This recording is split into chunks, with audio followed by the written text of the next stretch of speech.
subscribing to the leader of our pack because you are a total sub for Star Zookeeper.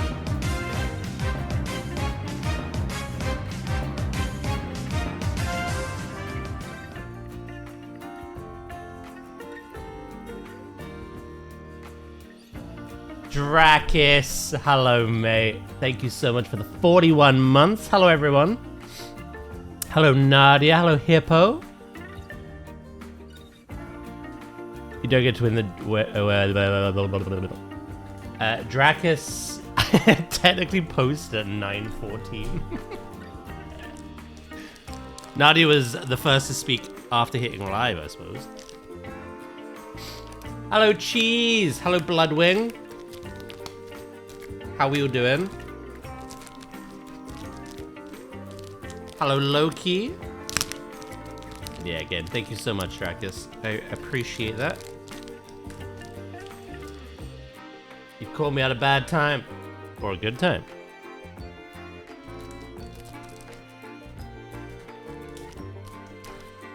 Very tired. My brain woke me up at 7. For reasons.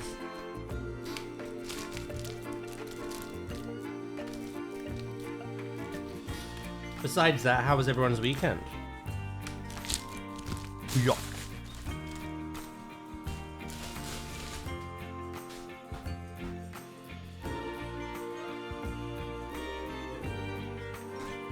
Hello, Fruity.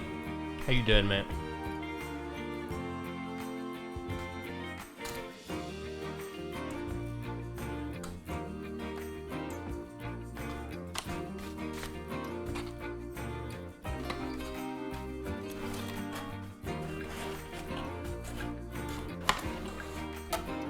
Baby, it's here. That's very good timing, considering the cat that's out the bag.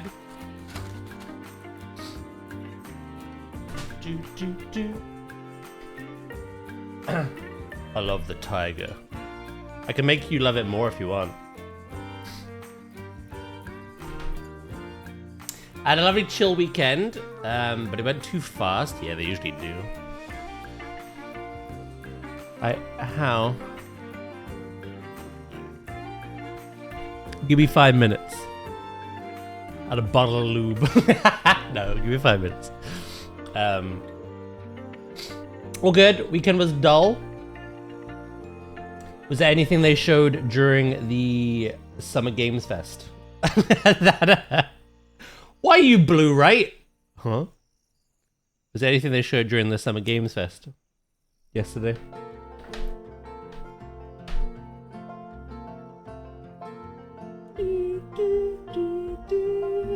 I don't even know. Hello, mate. I tried to fix my sleep schedule by going to sleep early. It did not work. I'm sorry about that, Hippo. Hello, Goxy. How you doing? I love that cow emote so much.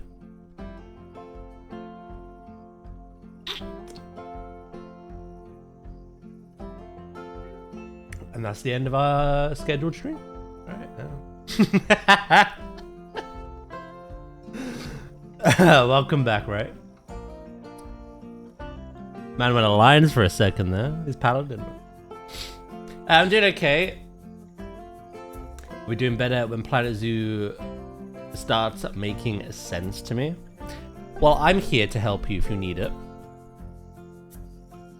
However, today we're going to talk a lot, not only about that, but about Zoo 2. Because if you haven't gathered by the title yet, I have a lot of information, which I've had to keep to myself since March.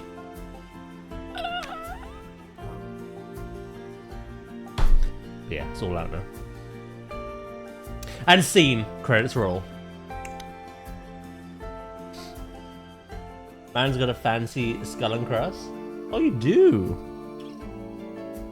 What's that from? RuneScape.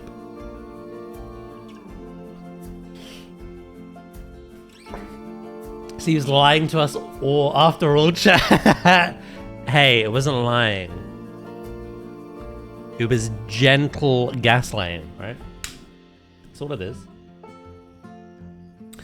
RuneScape tourney that I've been watching and following. Thank you, Nadia. Yeah, no, it was surreal. I'm gonna talk about that day. In terms of what we saw, I'll give you, you know, I guess the broad stuff. I can't. We got to give detailed feedback as a group. I can't talk about any of that. Just know that I had your interests in mind as well as my own. I gave feedback from my perspective, but also feedback from like a new player perspective as well. To make it as accessible as possible. More rocks! One fun thing that was kind of unique to me that I got to mention. I mentioned to that, like, I'm not talking about specifics here, but I mentioned to them that you guys love naming animals with channel points and being attached to them and some like stuff like that. Something I don't think obviously the YouTubers really get to do. So I mentioned the whole thing of like we grow an attachment to animals, but obviously by the time we plot them down and you've named them, they're dead, because yada yada. We already know, it's already been confirmed, that the in-game years for Planet Zoo 2 are slower and longer, which is good. But yeah, that's probably the only detailed thing I can give you, is that I mentioned what we like to do with the game. For a specific reason, which I won't go into. Cheese, thank you for the 20, mate. I really appreciate it. Thank you. Hello, Taya. Good morning. Daz, I hope you know that I've developed severe trust issues because of you. Hey, it's payback for you bullying paws. What? Right, what I'll do...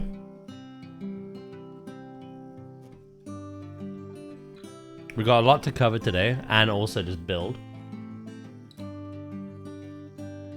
Did you mention the periwinkles?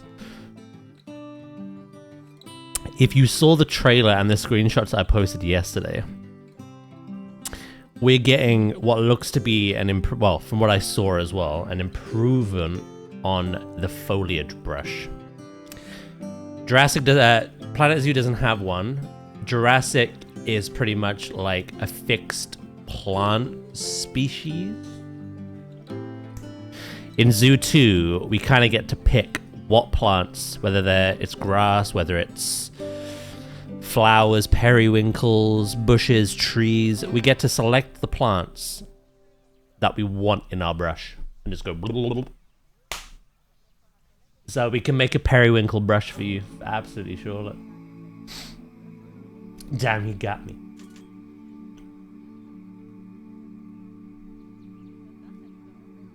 I need help with my arboreal feeding station. Right. You mean these, right? Who's that Pokemon? It's Pikachu! Mercolot, thank you so much for the follow. I really appreciate that. Thank you. Welcome in. Hope you had a good weekend. Where is it? It's like on here. It's called like feeding platform. Did I miss it? Ah, it's here. These. It depends how high you have it. Unfortunately, as the name suggests, you can't really have it like up here. It has to be off the ground, but like to a point where the keepers could like get close to it. Not onto it, they don't need to get onto it, but like they've got to be like next to it essentially. If it's all the way up here. So my only suggestion there would be to like periodically lower it. You can even use the heat map go to habitat, and then staff traversable. And keep an eye on the color of this. If it's yellow, it means they can access it. If it's red, I believe they can't. So just keep periodically lowering it until it's in the right place. Unfortunately, I don't use these ever. But that's what you have to do. Maybe Zoo 2 will handle it differently. So, hello Bob. How you doing, mate?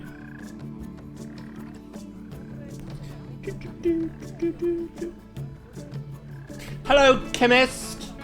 Doing great, thank you. How are you doing? Also, I wanted to... Nadia, you still there, yeah?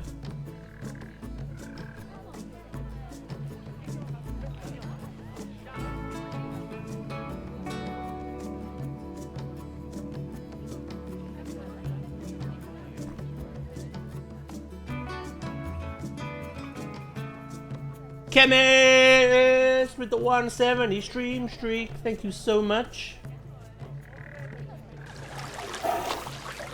Is that capture? Yeah, it is.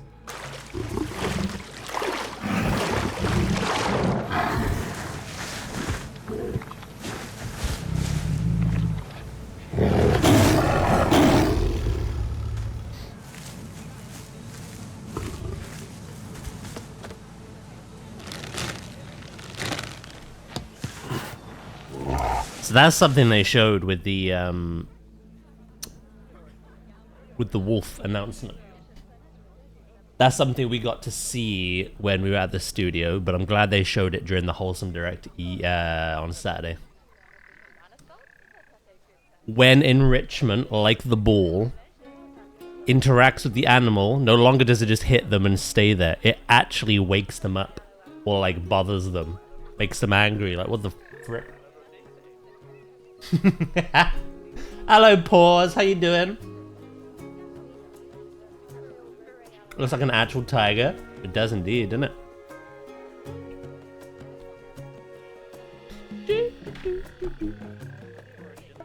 How are you doing today? Can you throw rocks at the animals? How? Why would you? Or roll with the Torgas.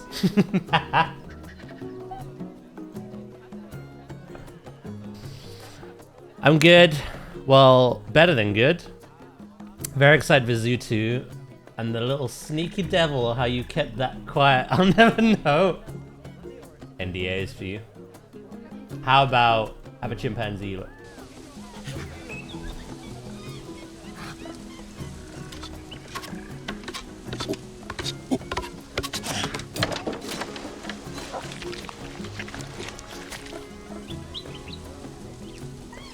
Torges!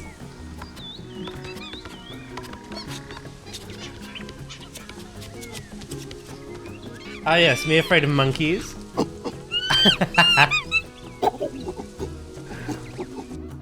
Coming right for you, Nadia. That's what they do.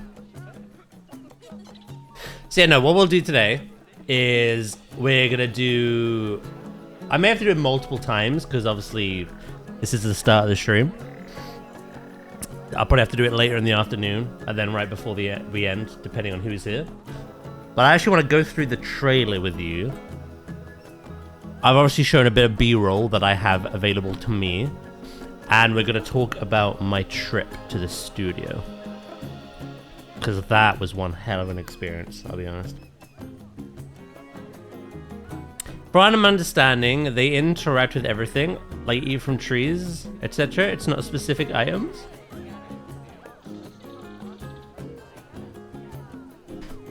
Are you now putting the pieces together when I put that out there?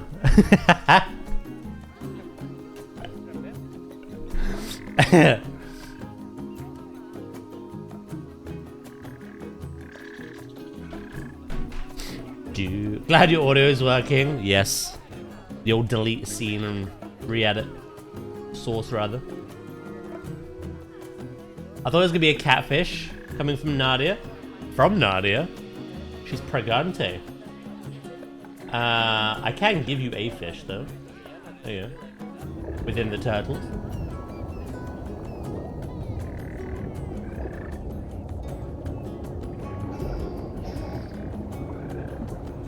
I'm gonna need longer than a week off work. Certainly will be. Why would my firstborn be a catfish? Because law reasons, that's why. Yes, it's Zoo 2 footage. What I'll do is I'll show the trailer. I'll show the trailer that launched yesterday. It's very hype. It shares a lot. We'll break down the trailer. I've shown some of the B-roll I have, but I'll show the screenshots. We'll go into like very much in depth with everything. Then I will talk about my trip to Frontier Studios and what we got to see. I can't go into too much detail though. But I can talk about the fact that like the dev team came up one by one and presented various aspects. They talked about the overhauling of the graphics, the way the animals look, behaviors, the way they interact, the sound design and facial expressions, and like completely overhauling that. So that like they just work off each other essentially. All the building aspects, you know, like the scaling and the new pathing, and of course aquariums and aviaries.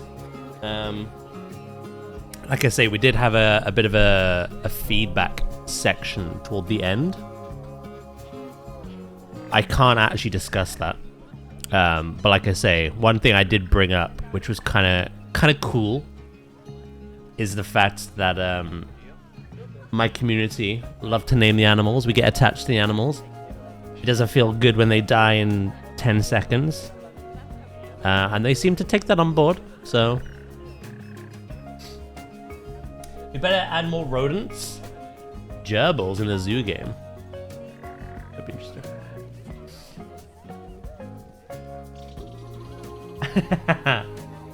Pause. Thank you so much for the 55 stream streak. That's one thing I did say as well. When giving feedback with the other creators on the day, I did my best to not only give feedback I want to see, but feedback that you guys would want to see, especially the new players. Making it as accessible as possible. So we'll have to see. It wasn't just me, obviously. There were other creators there on the day. There was 2 groups, actually, of us. I was in group 2. We all had ideas and things to share. But we covered pretty much a big, wide basis, so. Is that the Kratos story? It will be your undoing. The law. Right, what I'll do...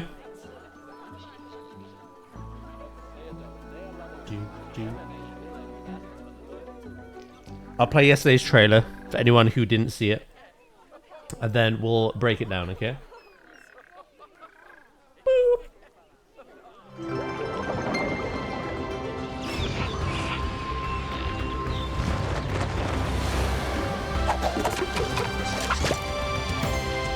Welcome.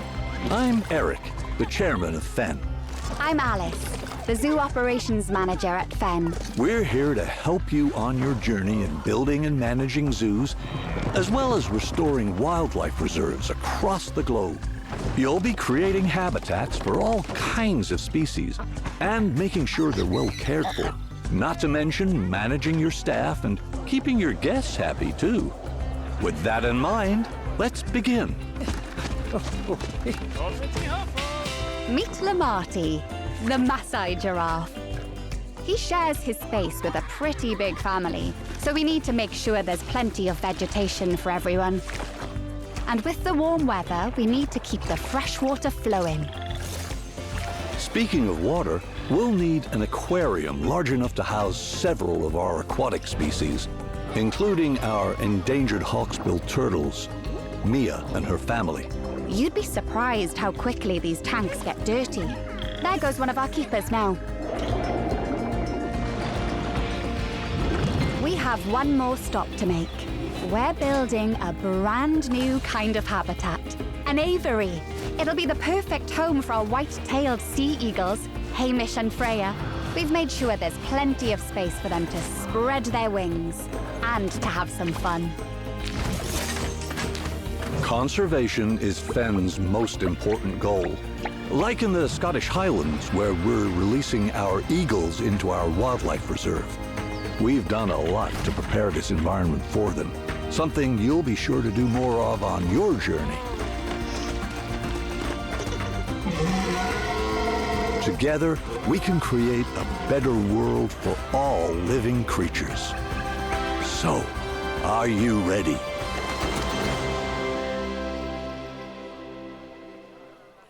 That drama beaver was 100% you.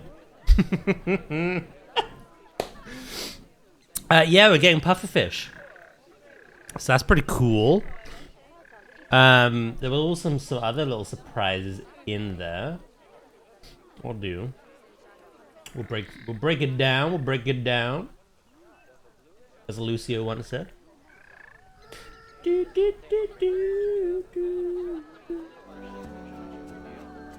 Looks amazing. Right. So, obviously the start confirms the eagle ray.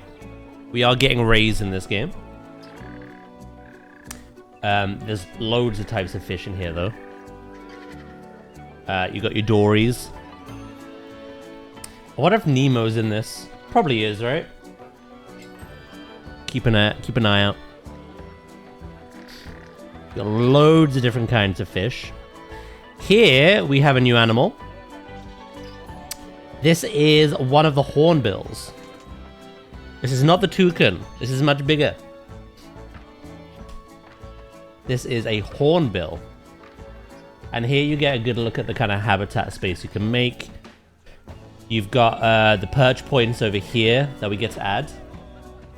But obviously they don't just perch on them. They can perch on trees and other things that we make for them. These seem like new plants. These like things on the water here. I don't think they make that noise. Are animals from the first game expansions all coming back? I don't know about all. Some are though. Right. And then here we get... I'll wait for the logo to kind of do its thing. Look at the rocks, chat. Just take them in. Just take those rocks in. Nothing else about this makes any difference.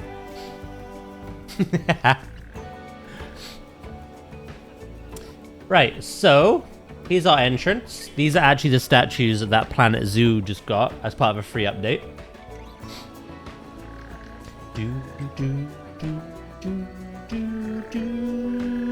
As you can see here, it's already been confirmed. It just kind of gives you a better angle. Pathing is very much more customizable now. This kind of pathing that you're seeing in the trailer would be such a nightmare to get right in the Zoo 1. And in this, it's just nice and easy. Right, so we don't have the reticulated giraffe. We have the Maasai giraffe in this game. Here's a look at the updated African elephant. It's very gorgeous.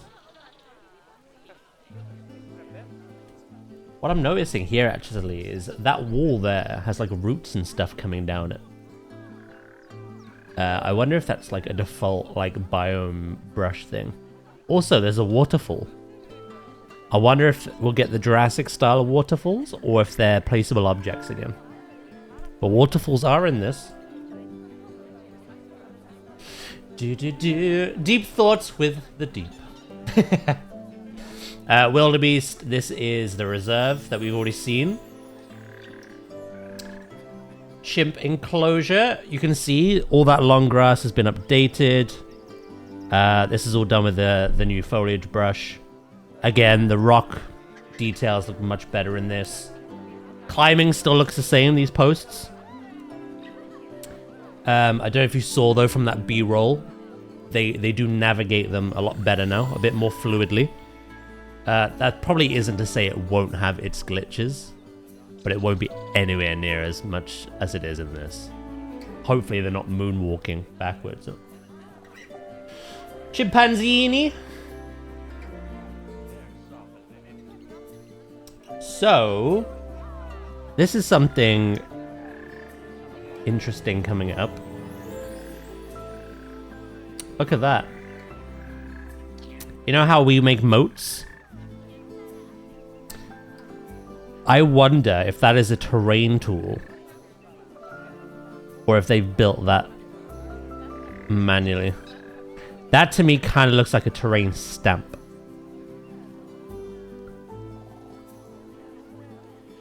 Yeah, I saw Eben say that it seems to have been rebuilt from the ground up with minimal hand clipping. Yep. That's what it looked like to us. Like I say, to say it will be without bugs is very naive. I think there will be some, but obviously climbing in Planet Zoo 1, when you look at it now, is just like... It does kind of look like panels, but I don't know, it's got kind of like this like earthy pattern to it as well, doesn't it?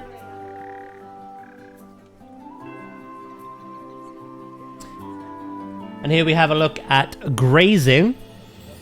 So we already know that they've already told us that giraffes will eat from the tallest trees. But here you can see the zebra in the back eating from the grass that you lay out as well. Bugs in my games? But the keepers still do place food, if you notice. It's not like Jurassic where I think they get all their nutrition from the plants that you put down. It seems you can still get better nutrition from keeper prepared food. But obviously when we get to the wildlife reserves, there won't be keepers. So it's important for the animals to graze off of the natural plants. So, no worries, pause. All good. Yeah, you can count to 30. See, look, they're eating from what the keepers just dumped on the floor there. 5. Hey, hello, Luke. How you doing? How you doing? Here's the new zebra model. A new behavior and interaction as well with the baby. Maluk. Look how good they look, by the way. Look how good. Hey, Hunter, mate, how you doing?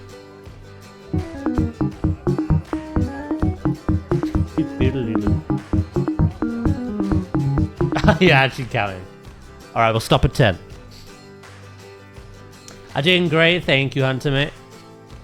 Thank you for asking. So here it is. Here is the foliage brush. So, what's kind of cool about this, right? I think this is obviously... I think Planet Coaster 2 already has a system like this, right? This isn't like Jurassic. It's better. It's more detailed than Jurassic. So you get to choose the plants that you want. But I think you can also mix and match. If I'm remembering what I saw correctly. It has been 3 months, so... but another thing that I can talk about that we saw when we were presented the game is after you have laid out the foliage using the brush, you can still individually click on the bits of foliage that you've laid out and like precisely move them or scale them.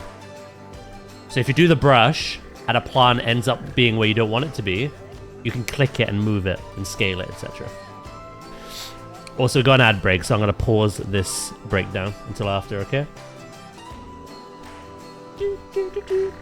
Internet issues at a school, hopefully back later. No worries, right, mate? Could grab something. I wonder what the plus icon is. Where, sorry?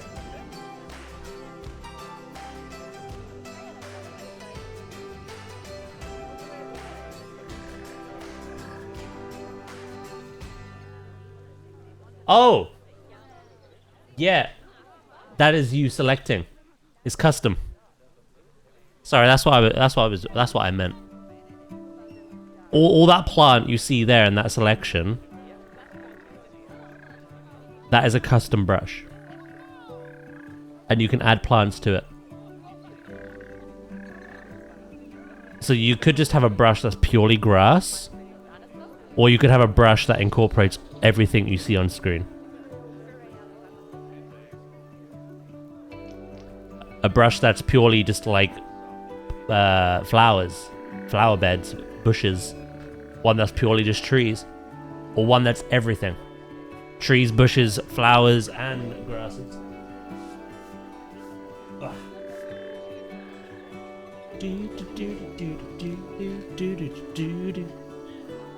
This is something I've wanted for the longest time because it'd be such an easy way of filling in those like empty spaces in your zoos, you know?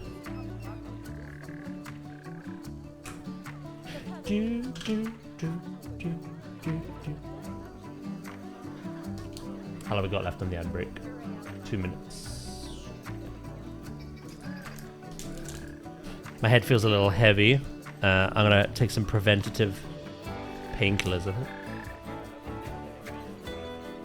That toggled the multi-select.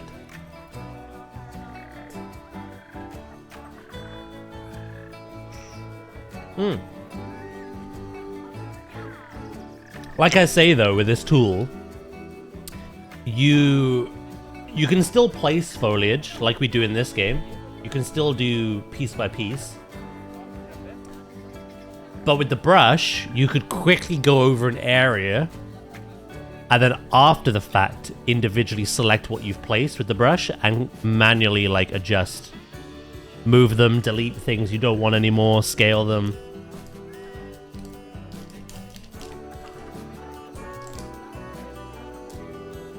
What's a good way of putting it? Jurassic. The tree brush puts down trees that you can't click on. You only get rid of them by removing, like clicking the removal brush. These are interactable. So yeah, you could do either or both. So, and we're out the ad break. Good, good. Cool. Right. So that's the foliage brush. Scaling. Here it is, chat. Something we've wanted for the longest time. Here is our scaling. So again, you can basically put all your plants out using the brush if you want to, or individually place them, and then once they're placed, make them bigger, make them smaller, whatever you want to do with them. Obviously, I think there will be a minimum and a maximum that you can go to per piece. It's like that in Jurassic at the moment as well. Right, and here we see something we already knew. It makes my orbs fizz. Hell yeah. I'm doing the explaining now, Knight. How you doing, mate? You doing good? Honey badgers. Ooh, that'd be nice. Did I miss a lot? We're just doing a trailer breakdown at the moment, but I'll do it again later when more people pop in. I've not gone over what I've seen at this studio yet. Although saying that, I can't go into too much detail with that either. Especially the feedback portion. But you know, I showed people the trailer who missed it. And we're just doing a little breakdown of everything we're seeing and confirming and such. So, the giraffe eating from trees. We already know this, but you get a better look at it. Sculpting. The whole roster for launch. Imagine I had that power. We have more sculpting options. more ways to fine-tune the terrain, looking at that. However, obviously the big thing to note here is this is more like Jurassic. In Planet Zoo, to add and take water out, it disrupts the animals. They get boxed up. You know, this changes it right below their feet. Like in Jurassic. So they're unmoved, they're unfazed, and they're just happy to have somewhere to drink from. All these emails I've got to trawl through. I might have a little breakdown of my own. Keep it together. We in chat will keep you occupied, don't you worry. We believe. Here's another good look at just, I guess, the whole scope. We get another waterfall. We get to see a bridge. We'll get into the bridge in a later bit. Got to show you something exciting about that. We see kind of the plaza at the front. And then yeah.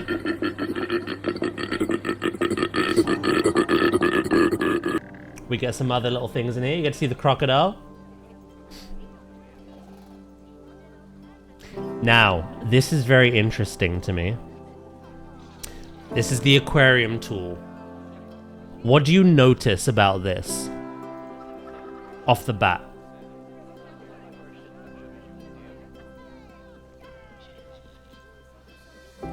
There's two things that, for me, stand out in particular.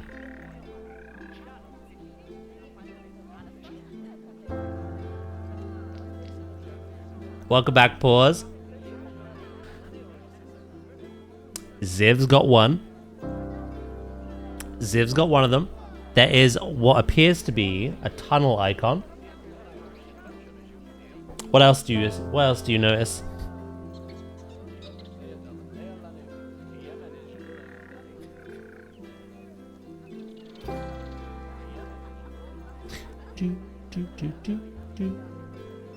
Roof? It's not what I was thinking, but yeah, no, you can make aquariums an enclosed space or have them open. Is that a door? Well, you'll see the door in a minute. Alright, I'll just tell you. Look how close the barrier is to the pathing.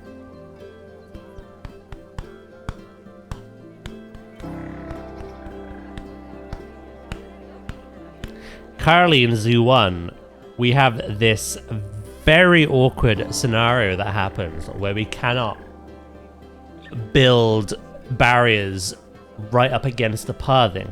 You have to be a certain distance away. And then sometimes you build the barrier first, but then your pathing won't work. Everyone's been through that frustration. Or vice versa, you've added the pathing and then suddenly you can't add the barrier that you want, because there's that conflict.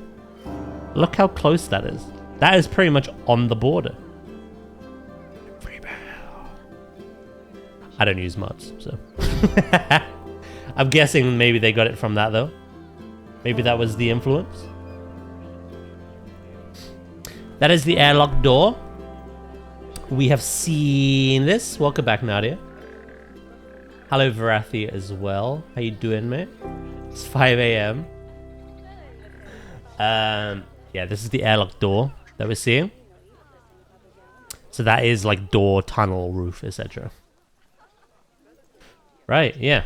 So this is the front portion of what we're seeing. That glass being right along the path, like curb, essentially, like really close.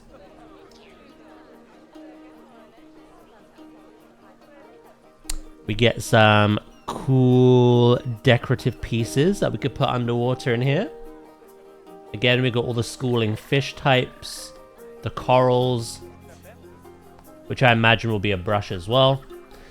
The submarine boy is returning as an enrichment piece. However, the big reveal from this, pufferfish. We're getting pufferfish.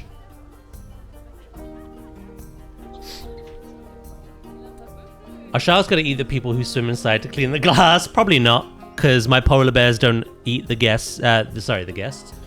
Eat the keepers that go in to clean their poop. I want to know, can we do tube-shaped aquariums though? Avatar capsules returning to my zoo too. We'll have to wait and see. As we saw with the kind of tools, there was a roof option.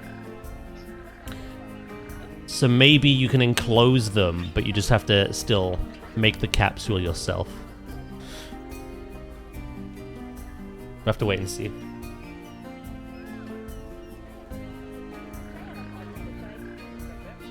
Yeah, but Zoo 1's an H3, this is a 12. Yeah. We still don't know why that is the case though, so. Yeah. So here's our keeper in his scuba gear.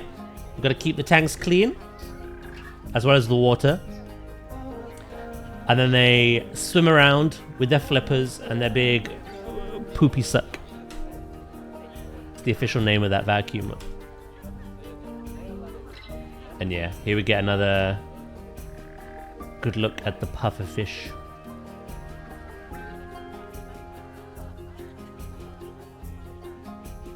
Right.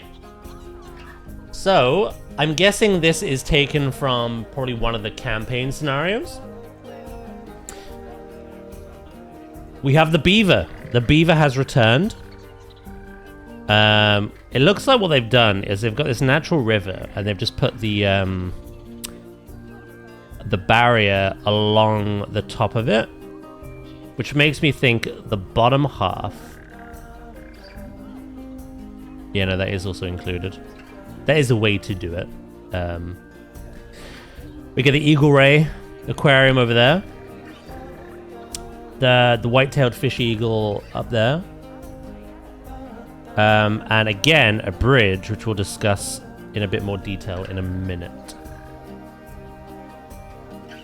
So, this is how you make your aviaries. We've discussed this before. Hello, Wonky. How you doing, mate? We've discussed the way you build them before, when obviously the announcement trailer came out. But here you actually get to see it firsthand. So you get given these support beams, which you can change the height of, position of, and orientation of, right? Also notice that this has that kind of tunneled option as well. So we'll have to actually see what that ends up being. So yeah, you position where you want these poles to go, you change the height, you change the angle, you can even change the roof curvature. And then once you plopped it down and you've made your mind up, you get to customize the roof that you get as well. Plop them down and it'll generate that netting for you. So obviously depending on the angle you have those poles, the positioning, the height, you can get various shapes and sizes. There's our eagle.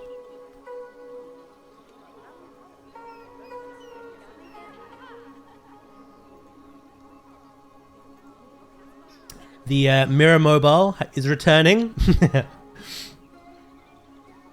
Wait, did that?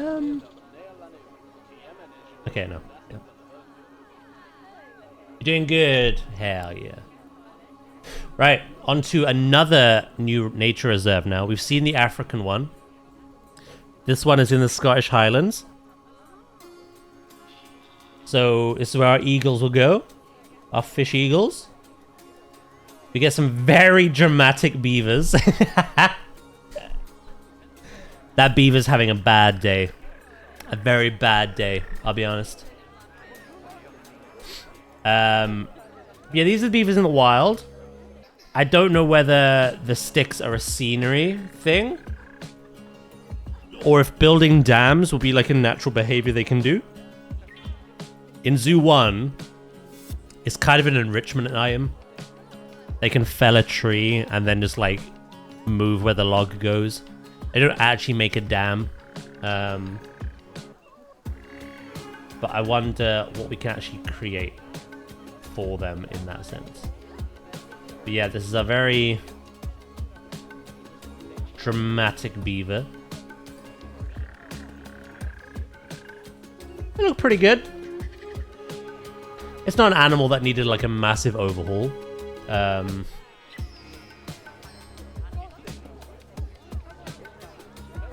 they look good. We have our deer returning as well. We get to see some new foliage types here as well. Like, there's loads of like mushrooms growing on not only the tree trunks, but the logs as well. So I get the impression we're getting loads of like smaller, more detailed foliage, as well as just the bigger, clunkier ones. So that's quite nice.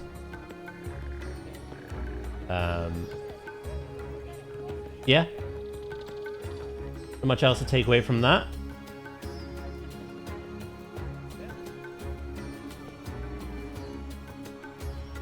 I took on the idea to make a beaver habitat with a functional lodge they could swim into, and it almost killed me. Yeah, I can imagine. Right. Now I've got some screenies for you as well. I did post these in the Discord as well.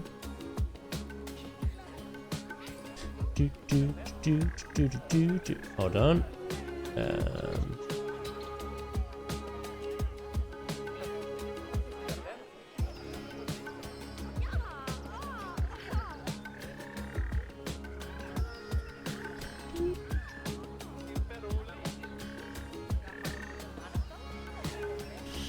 Right, so you've seen this 1,000 times at this point. There are some new details to be taken from this, though. For instance, you know I was going to mention the rocks. But even the rocks have rocks. There's big rocks, smaller rocks, and even teeny tiny rocks on the rocks. Game of the year. Just rockception. So, not much else to say about that, to be honest. Yeah, this is another look at an aviary containing the secretary bird.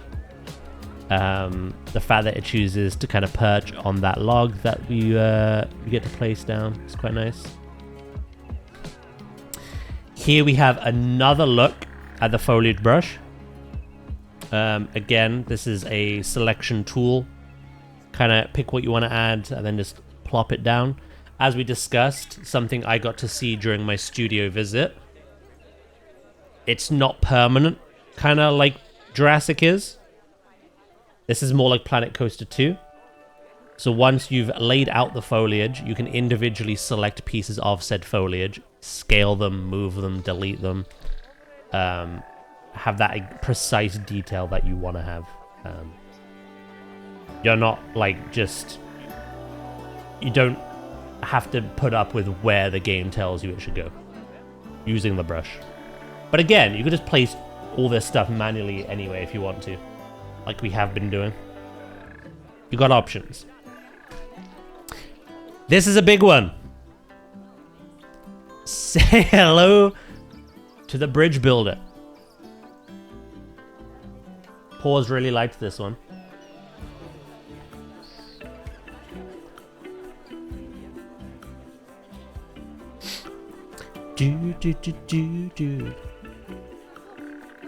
I was happy to see that it looks like roots, branches, and logs have their own separate options. Yeah. So yeah, as you can see, this is a way we can make these kinds of bridges a lot easier. Again, the pathing is going to be like night and day, chat. It's going to be nothing like what we know it to be. It's going to be, again, more kind of in line with Planet Coaster 2, but I guess in a sense like Jurassic as well. But I'd say better than Jurassic's. We get to just draw. Loads of various options there that we can see. But yeah, that's exciting. Here we get another look at the African elephants. We get to see the waterfall in the back again. At this point in time, I have no idea if that is a terrain tool that we get, or whether there's another method of adding waterfalls. kind of like we do in this game. There's the special effects that we can add, and there's also like the placeable waterfalls. This looks very, I don't know. I could believe this is special effects again, but it could also be a terrain tool. We don't actually know yet. Here's another look at the nature reserve that we saw in the announcement. So you can get a better sense of like, that's just naturally sculpted terrain over here. You know, the little rocks that are just there by default. Just how clean and just how much it all kind of comes together now compared to what we have to do in the first game to make it look even close to this. Hey, Crispy, how you doing? This is a good one. A lot of people on Twitter pointed something out to me. We believe this is an India nature reserve. Because not only is the tiger here, but that hornbill up here in the tree, flying between the trees. So this could be that. This could be a wildlife reserve in India that we're seeing. But you can just tell the difference, again, between the grass that we have here and the one that we have in Zoo 1. All the different like foliage, the new lighting tools, and obviously how good the animals look as well. So, yeah, no, this got pointed out to me. It's pretty cool. I didn't see the bird at first when I originally got these. Ooh.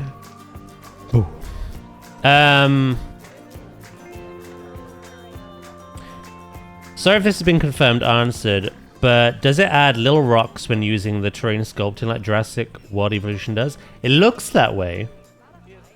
I can't actually go, yeah, I can confirm this, but it does look that way. If not, there is a like foliage brush that you can add now with rocks included, so that is an option as well. Hold on. Oh, I've gone all the way back.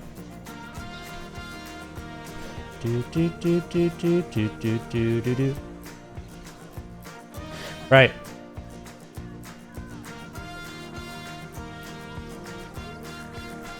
I am absolutely loving this job. Yeah, what else do we see here? We see some more lighting that we can add into these aquariums. So that was the one kind of cool thing that we got to see that kind of blew our minds on the day of the studio visit. An open top aquarium with that natural like sunlight coming in was so cinematic.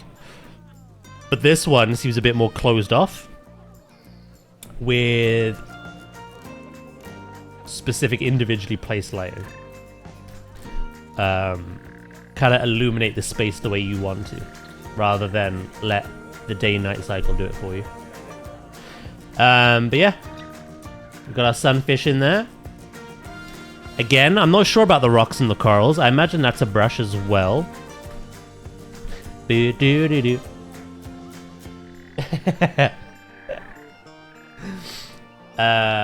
on, let me just grab something. How late are you preparing the shoes? As late as it takes. I believe there'll still be pandas, so. Here's another good look. We see some rock barriers. Sunken habitats. Standard glass barriers. We've got the aviary in the back. It just looks so much cleaner now compared to what we know and have already. And of course the pathing. Just like naturally going up these hillsides, and then you've got these kind of like elevated bridges. These are like larger, more rounded paths here. Not quite a plaza. And then you've got like thinner, like narrower paths here. We got the wider paths here. It's just all like game changing. How easy this will be compared to this game. We have treasure chests. So this is cool. Again, some more scenery options that we get to place down. Going back to your question about the little rocks, you can kind of see them here. So if they're not automatically placed when you alter terrain, you can at the very least just have little rocks kind of dashed around where you want them using the foliage brush. Here's a look at the aviary from a different angle. So again, you get to customize the roof, the curvature, maybe even other materials. This obviously only shows the one at the moment, being the mesh. And this one's a bit of a walkthrough. So you attach your gate, your door, entrance and exit. It doesn't have to be a whole way walkthrough. Like, you don't have to go all the way in. This is just a little section on the edge where you walk in and just look out and then walk out. You don't even have to have them at all. You could just have them as enclosed little spaces. So I'm wondering if they've placed these rocks or if that's like a pathing option. Kind of cool though. There's also a bear icon there, look.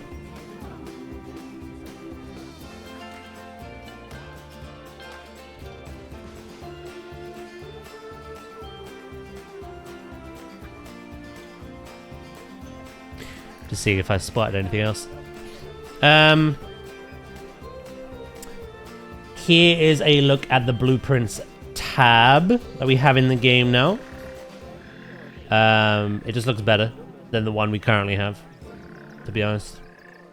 That's all there is really to say about it, to be honest. Just more easily accessible, I guess. And then this is a look at the entrance getting scaled. This was in the trailer as well. I can't remember if it was the one that we just watched or the announcement, but yeah, you can scale whole buildings, not just individual things. And here we have our eagle rays. It's nice to get a ray in the game. Yeah, these weren't confirmed. Like, they were in kind of the announce NDA that I had, but I wasn't allowed to show them. I was only meant to like go around the talking points. So yeah, you finally get to see him up close now. Some eagle rays. Yeah, that's pretty much it. Do we know if our blueprints will be backwards compatible? Probably not. The foliage brush is a game changer for me. I'm not the one to place this foliage separate, so for me it's a whole new world opening the same. Like I say, I like individually placing foliage within habitats, but I like to have like a brush for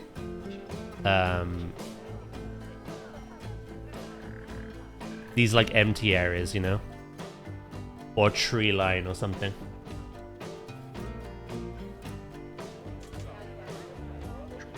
So yeah, that's the breakdown of the trailer and the images that I was given. There are some other B-rolls that I showed at the start of the stream. I'll show some more later. The visit. Boy, that visit was hard to keep from you guys. There was a random couple of days in March where I was like, oh, I can't stream. I can't remember the excuse I gave now. But this is the actual reason. Yeah, what an experience. I got to meet Sinful Panda, Mrs. T-Rex, ZHS Plays, Poor Builds, Rudy, Mr. Camel himself, Leaf, awesome, amazing individual, by the way. Caesar, Zoof, Eben, Plastic Swans. Honestly, it was such a fun time. And what we were presented was just kind of like,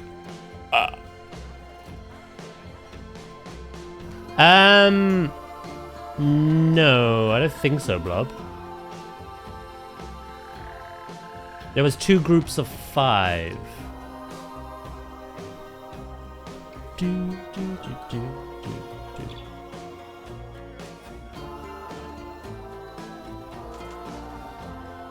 Yeah, I think I got everyone. Oh. Had I met any of them before? No. And it was kind of unreal for me because I was the only Twitch streamer. And I was there singing praises to their YouTube content. I was like, you know, ever since I started streaming, I've been watching your zoo content on YouTube. I love it, FYI, and I have mad amounts of respect for the editing that goes into those videos. And what was kind of nice, and why I've been in such a good mood the last few months, is kind of they all separately came to me and said, we actually think what you do is harder. They said, I can't imagine talking non-stop every day for 7+ hours. And I'm just like, oh. I wasn't like, no, it's easy. I was like, oh wow, this is kind of, I've never thought about it like that. So they were all kind of like gassing me and I was like, oh my god. Here I thought I was like being a little fanboy to all the YouTubers around me.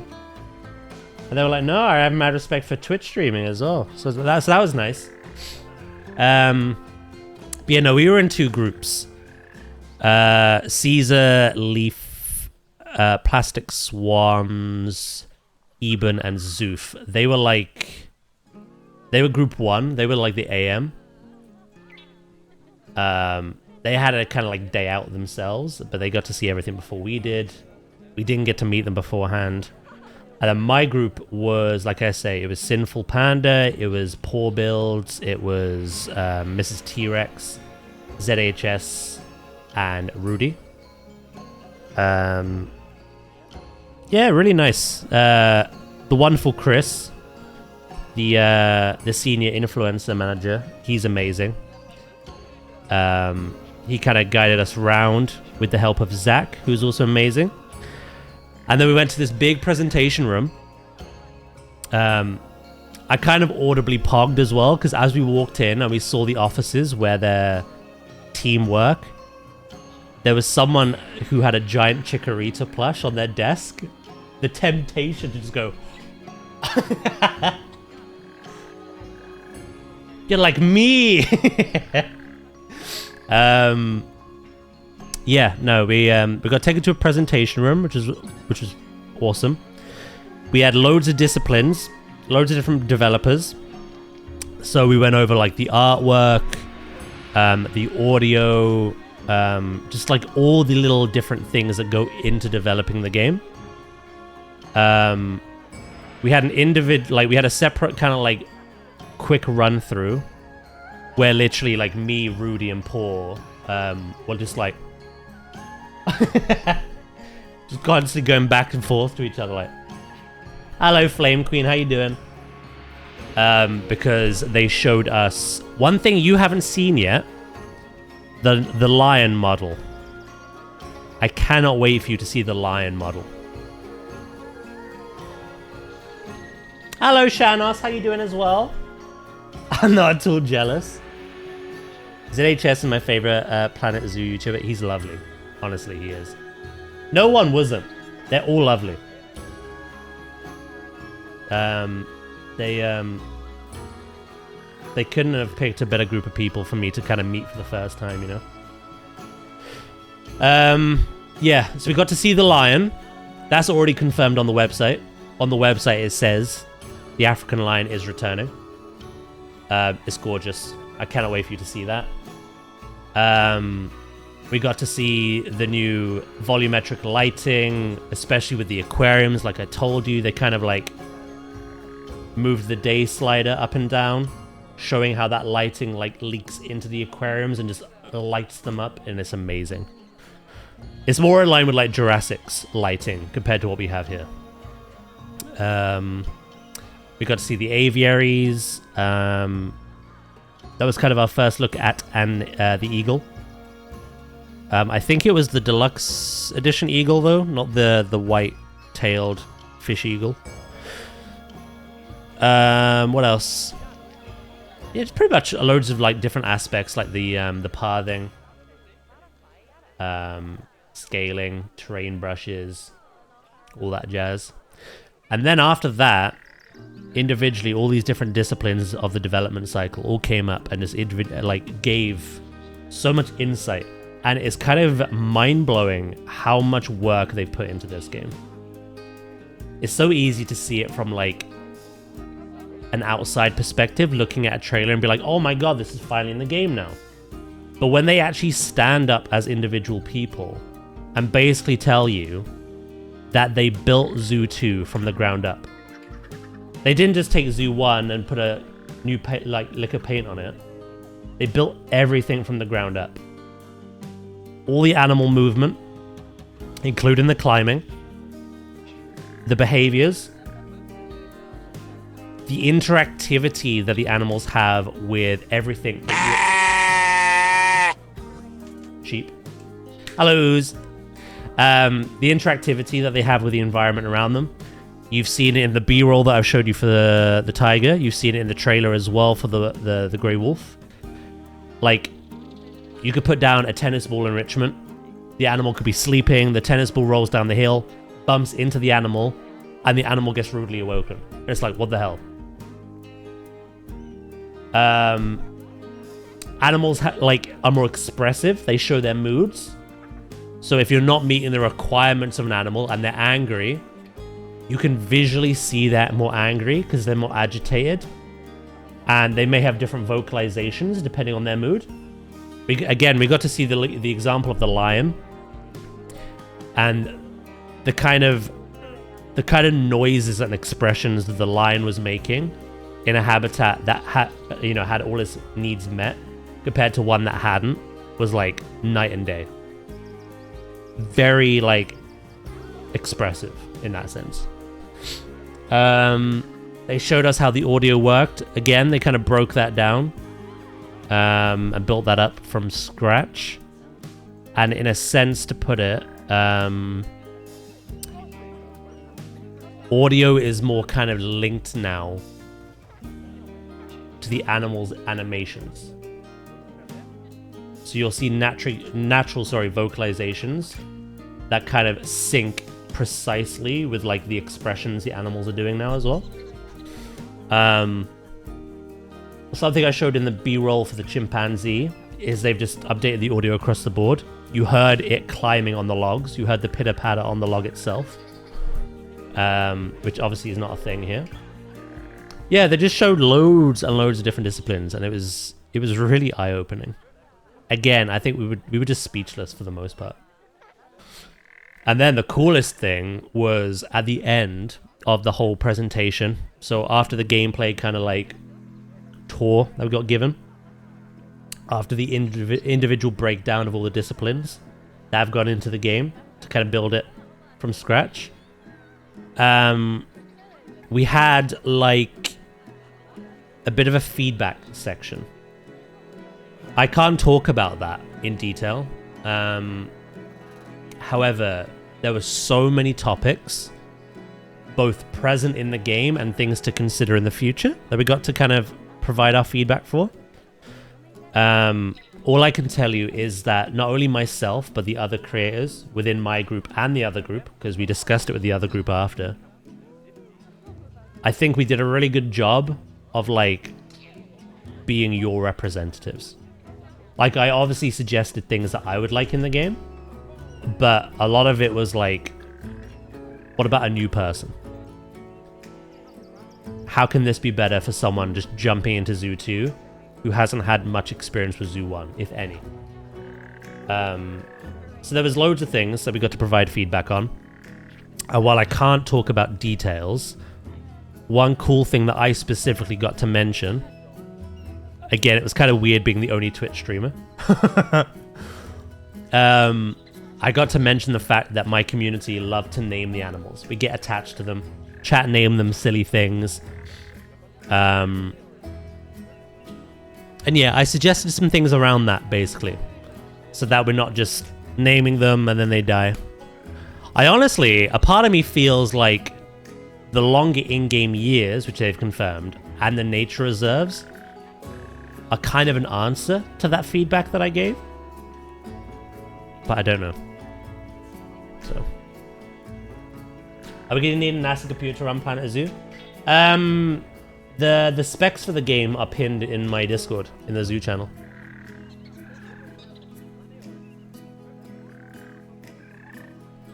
Please say you said Twitch integration. You know, I can't talk about the details of the feedback portion, because some of the stuff that we provided feedback for hasn't happened yet, or is stuff they haven't revealed and such. So yeah, no, it was an amazing day out. Again, I've never been invited to a studio, especially not one for a game I love so much. And then obviously getting to meet all these wonderful people that I've been following their content for the longest time. Again, I think I was more of the obscure one. Not everyone watches Twitch streams. So it was kind of me leaving my comfort zone and introducing myself to new people that I admire. But obviously they didn't really know much about me at all. But no, it was really nice. I got to sit down and have wonderful talks with the majority of them. I didn't get to speak with Group 1 that much, because again, they were a different time slot. But I had a really nice sit down with Leaf. He even invited me. While he was in the UK, he was visiting loads of zoos, and he actually invited me to join him. I couldn't at the time because I had to get back home. But I'll take him up on that offer one day. Crabs, right? I didn't see any crabs or pandas, but we won't rule them out. Yeah, no, it was really nice. Obviously, the difficult thing for myself and for everyone involved was keeping that quiet for the last 3 months. We've not been able to say a word. But I can hand on heart tell you now, everything that I've known, be it the studio visit, be it the announcement stuff, be it the gameplay stuff, everything I know, and that was under NDA, you now know as well. So.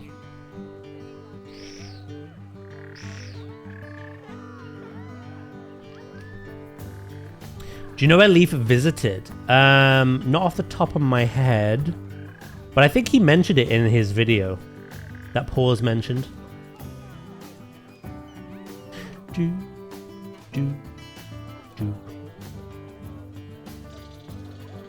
So when collabs, I'm doing one currently. Mrs. T-Rex, again, who I got to meet and is an awesome individual. She's been doing a couple of WWF streams, because obviously I mentioned the fact that we had the part of Jingle Jam. She just did one, but she was meant to do another one today, but unfortunately something came up that was quite unfortunate, so she's postponing it. Look what you made me do. You made me swallow. But yeah, no, our gibbon habitat that we were building for her is kind of a cool little collaboration I got to do because of everything I got to experience. I know my local is quite close to Cambridge. Ah. Very nice. So yeah, that's pretty much everything. It's kind of fortuitous that this arrived today as well. Tanelp Ooze 2. The display going on the wall.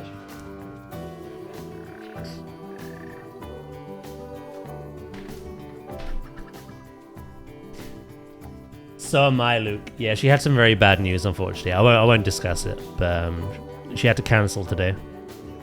But I'm looking forward to it. I want to see what everyone else built as well. You know, it was really nice.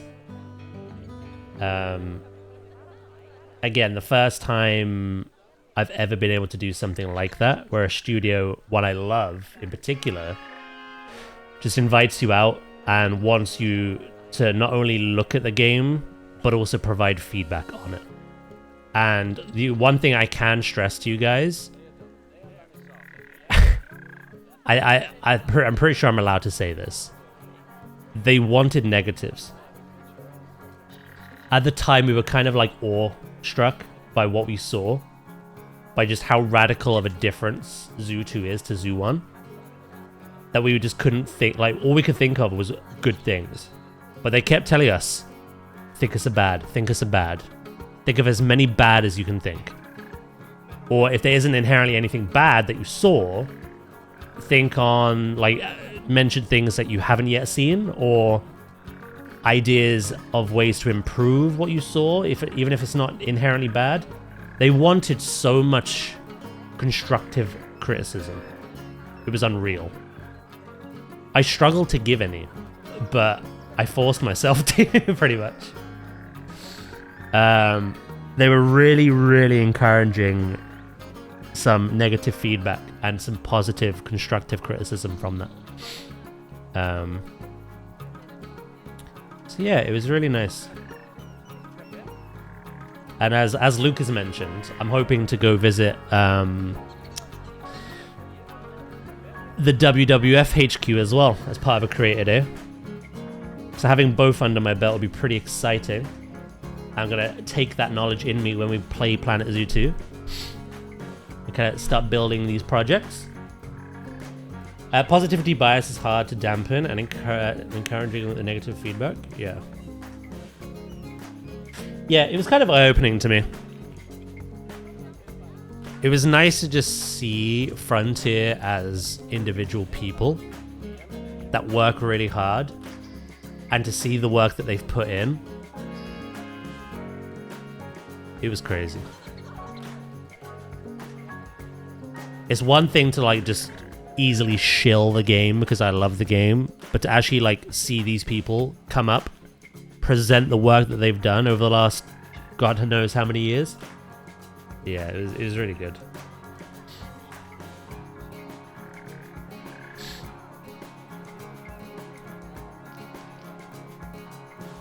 Yeah, I imagine it's hard for people who have enjoyed the game for 6 years to find stuff that would make them not want to play.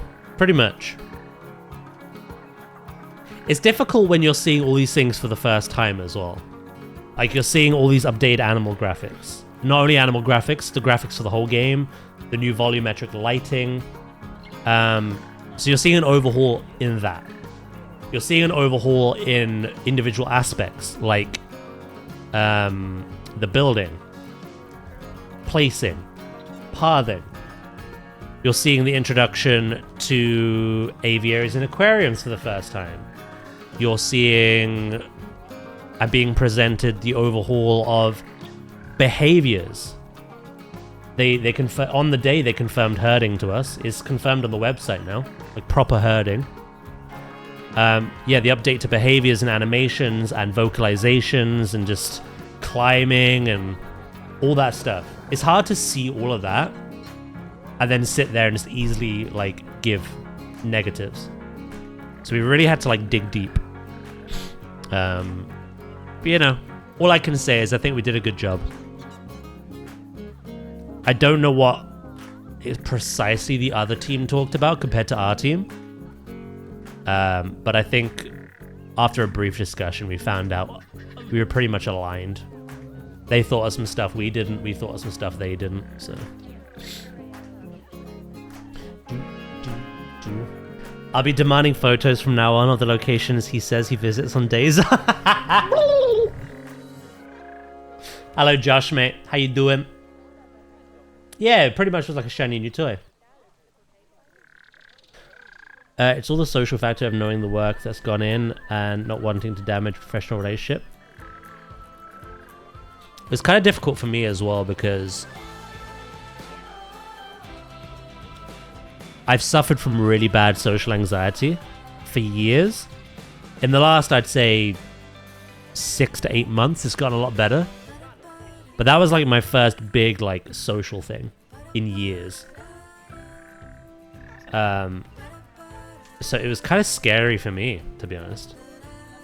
But like I say, everyone I met was wonderful. They're all lovely. Not only the other creators, but the people at Frontier.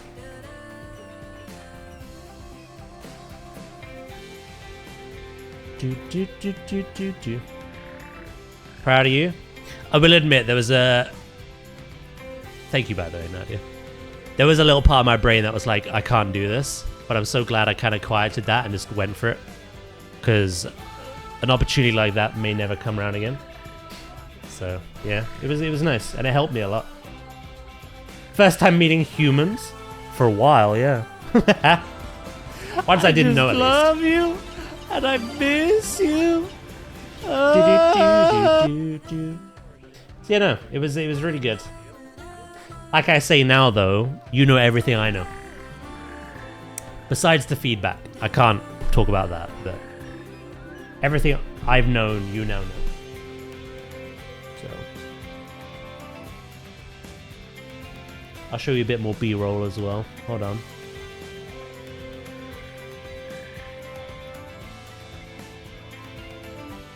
Have a toucan. Oop.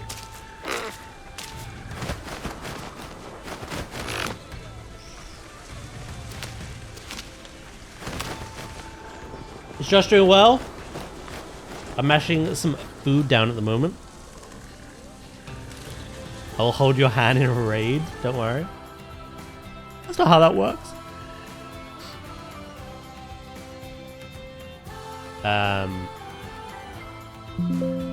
Hold on. What's Ooze made and what's Dracus made?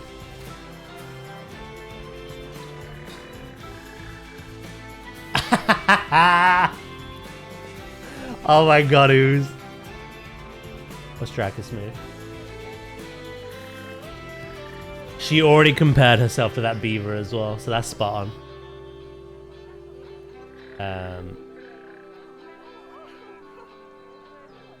I've got some like miscellaneous B-roll as well. We can show that. There you go. I love the drama beaver. Those beams are great. Sorry, I've kind of like talked so much like non-stop about everything. How are you guys? How are you all doing? How was your weekend?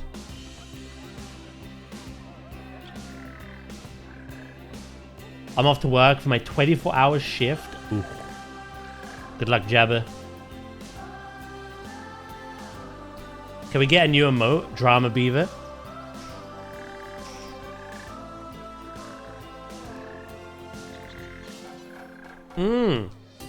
Weekend was good, and I saw Take That for our birthday. Hell yeah. How was it?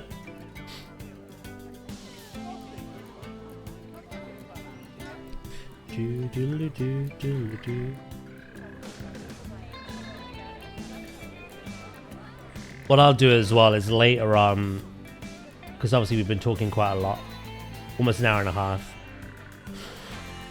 Later on, when kind of more people pop in, I can kind of go through everything again. Maybe a little shorter, but this is something interesting actually. They talked about this. We can customize staff buildings. It's no longer just a box. We can kind of knock down the walls and have like more open plan staff rooms and keeper huts. We actually get to customize those. So, yeah, we can edit those channels now. It's not just that little box. Look. One thing we still haven't seen, we've seen so much now. There's something I saw in the Frontier Discord yesterday. Exhibit boxes.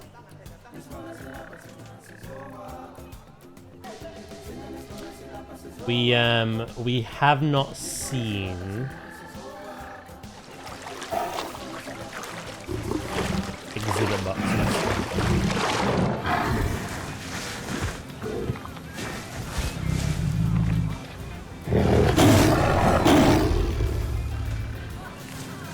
You almost cried, did you, Shanos?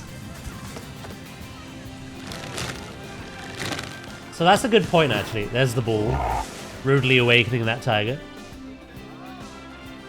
I mentioned the sound design, right? And how they pretty much built the sound design from the ground up.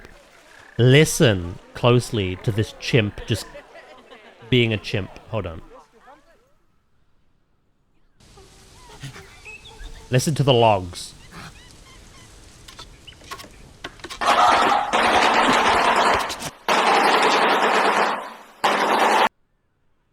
It's not how logs sound, ooze. I'll be honest. I'll educate you that maybe later. Let's listen again. That was great timing. Fucking Jiminy Cricket just fisted me.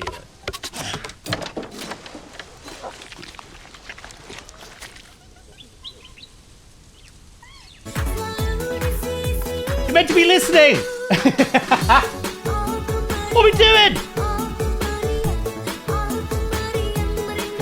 We do like a froggy though. Right, listen out.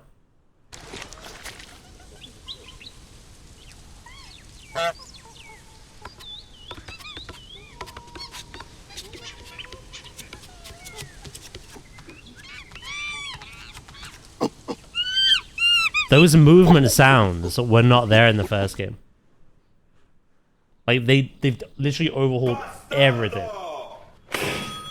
They are kids now, dude, honestly. Hey, listen to this cool thing the devs have done. Ah! He always thinking logs don't make a noise. They apparently do. Quite a loud one at that. This is just hearing the monkeys fart. Oh my god, if they fart, that'd be awesome. That'd be awesome. Do they throw poop? Hopefully. At you. What?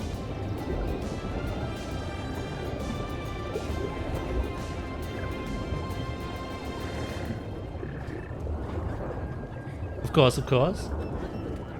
As long as there's no shitting noises. I can hear you. Huff my chuff all the way till Christmas, mate. Well, I'll tell you. Yeah, no, I've showed you all the B-roll now. Promise. Promise.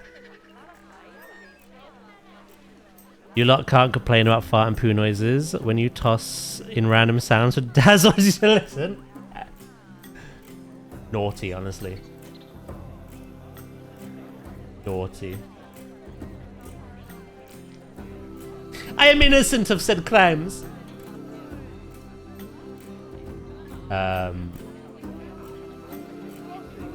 Yeah. That's pretty much everything. Oh, the fact that you clipped that is amazing. That is amazing.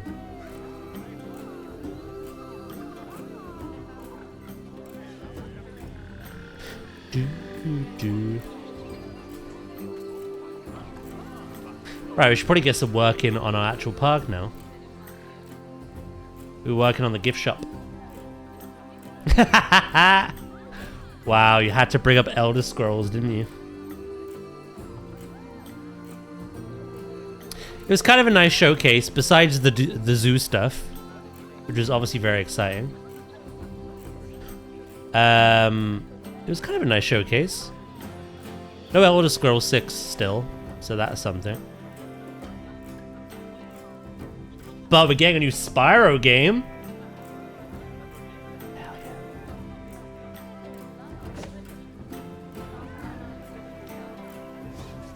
yeah. We'll get world peace before Elder Scrolls. Oh god, it's gonna be a while then.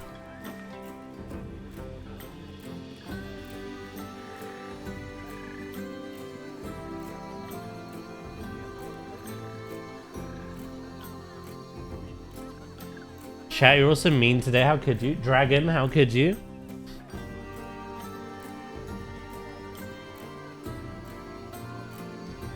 Yeah.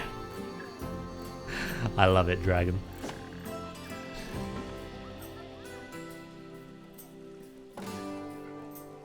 I added a ton of indie games to my wish list.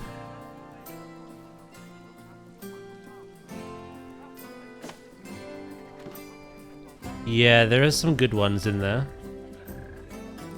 Stronghold 4 looked quite good. There was also like a new Dungeon Keeper style game. In terms of the Xbox stuff, obviously there's only 2 Xbox exclusives from that. That's fine. I would have played Gears of War E-Day if it wasn't an exclusive. Fable's looking amazing. Can't wait for that to come out. Spyro.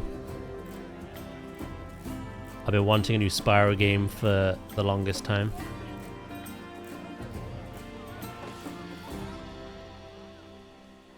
Dude, yeah, I was just showing the trailer one last time. Done now. Castlevania. No, I've never played Castlevania, but I've played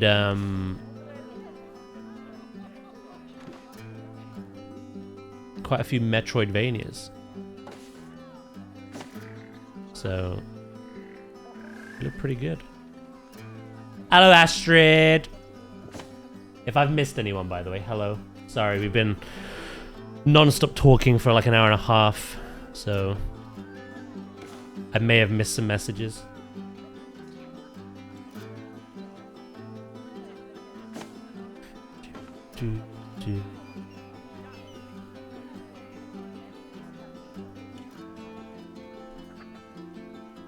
That stream to get the zoo reveal was something. Oh, I say that every year. Like I said to you, I don't think I could ever be a guest on the PC gaming show because I'd be so uncomfortable. No worries, Dragon Mate. You're there safely, yeah?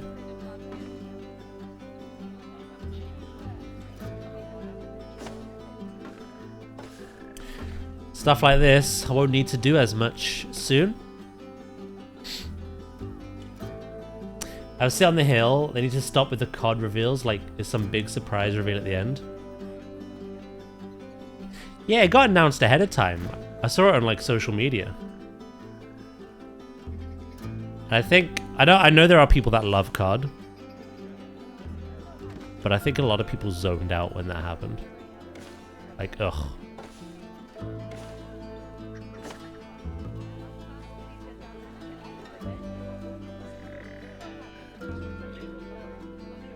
Chat, that reminds me, next time you hate on my jokes, go watch the PC game reveal stream. I literally said to Ooze, this is how I feel when I read your puns.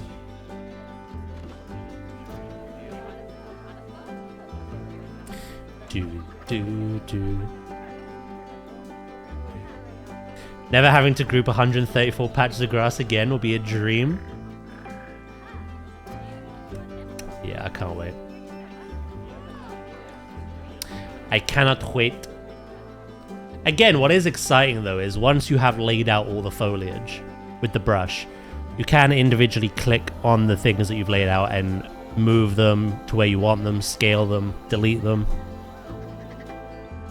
Unlike Jurassic, where you lay it out and then you just can't interact with it, and the only way to get rid of it is to just get the like remove foliage tool. This is obviously more like Planet Coaster. What they can do.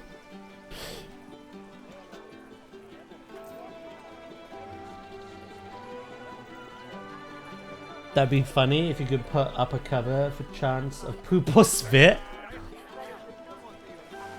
We'll sell a lot of umbrellas, that's for sure.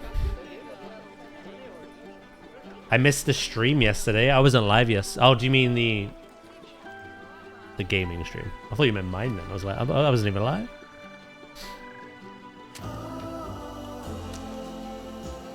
Well, luckily, Steam has a pretty good like categorization for like the Summer Games Fest. So like, there's like a banner that you can click on, and it will show you like loads of the games for everything that you missed.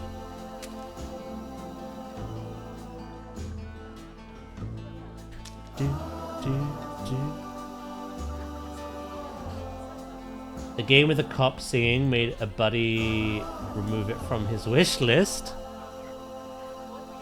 Oh.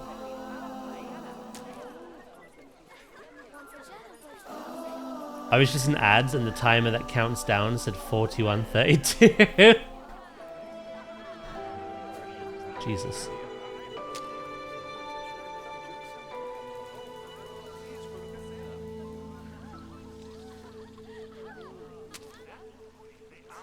We kind of thought that when we were the day before on Saturday, that's when we got the Grey Wolf reveal. Again, looks amazing what they've done with that. That was like one of those animals, second to the lion, that really needed a makeover. Yeah, we were watching Quiet Pause's stream because she was co-streaming. There were so many games that, I don't know, it just felt like...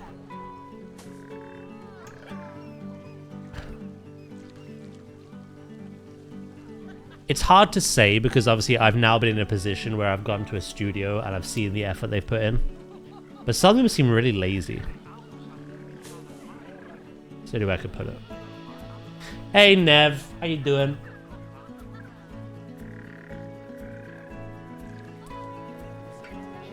Yeah, Bethesda popped up, Nadia lost her mind, and it was Fallout 76. We went, oh. And then it popped up again, and it was Doom. She lost her mind, and she went, oh. And then she was like, nah, that's it now. I was like, hold on. I'm gonna copium. There'll be more. And then Bethesda popped up again. We were like, and then it was Elder Scrolls Online. We were like, oh.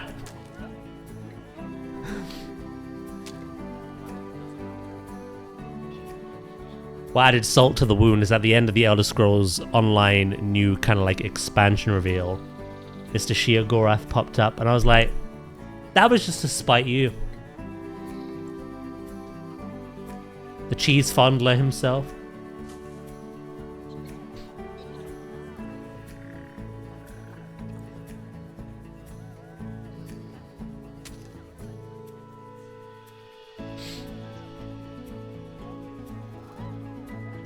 Yeah, no. All I can take away from this past week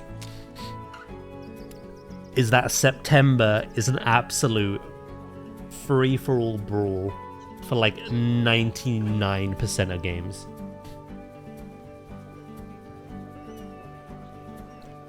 They're all actively trying to avoid GTA, except for Godzilla Destroy All Humans remake. Godzilla wants to go up against GTA, it doesn't care.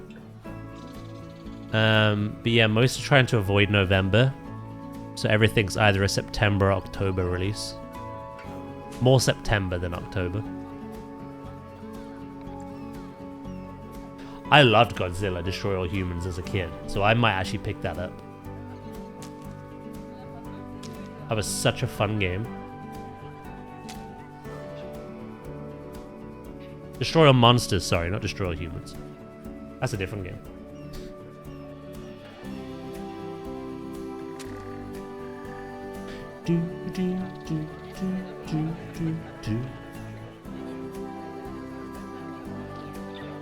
Bethesda had announcements.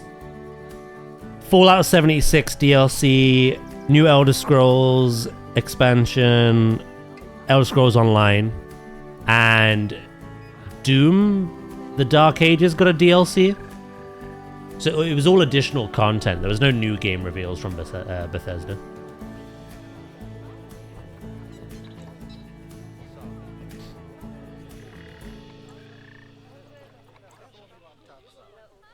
Do a little loop. Sea of Remnants. Yeah, there was a lot of good looking games. Lots of fresh, brand new IPs as well, which look good.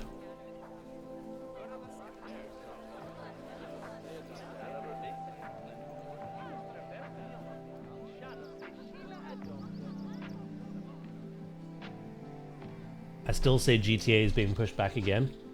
That'd be quite ballsy because everywhere is like very confidently advertising it as November now.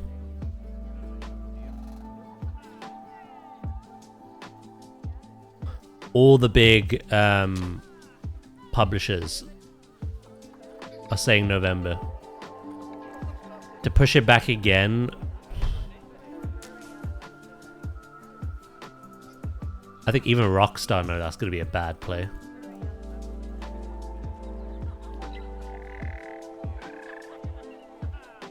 It's not impossible. It's happened before. It could happen again.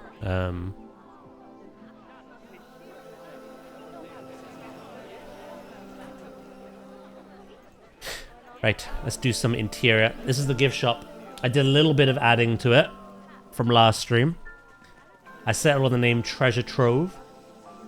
It was originally Cove or Bay, but this one made sense to me. Also, it was pretty dark, so I took out the implied windows and I added my own. Let some natural light in. I recolored the things that we added on stream, and I put some support beams on the ceiling, but there's still loads to do. So the main thing is I'm actually gaining money again in this game. I've broken the polar bear curse. We're making profit. And our zoo is currently like teetering onto 5 stars. We're almost there. I should make the guests a little bit more happier. Did you see that Halo Deluxe Edition picture of what you get for buying it? The digital game manual. Halo's a weird one. I love Halo. Halo is like my favorite Xbox franchise. And I've not played Halo 1 in quite a while. So the fact that they're remaking it again, but also adding story to it. They're adding like 3 brand new never before seen missions. I'll play it. It's right up my alley. Ooze mentioned that he played the remake quite recently as part of the Master Chief Collection, so he's not as excited, which I understand. I get that 100%. But yeah, no, Halo is a game that it's not a brand new game apart from those new missions. It's a game that doesn't even need a digital manual. It's been done and done again. So it's kind of a weird thing to sell people, I'll be honest.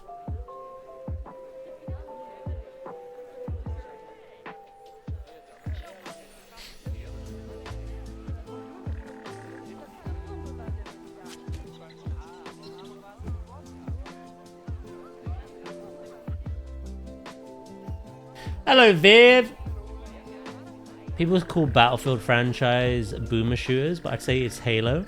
You've never liked Halo. I love Halo. Halo's amazing. And Naka's hair from 5 stars. Not too shabby. That's one way of putting it. How you doing, Viv? So, do you get to see Planet... You got to see planetzoo 2, sorry, before the rest of us? Yeah, I got to see it in March. Seahorse. I had to keep it to myself for 3 months. I'll go over it again later. Like, later on in the day. But we did just spend like an hour and a half talking about it. It was amazing. It was one of the best things I've ever been approached to do. I got to meet so many wonderful creators, all of them. Sinful Panda, Poor Builds, Mrs. T-Rex, ZHS Plays, Rudy, Eben, Zoof, Caesar, Plastic Swans, and Leaf. All amazing people. And yeah, we got to see kind of like an early kind of like tour of a zoo they'd built. But also we had like loads of like the development team come up and just like share what the work that they've been putting in to all these different disciplines, and it was kind of like eye-opening because I've never had the opportunity to go to a studio and see that, the work that they put in. No worries, zoos, catch you later. But yeah, no, it was a really fun day out.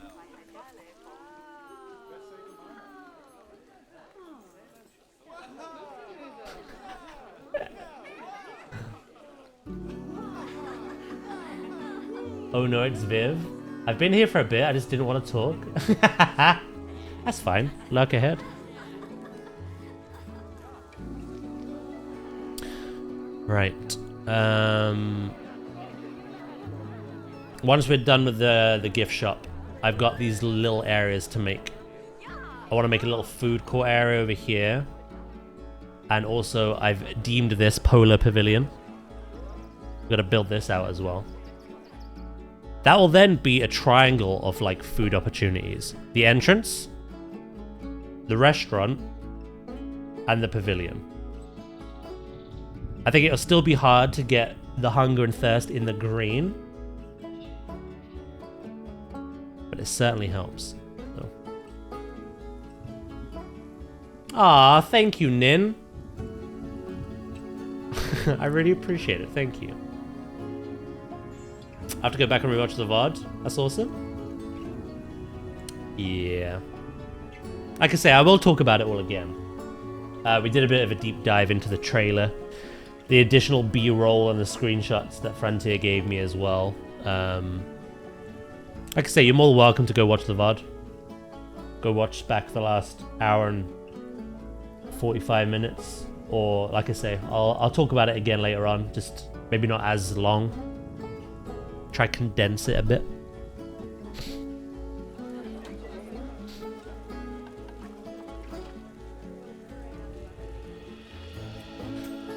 Nadia, full of energy today.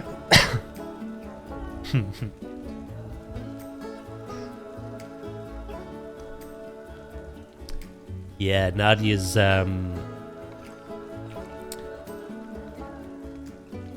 been drawing and building and painting and all the creative things.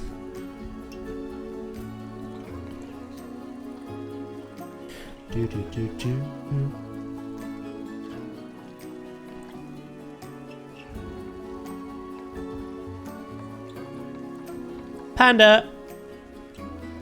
Not seen a panda yet in Zoo 2. I hope they do bring them in. I can't see a reason why they wouldn't. Otherwise, I have to eat a shoe. Yeah, I said that right.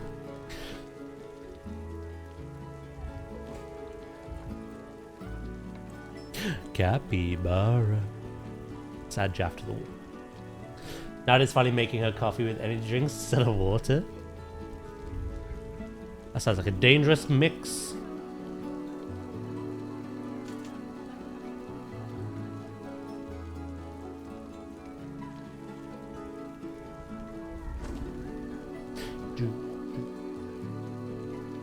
My mood significantly improves if my brain's able to be creative and come up with concepts and ideas.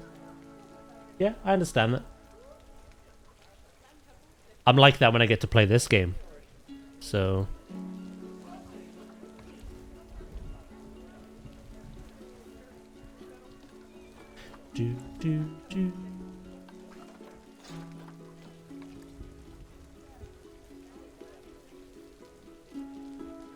Ew, coffee.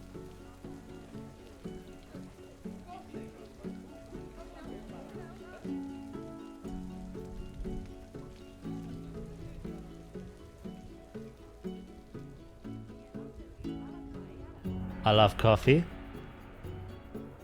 Yeah, but Nadia's already expressly said ooh Viv today, so... Coincidence? I think not.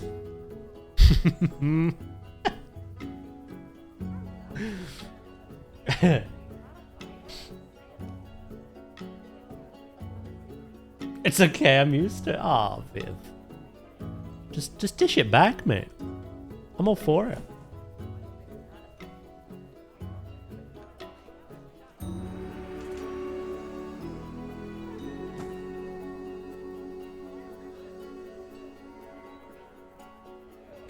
Nadia despises your entire being. Wow. Go damn.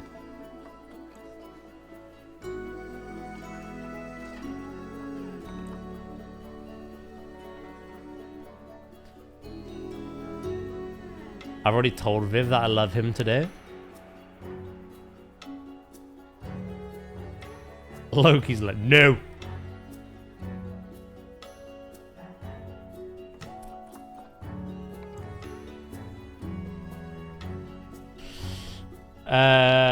I don't have the energy for anything. I slept for 10 hours and this headache is making me feel violently ill.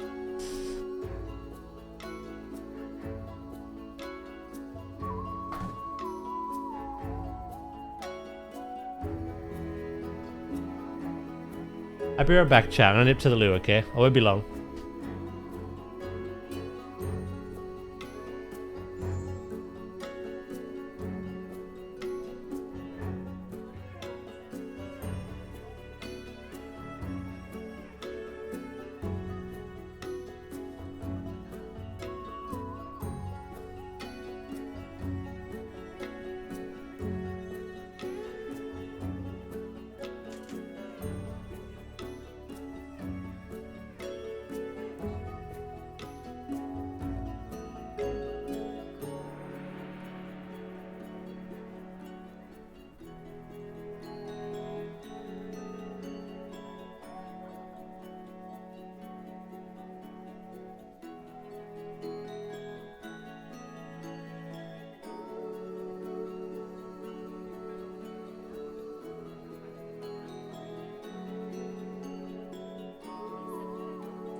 I'm back. I'm just gonna open a window.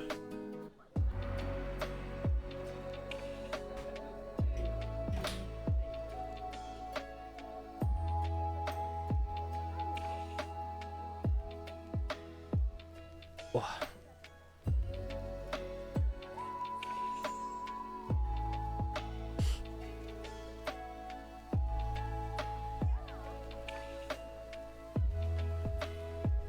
Little shit alert. Goddamn.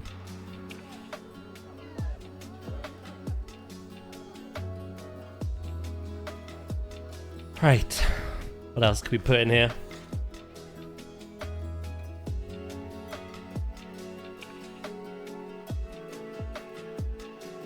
Do do do do do do do do do do do do. There isn't too much room to work with.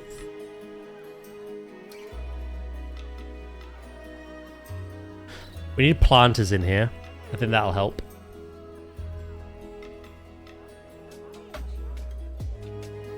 You just woke up. Good morning, sleep.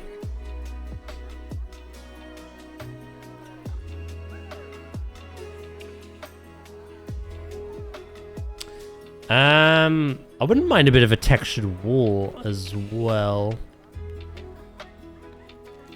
I'm wondering how these would look. It might look odd.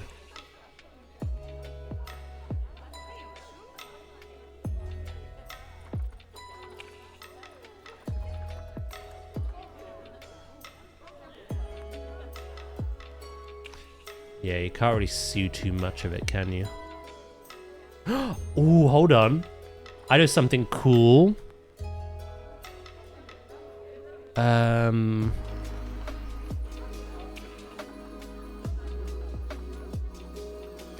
I've used it before for like a penguin sign in the past. Where are you? There you are.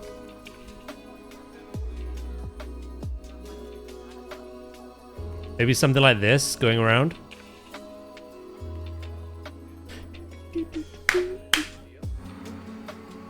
I sensed it. The blasphemy.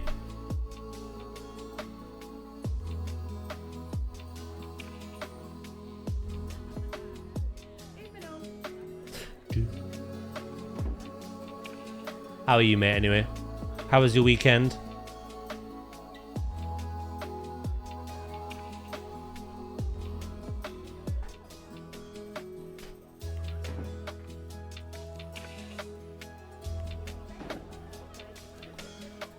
I think there's ads. What do you think? We could improve it somehow.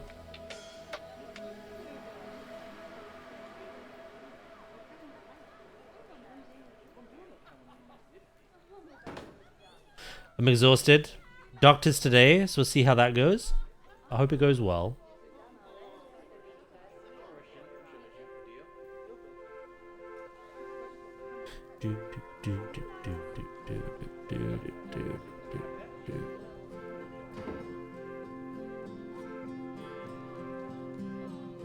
Yeah, I hope you're okay.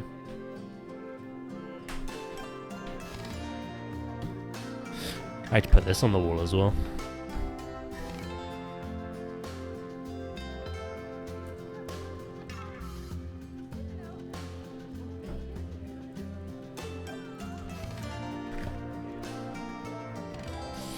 Save that for later.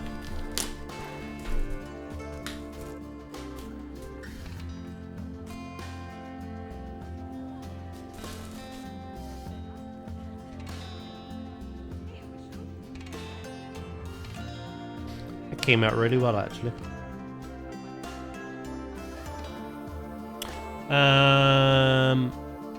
Right.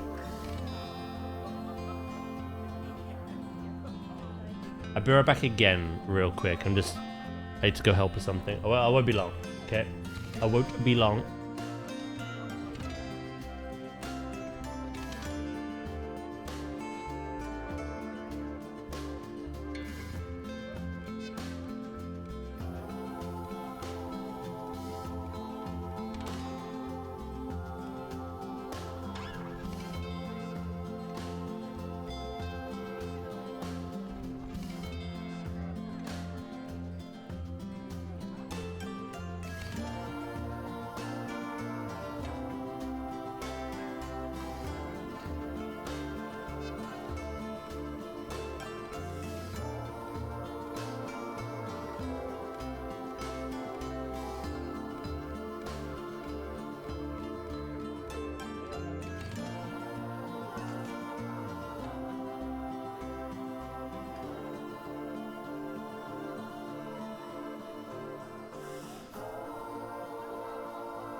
Right, sorry about that.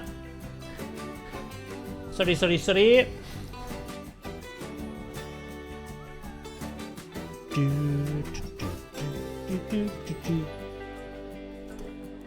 You go away.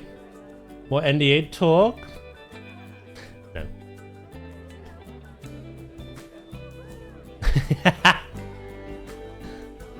I think I have probably made you paranoid now. For life.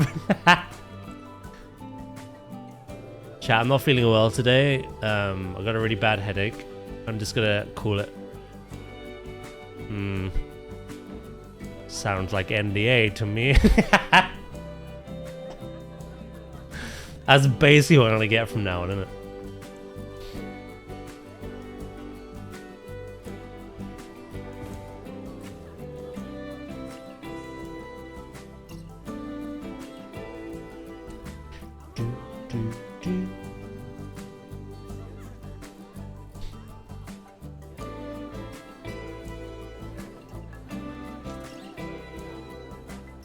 Picture our locations.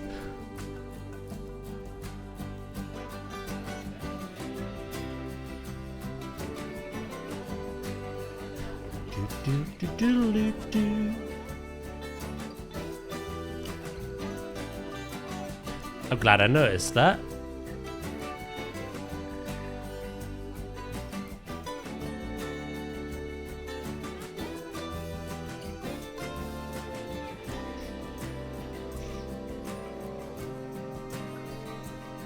There was a couple days in March. I've got the little little lanyard thing. Hold on.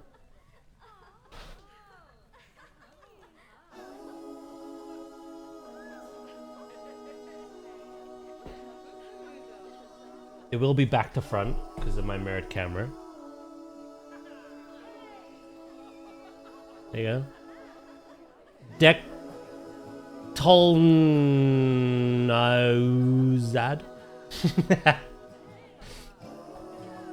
Yeah, it was the 16th of March.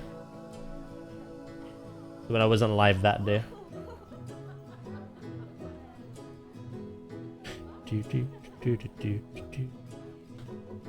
I've heard of kid trackers, but Twitch trackers? Ah! Sorry. That was a very seal response. Oh no. Out you must go. And now Chunk Norris is the alpha. I'll bring you back in a minute. Ah! I'll bring you back in a minute.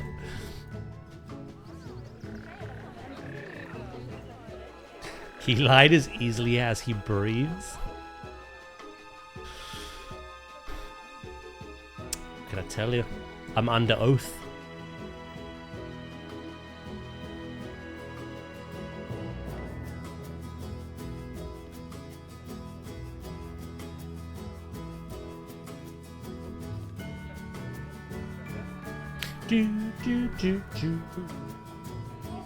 Ash Bear? He lies as Ash Bear as he breathes.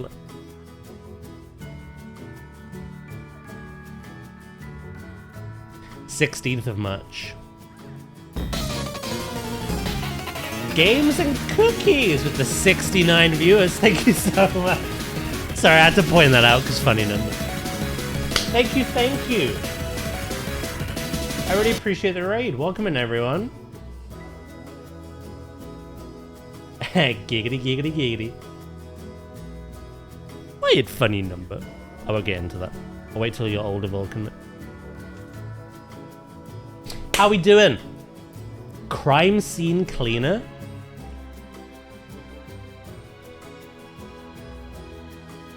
Who's that Pokemon? It's Pikachu! It's Clefairy! Fuck! Who committed the crime? That's what I want to know. And why was it Nadia? Wabbajank, thank you so much for the follow. I really appreciate it. Welcome in. Hope you've had a good day. How's the zoo? Going really well, thank you. How was your stream?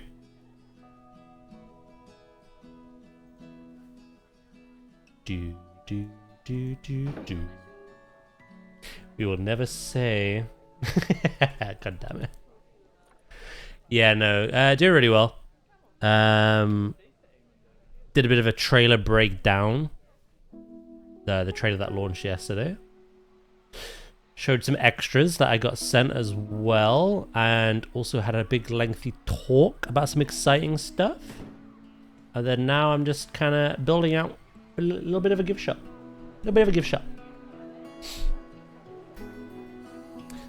Now, are you doing crime now? I love Crime Scene Cleaner. I've never played that one. Is it like Power Wash?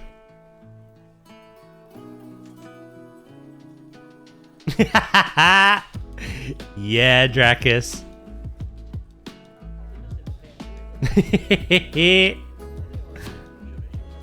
I mean, they're like family to me now.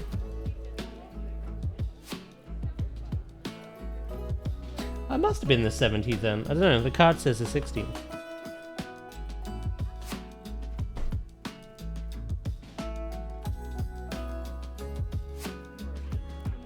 Don't forget that promise. What, the panda promise?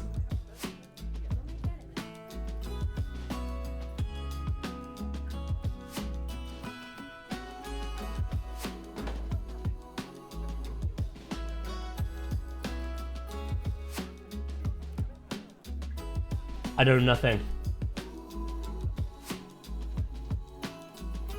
You know, everyone who just came over from Games and Cookies, welcome in. I hope you've had a great day. If you don't know me, my name is Daz. We do a lot of variety over here. RPGs, retro games, platformers, horror games from time to time. But my main game, my main kind of staple is PlanetZoo. We play quite a lot of Jurassic World Evolution 3 at the moment as well. So yeah, we're just kind of in a big PlanetZoo 2 hype bubble currently. Wow, when? When indeed. Look.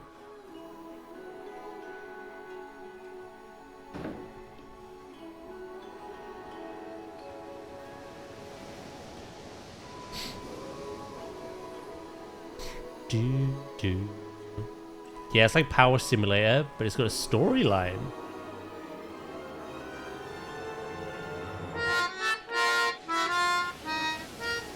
I have a feud with Power Wash.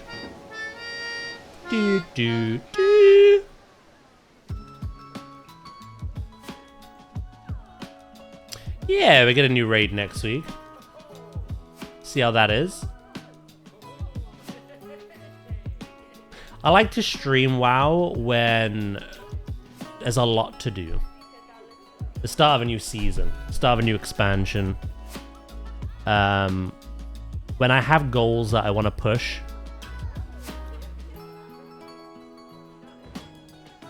We're kind of like at a point where we're in downtime, waiting for more stuff. And it's just not really worth streaming. Hello, Stella. Going good, thank you. How you doing?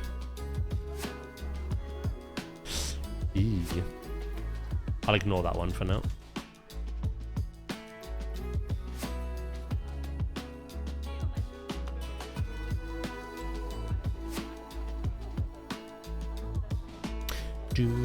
Should I have like corner beams? Although then these would have to be moved. I might try it, see what it looks like.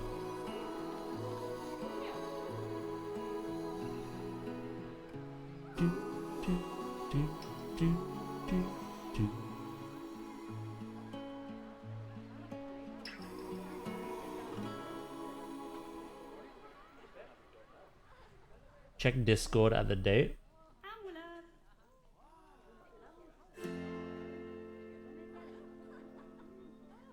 Regardless, it doesn't matter. That is the time period. I wasn't actually visiting family. I had to come up with a convincing lie. I couldn't tell you where I was actually going. Panda plushies. Hold on. Where are they? Here they are. Imagine we could scale these, Luke. Big ones, tiny ones.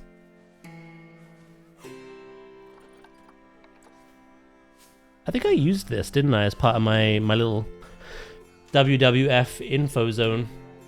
Little panda.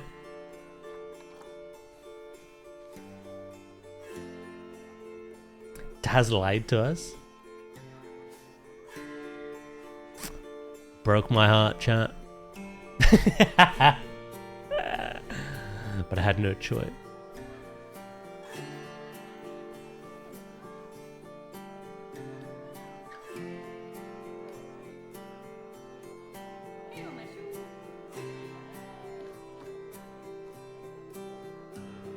Like I say, it's probably one of the best experiences I've ever received, so... They say I can't talk about it. I'm gonna have to keep think of a little white lie for you. Hey, Jeff!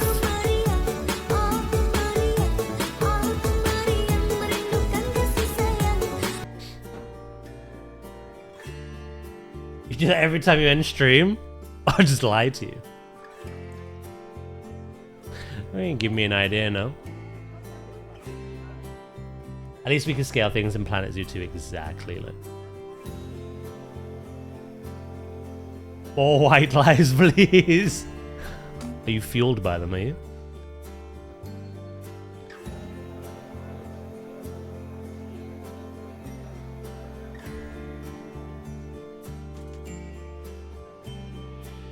Yeah, sure. Oh, I am, Jeff.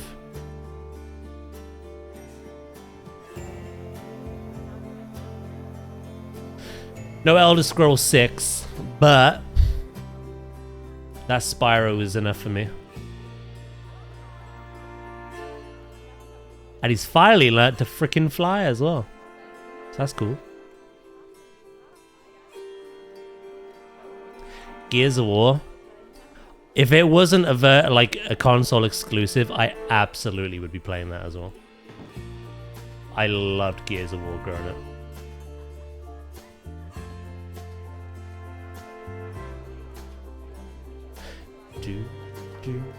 It's on PC? Nope.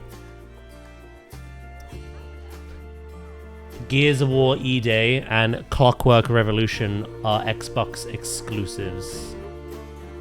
Everything else they showed is PC as well. Or PlayStation. But those two titles are not.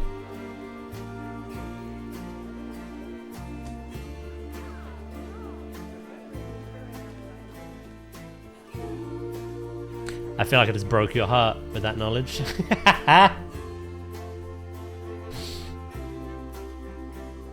Fable looked amazing as well.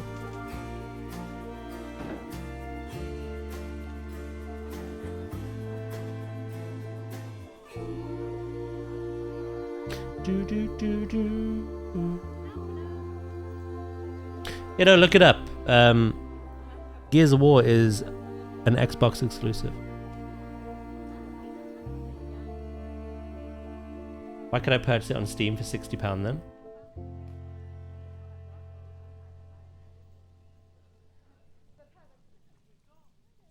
Maybe the wording is weird, like you said.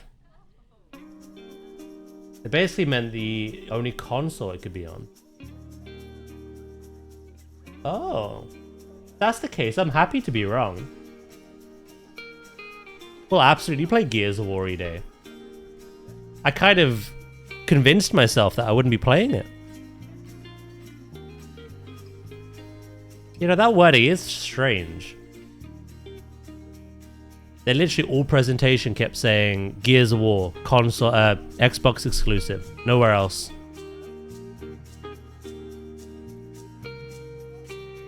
Strange. Okay. I'll take it. You've made my day better with that one, right? Because I convinced myself I wouldn't be playing it.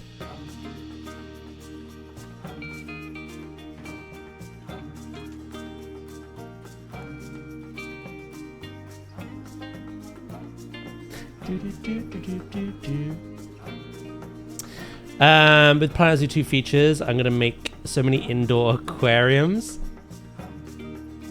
Yeah.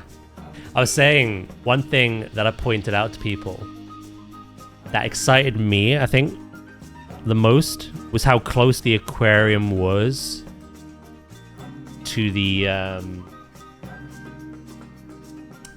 pathing. Hold on.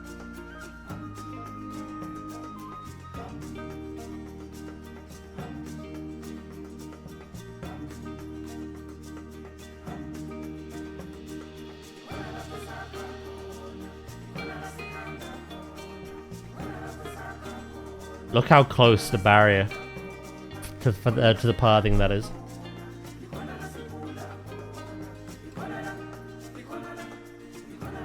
That has me excited because one of the biggest frustrations for me in this game has been the conflict between pathing and barrier. In an ideal world, I want no conflict. So, you know, that looks pretty good. I found Dory. Yeah, there's Dory. Right now.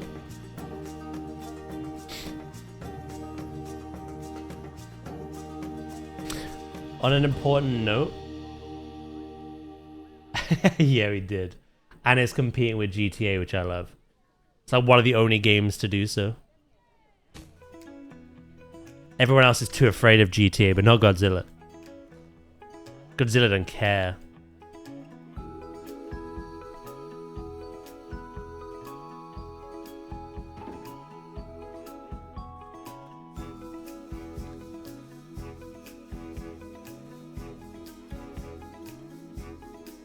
It was like 2000s gaming again.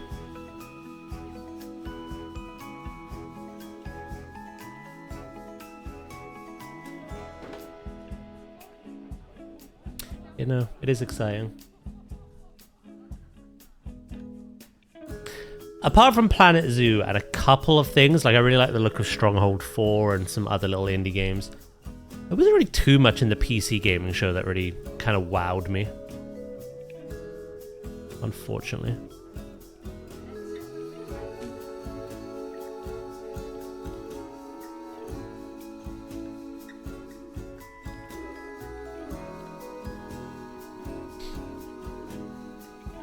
GTA hasn't a chance.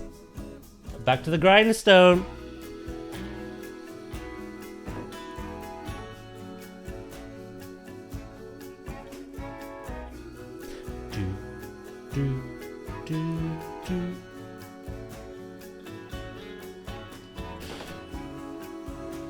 I'm gonna periodically just keep like throwing these at you. Here, chat. Have a tiger.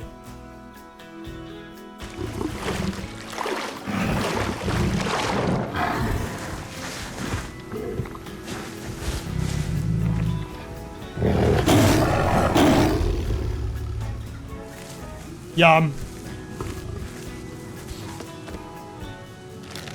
Well, I wanted a panda. The pandas will come.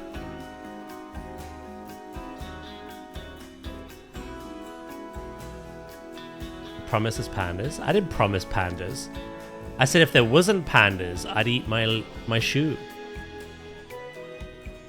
I also cannot think of a world where a zoo game doesn't have pandas.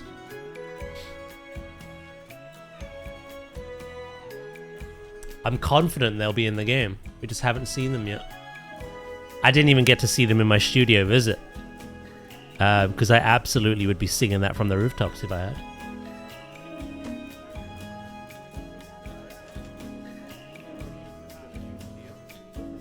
You better start eating.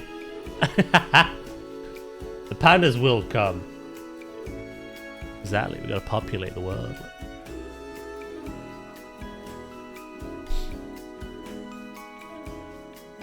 The wedge-tailed eagle. What we got now? We got the golden eagle, and we got the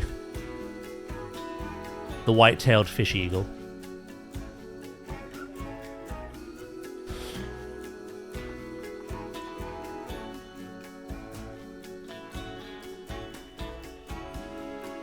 huh.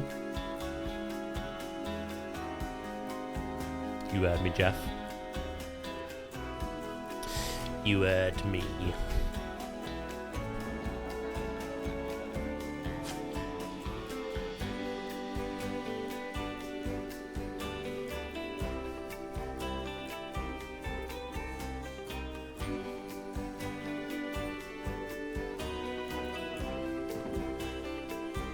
What do we know avian, actually? We know golden eagle, white-tailed fish eagle, toucan, and now a hornbill. An Indian hornbill at that, because I actually have a screenshot of a nature reserve in that region.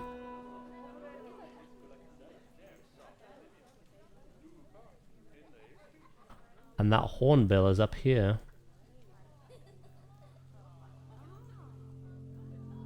Fly high above our tiger.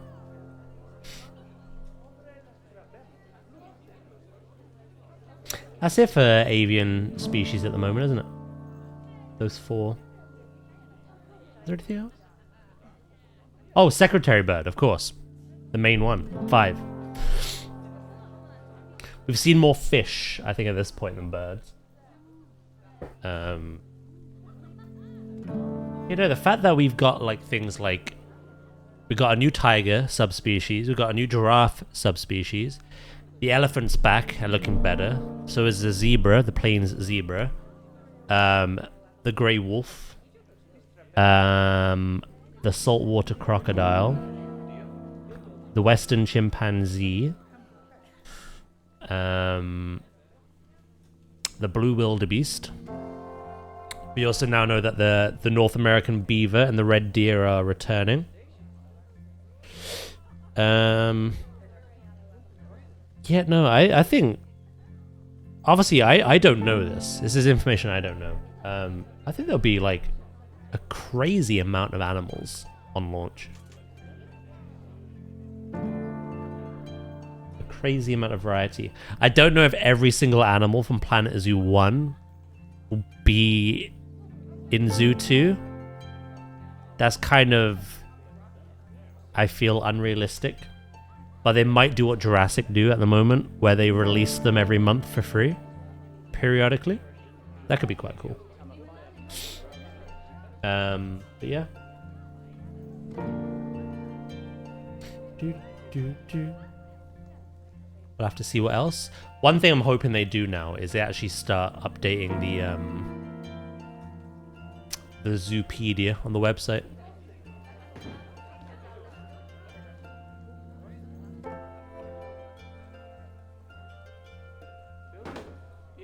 Doodly-doo-doo.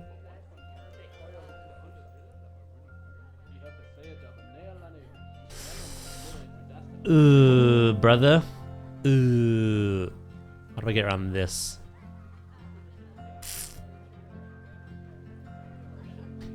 Like the last piece I need to get right as well. And then I'm gonna add some plants in here, I think. It's already a little busy. I don't want to make it too overcrowded, but some planters will look nice.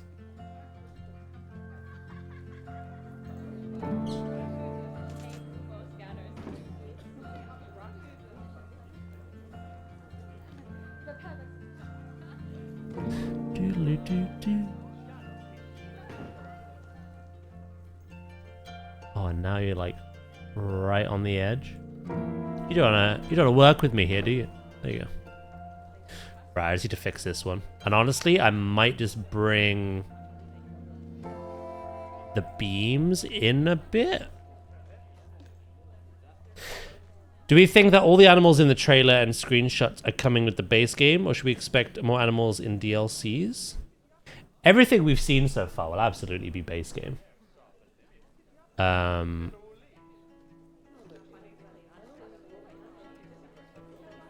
In my head, my hope would be the animals that we've already had in this game that don't make the base game cut, if any.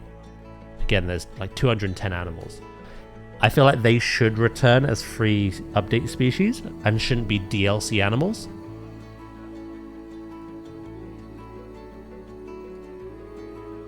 It's a difficult thing because, like, take the axolotl as an example. That is a paid thing. To get the axolotl in Zoo 2, you need to get the deluxe edition of the game. And obviously the axolotl is in this game. But it's one of those things of, like, if you bought the DLC in this game, you're basically paying to get it again. But if you've never played Planet Zoo 1 or bought that DLC, you're paying for it for the first time.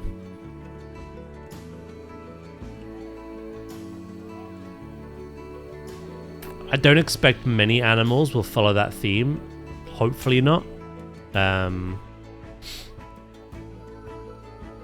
Maybe it's just a one-off with the axolotl.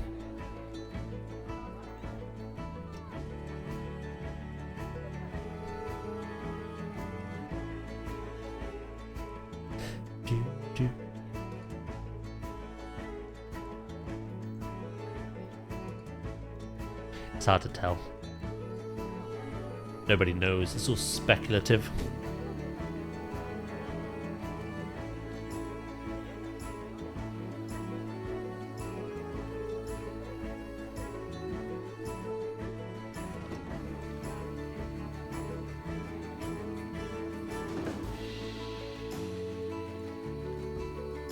Wait, was all that...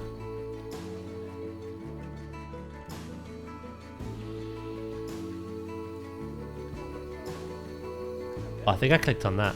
Why is climbing enabled? Ugh.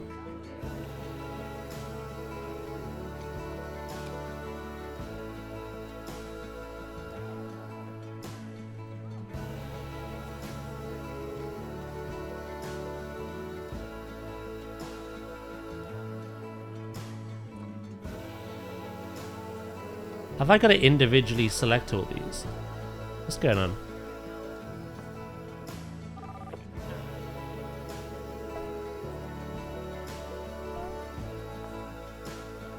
Oh, it just puts it back on. I didn't know what that's about. I tried my best. They call him the Speculator. Yes. Again, I've already shared what I can share, which pretty much is everything that is already out there now.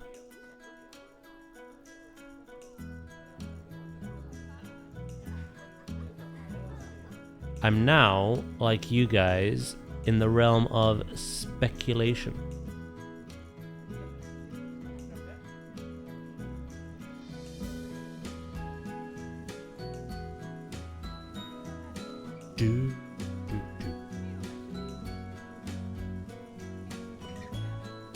I would never ask you to break agreements, don't worry. Some in chat would.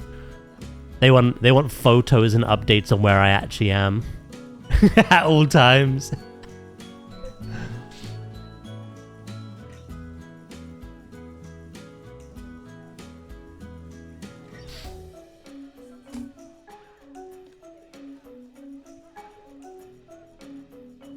You know they're adding the Daz plushie to the store?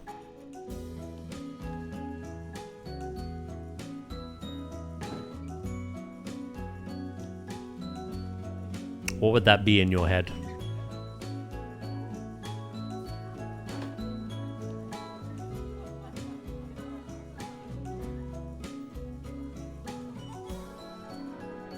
Do do do do do do do do.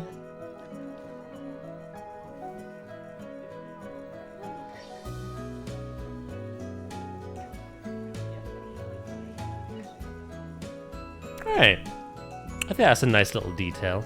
Just add something to the wall. Photos or it didn't happen.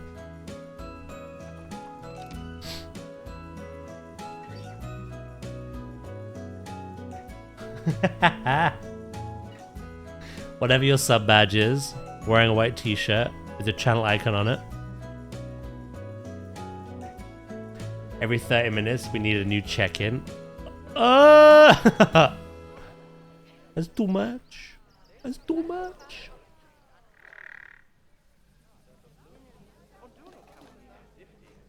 Right, I think these will look quite nice. Sounds like a skinny.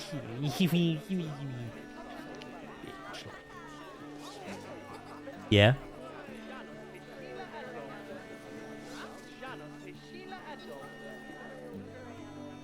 Yeah, no, hopefully what this means now, if you have any questions, there might be some answers I can give. The only thing I can't talk about is the feedback. Because, yeah. Can't talk about that. I like that boulder. That is a nice boulder. Thank you, sir.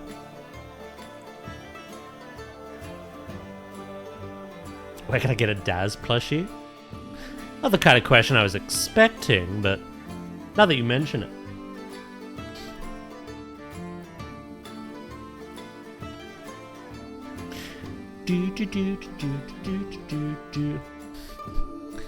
When the U2's collab? Well, I don't really do YouTube. I say really, I just don't do YouTube. But I am kind of collabing at the moment. We built a gibbon habitat for Mrs. T-Rex as part of her WWF charity streams. She's building a WWF zoo.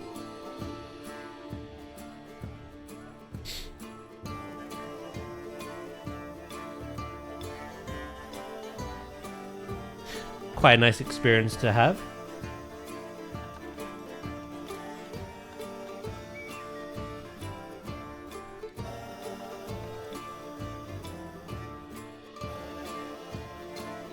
Lovely. Me.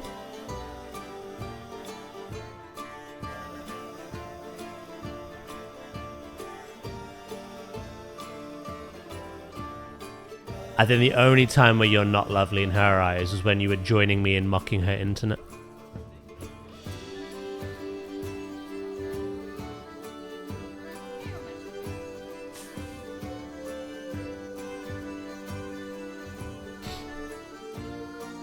But the game's the game, you know?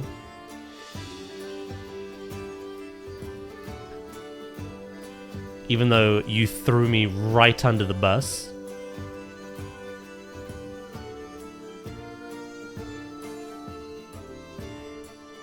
I might go for a smaller one here.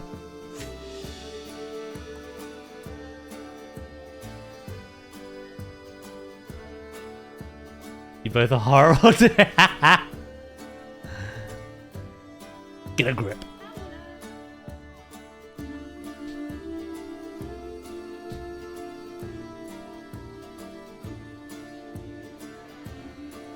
It's payback for all the times you just sat there calling me old.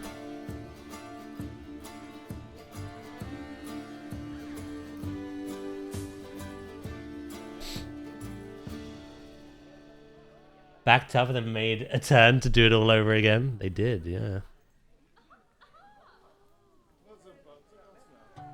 Vicious is what I call it.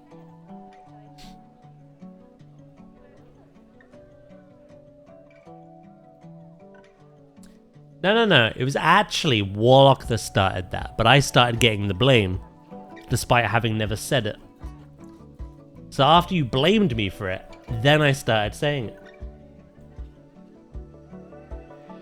Warlock's the one that reacts to everything you post in Discord with old or a laughing emoji with a finger pointing. But somehow you blamed me for that.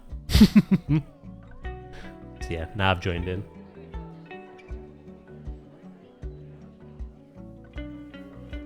Initially it weren't me, but I did join in. Yeah, that's the emote. Those headaches affecting your memory? I think they're affecting yours.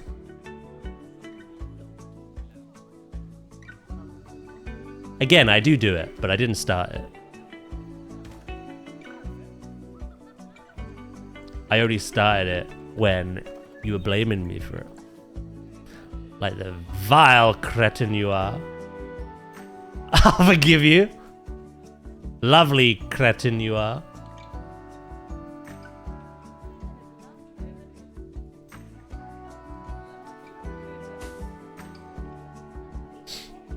Not forgiving Warlock. Oh, that's fair. Understandable.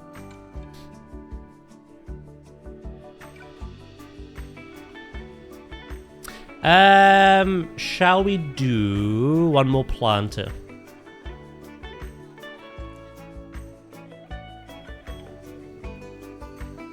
Although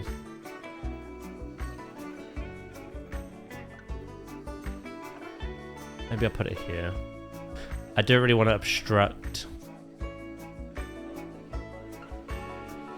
the floor. These are quite nice nestled along the beams and in the corners. This one's kind of just in the way, so I might leave that one. A boulder, we'll just stick a rock in here.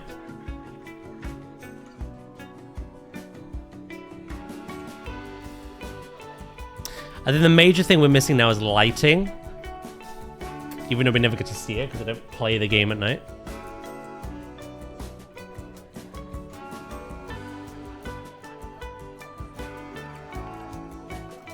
If there's anything else you guys can think of, I'll be all ears.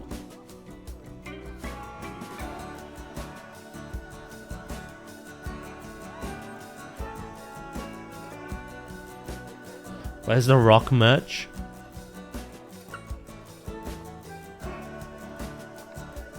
I know.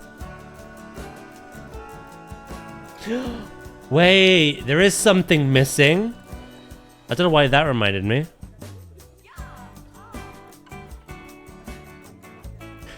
Do do do do do do do do do do do do. Where are they actually? Oh, they were right there. Balloons!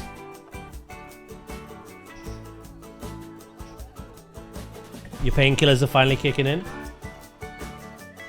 We're not interested unless it's a boulder. Noted.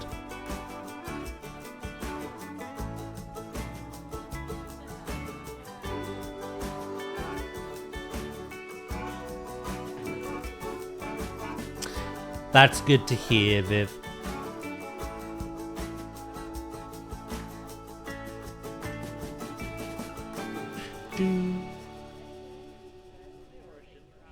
I'll see if I'm feeling good enough for raid tonight. No worries. How many do we even have for tonight? Do we have enough to actually raid this time? Even though I wasn't even present for the last one.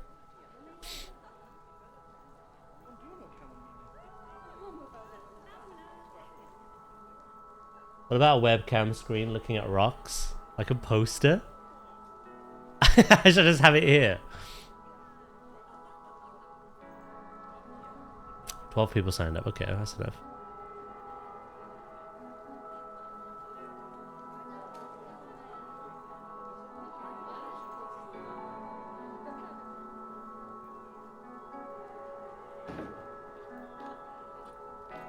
Let us go, giraffe balloons.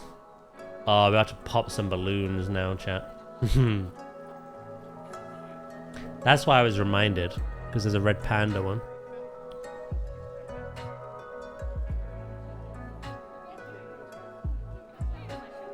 Swift changing alts like he's changing his socks. I will be bringing my druid tonight just to see how it feels. That's the only reason. It doesn't need anything from raid like my monk, so I just want to see how monk feels this expansion in raids.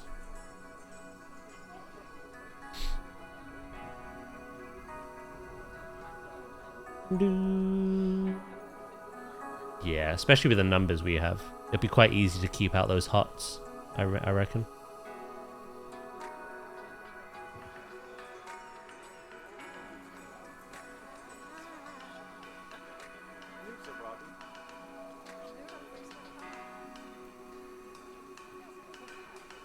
Should I have balloons out front?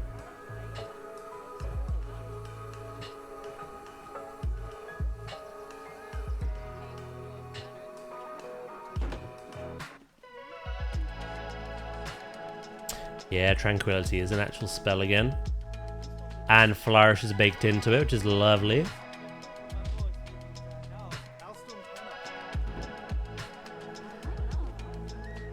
I might move those lights. Let's have a tiger there. And monkey there.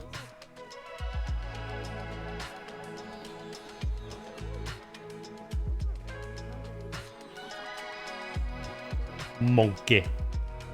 Balloons and rocks. I can't get over how good the rocks look in Zoo 2. Pause. What am I doing with this?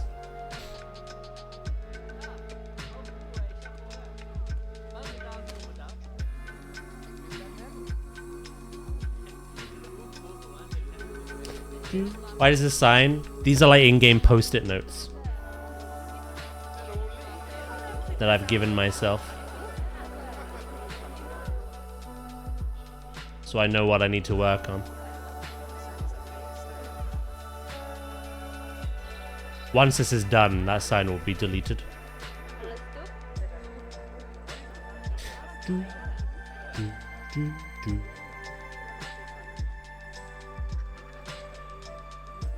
I thought your guess was stupid and needed an actual sign. Gift shop. Maybe they are. I don't want to rule out that possibility, you know?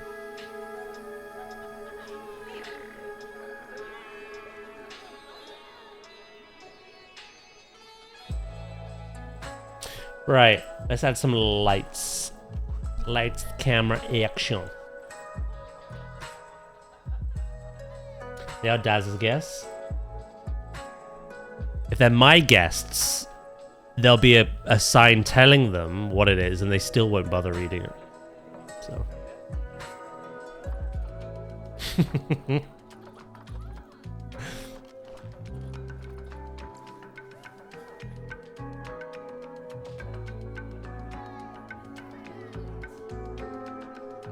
Signs reminding them to breathe. Are you selling rock posters? I should be.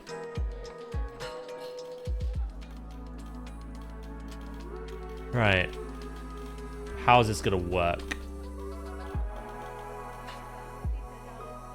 If I do that.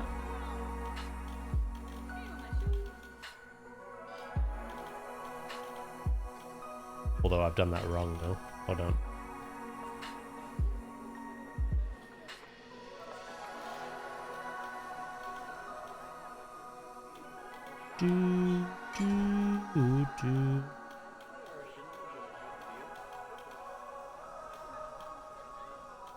It's easier to snap it than to like do it by eye. But I might need to do it by eye.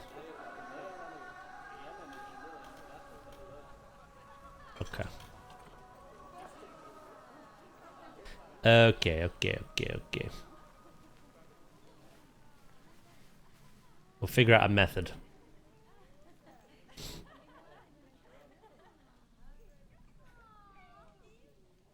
A little methodo.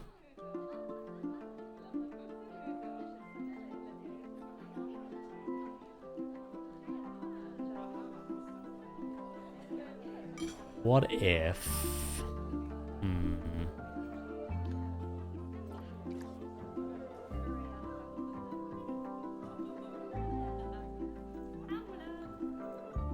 It's gonna be difficult getting this like exact.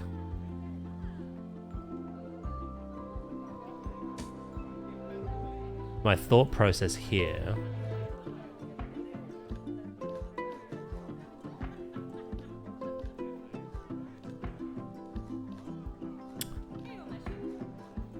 let's combine everything. There you go. It's kind of similar to what I do for other things.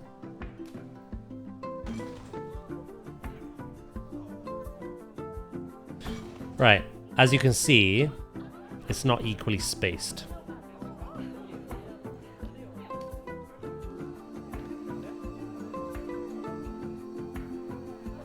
So now that we have the benchmarks out,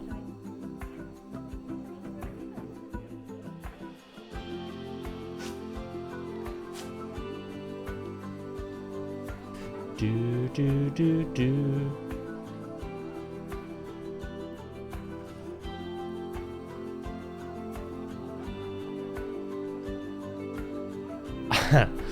I'm looking for like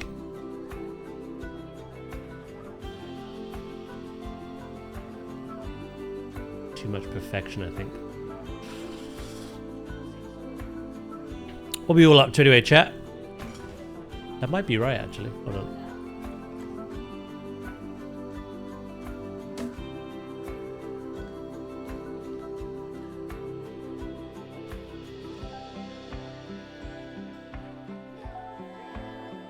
Get your face out of my face.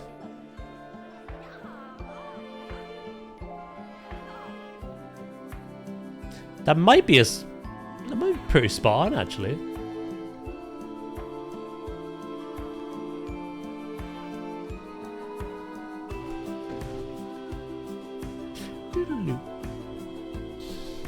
Playing Pooey or Satisfactory.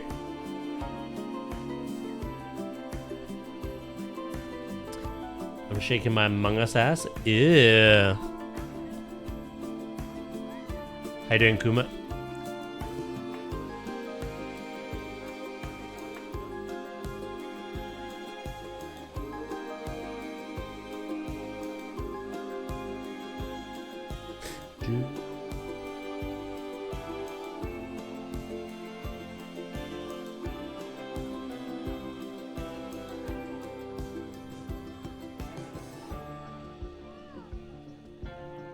Maybe that's about equal distance. It's hard to tell. Oh God, sleep. Yeah, no, I saw it. It looked really bad.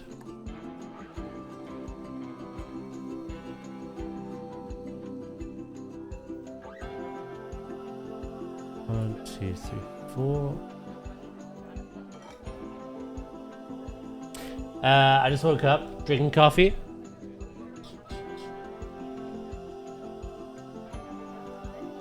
Nice.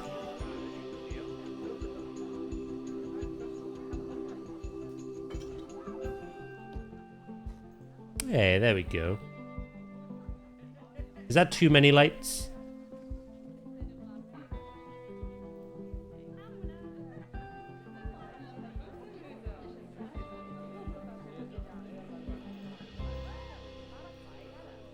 That looks good. Should we see it from a guest perspective?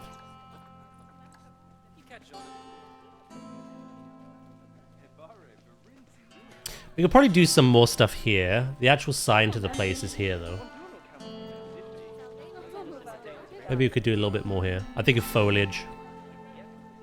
Some like creeping ivy or something.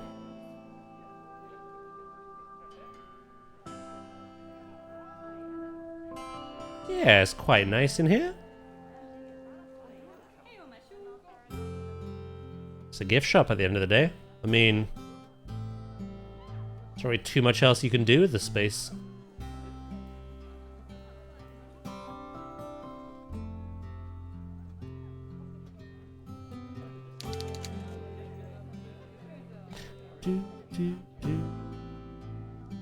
You know, it's got a really good cast, but at the end of the day, it's still Among Us, so.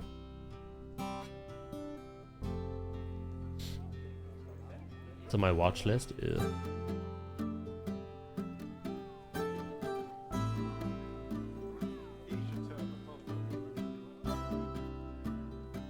Just a sassy bucket. You're just cringe, mate.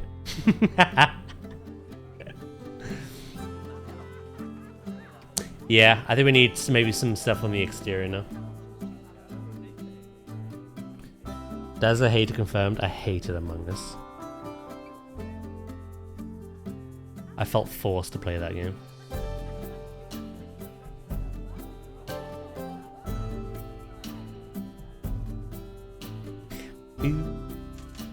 I'll show you cringe. Thank you for the plug in my own channel. I appreciate that. Ooh, what could be quite nice actually that I've missed?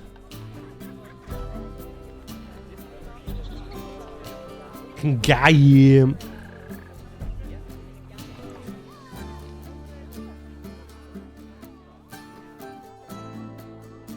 Some air conditioning.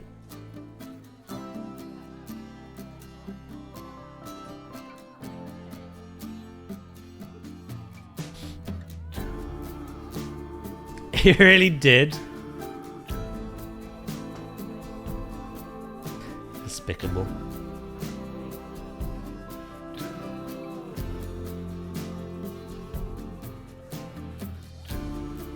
There I was gassing you to Frontier. How an amazing community you are.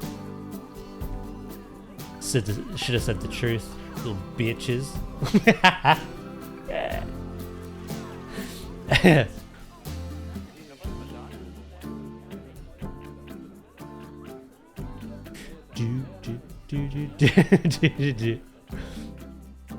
Right, let's do some exterior stuff, and then I think the gift shop is done. We'll start work on this area. BRB luncheon. Yeah, I lied to you and then I lied to them. I lied to you about where I was and I lied to them about how wonderful you are. I can't stop lying.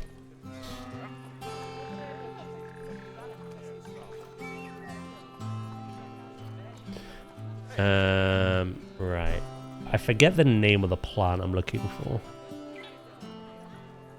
Sorry, cat. I quite enjoyed that intellectual conversation with your cat. We discussed much.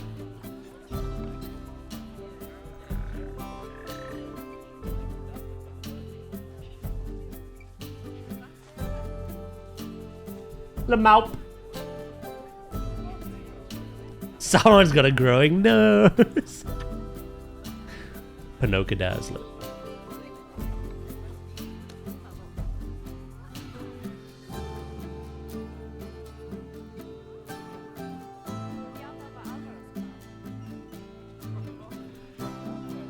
Any free animal. Oh my. Will that even fit? That's what she said. Okay, I'll come back to this. Oh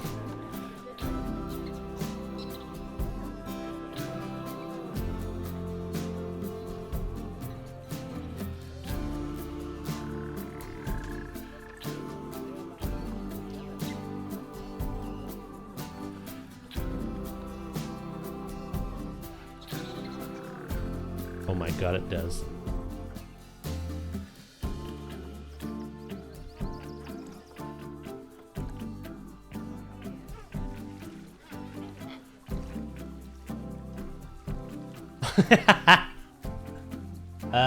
Yeah, it's quite the name. Quite the name for this. Pikachu. Pikachu? Sure, blame the cat.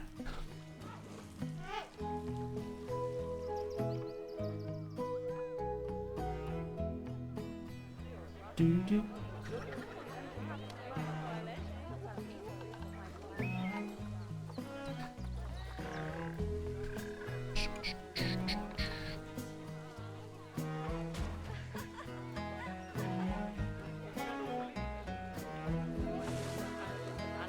I've never seen someone actually do it! In game, of course. I just want you to kick my bin over. Get out! Get out! George Wild, your energy is 82% in the green. Your hunger's in the green. Your thirst is in the green. The reason you're kicking off is because you didn't go to the loo before you left. There's one right there. Slaughter him. Any animal, fat cow.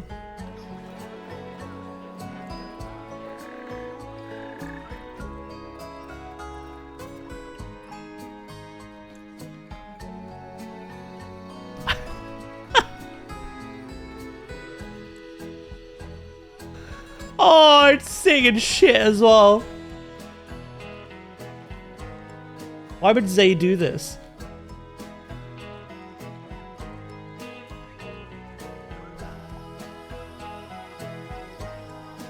Boing, boing, boing.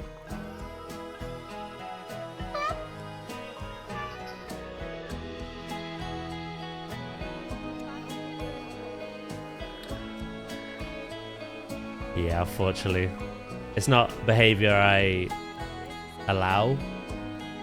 But that is from when Zay called Val a fat cow. It's great.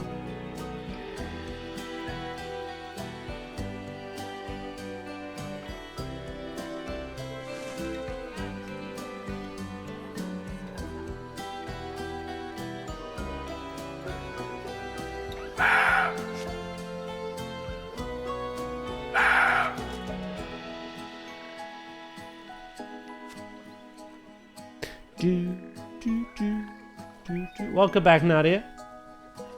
You see, Daz, this is why we need to be able to feed the visitors to the animals, so we don't get those kinds of complaints.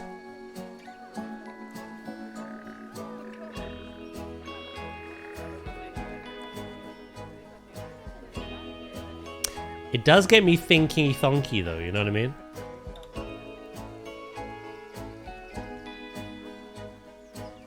Do I need another bathroom?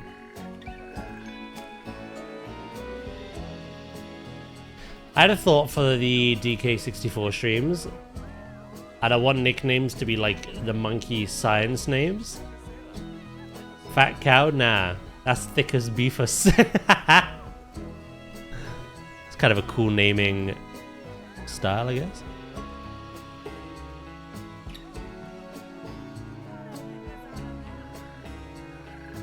What's the other... There's another style of this.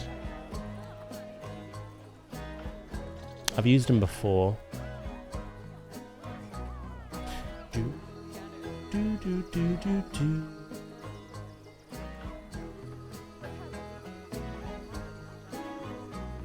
It seems like there's loads of new plants coming to Zoo 2, which is nice. I noticed like loads of little like roots and like mushrooms that grow on the side of like trees and logs. I assume we can place those as well as them generating on specific things.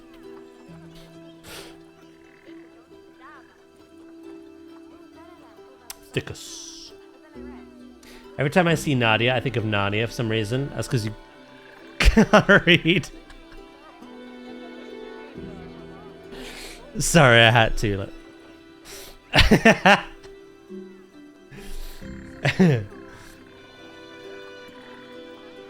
You wouldn't be in my chat if you could read, you know what I mean?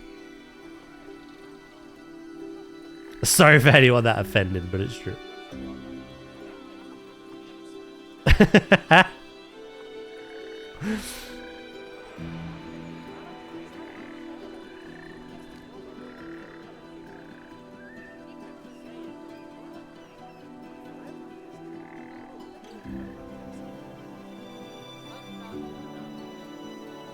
Doing good, Zay. How about you?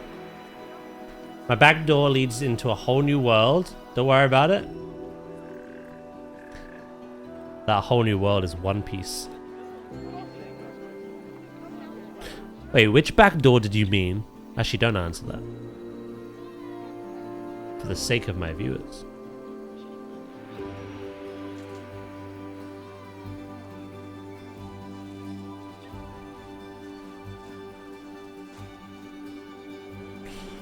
Oh, what are you called?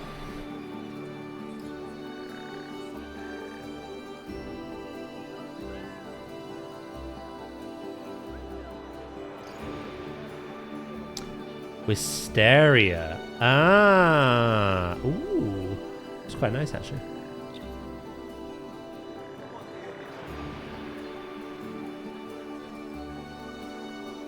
I woke up feeling hungover, but I wasn't drinking.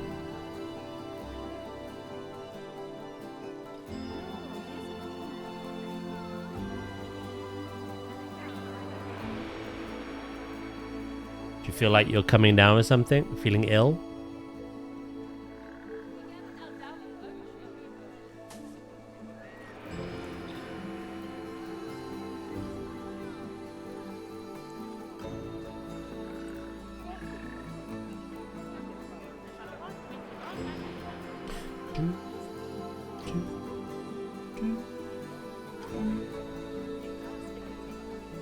Are you sure you didn't go out drinking but just forgot?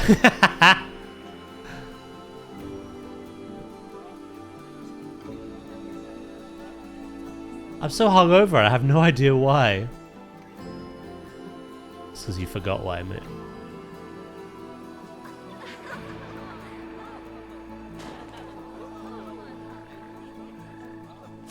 You know what? Fuck your balloon. Yeah. How dare you? That's what you get. Kick my bins over.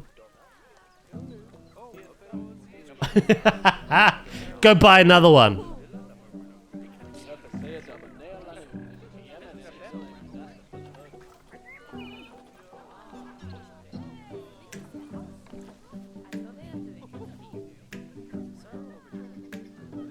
Add spikes to the bins. I'm half tempted.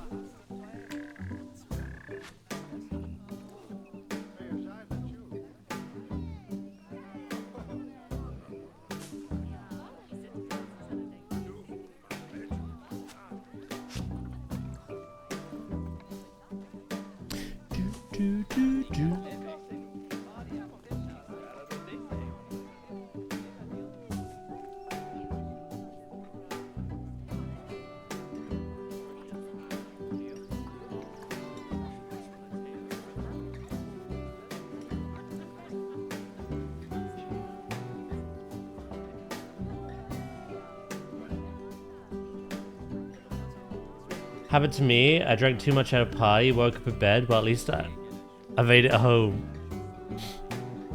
Just had no idea what was going on.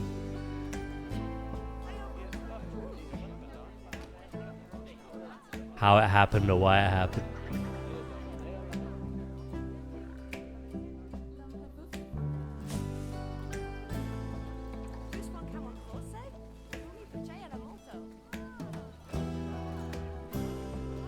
I can't type this morning.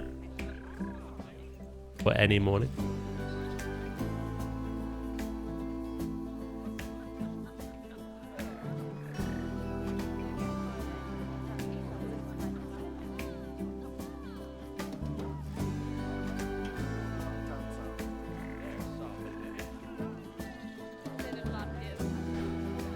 Excuse me? Who gave you permission to add One Piece emotes to my channel? Suck what she wants. Throw her in the bin, little rat ass. I did not consent to this takeover.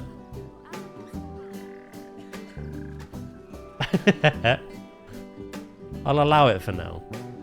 Do that again though. You'll be on the streets. Drawing caricatures.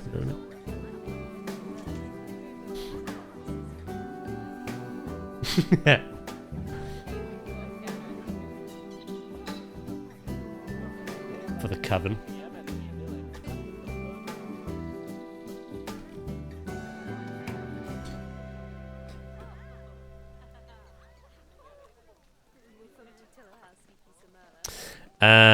Right. Boosh.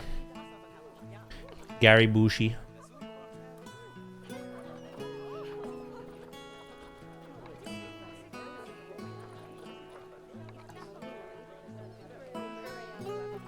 I hope all is well with Maddie. Yeah, same. I hope she's doing well.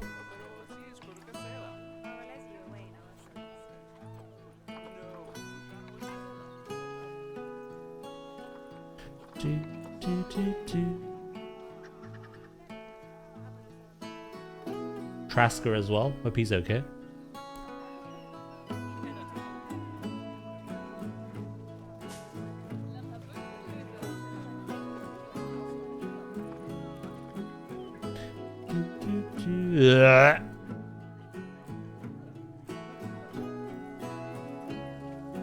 Alright, what I might do. I quite like that aesthetic actually.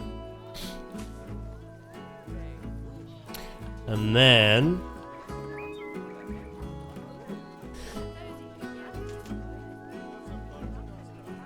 let me get the custard apples.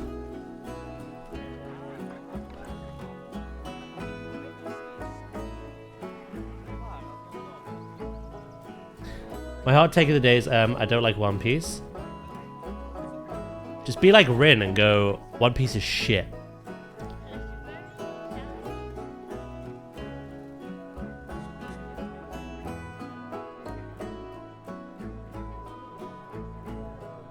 Don't worry, most of us don't.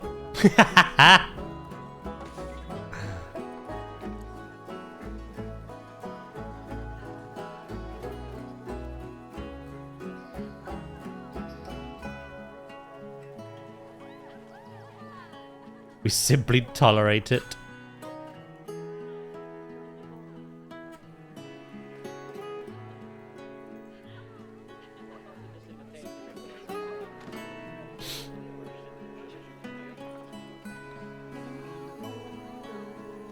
How dare.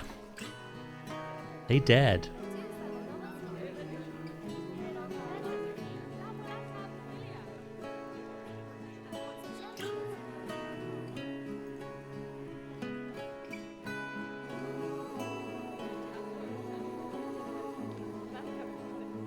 One Piece is awesome. You shut your whore mouth.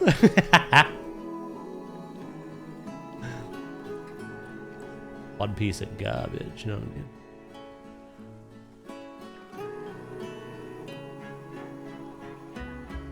I've never watched it, so.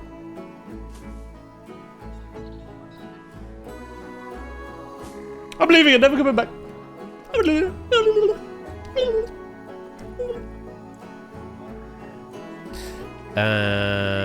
Right. Wisteria.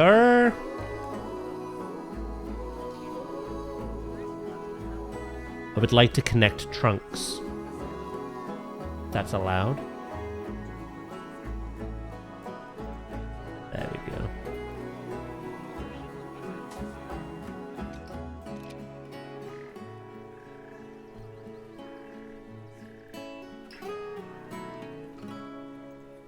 Nice. I think that adds quite a lot to the front face of this. Right, we're going to tidy up the little flower bed out here. Add some nice plants. And then, I'd say this is done. We'll start work on another little thing. Another little thing.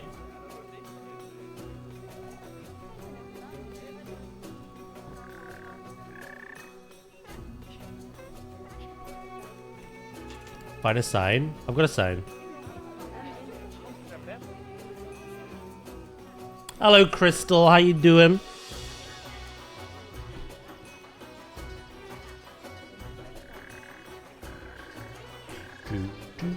What I might add here, actually.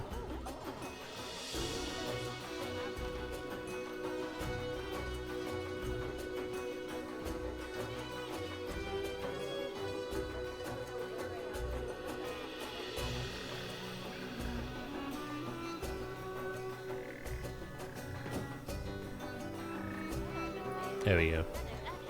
Already because the hat matches what I've added to my sign. And there are hats in this.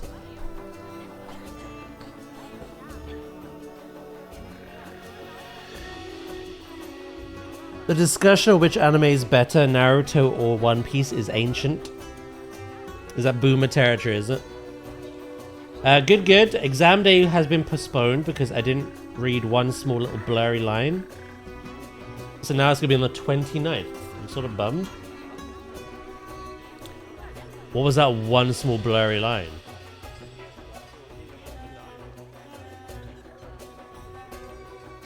You ready, planetzoo 2? Yeah.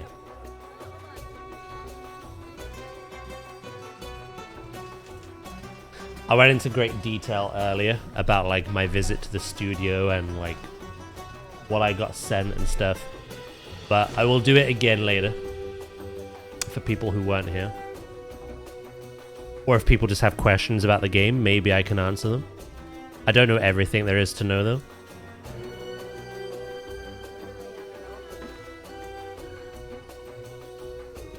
The small blurry line was that the jury piece had to be handed in at 9 AM earlier on the day so they could take a look at it before the talk. Ah.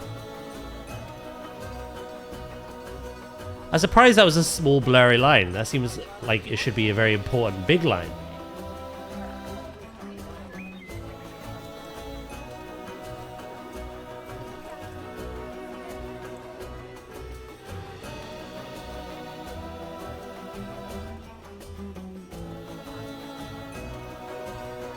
Huge line, yeah.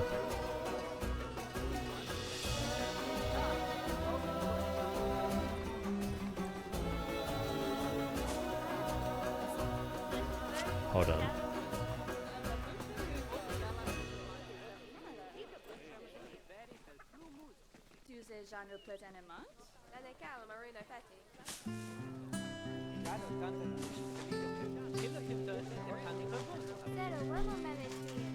The last time they mentioned it in the scheduled invitation mail, this time they didn't, so I thought it was not needed this time.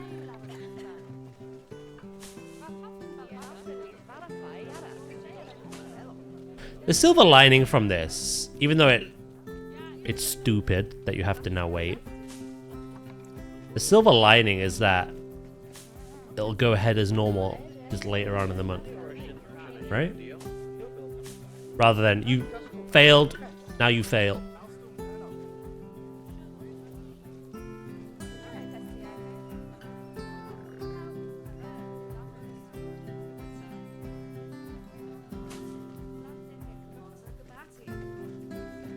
Like, it's a very annoying thing to happen, but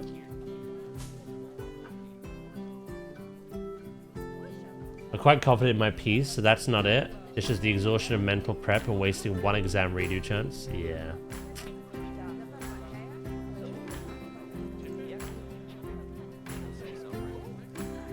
Yeah, not ideal.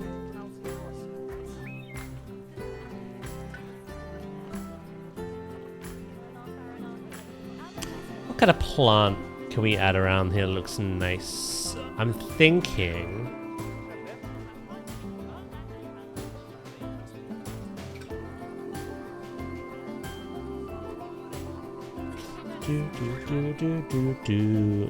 one of those conservation pack ones. Like these.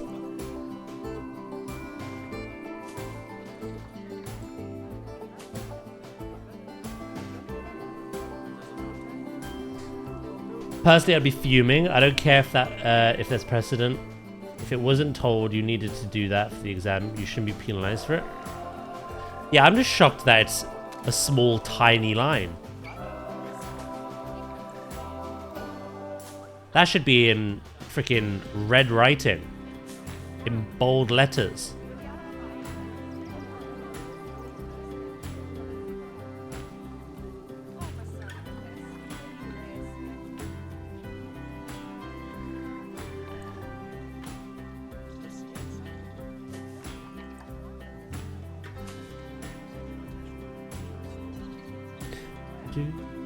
Oh, but you were told.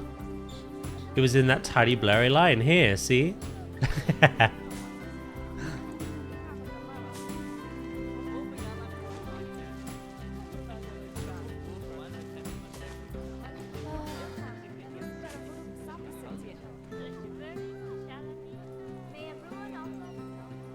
Troll face.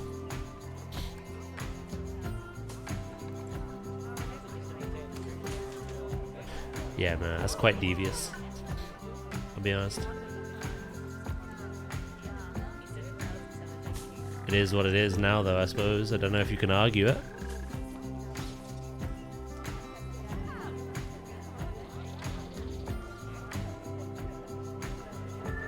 I'm very tired and a headache has begun forming, so I'll lurk and rest in bed. No worries.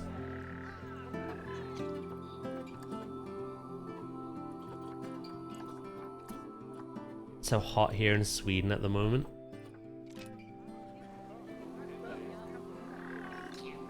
What's the temperature?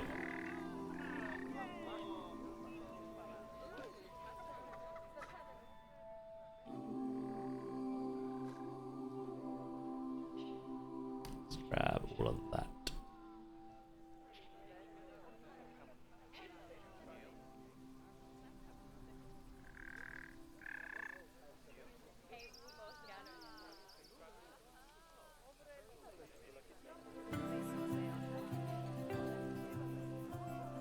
It's 21.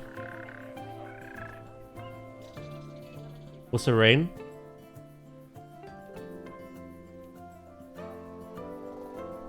Fine print only exists nowadays to catch people out, and not because they have too much information to provide. Paper is cheaper than ink.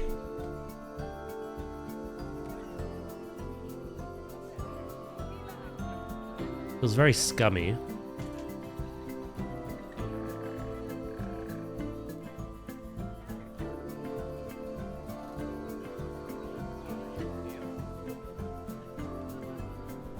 Do do do do do do.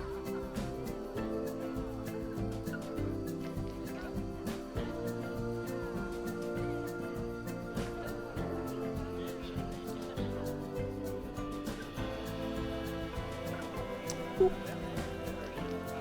1,210 objects in our little gift shop, in and outside. And how are we doing profit-wise? Fantastic. We're actually making money again in a zoo with a polar bear. I never thought it'd be done, said, or even imagined.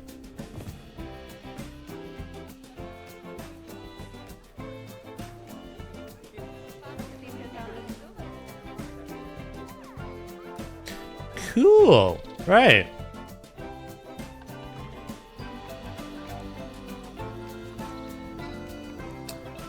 See, toilet's not even that bad. But maybe I should have another toilet block somewhere. What can you tell us about the fish you saw for Planet Zoo 2? Nice variety.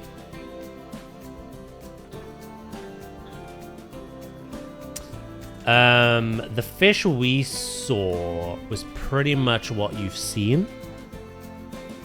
However,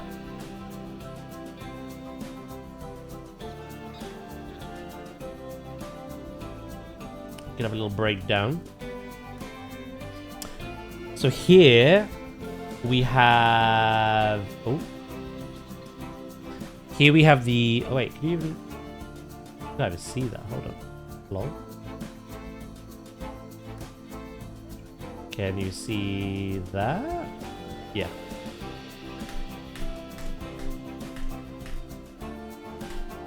Obviously sunfish.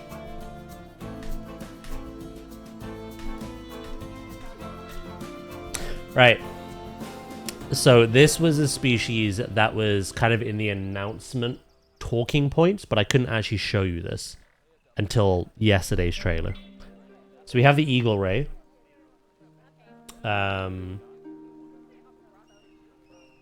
Obviously we got our little dories as well.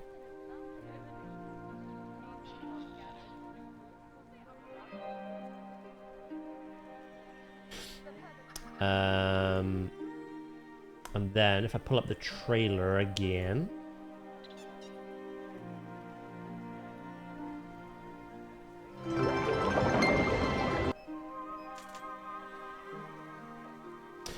right. See, we've got loads of different kinds of like tangs and like angelfish and stuff. The hammerhead shark and the black-tipped reef shark are confirmed as well as fish. But yeah, you got loads of colourful fish here.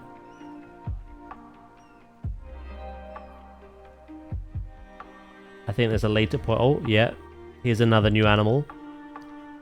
I believe this is an Indian hornbill. I may not have got the specifics of the name precisely right. But it is in an image that we saw a minute ago of what looks like an Indian nature reserve with the tiger. So, new bird.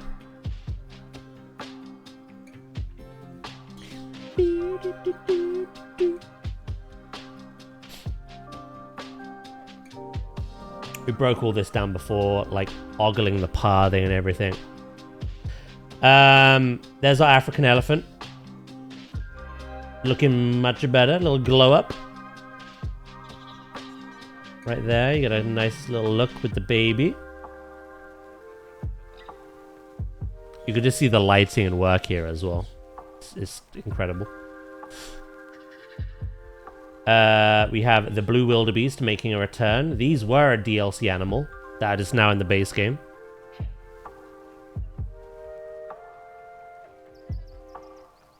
And then we have our chimpanzees.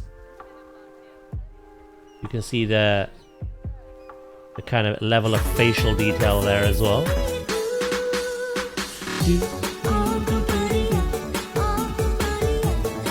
The details on the eagle's feathers are insane, they are.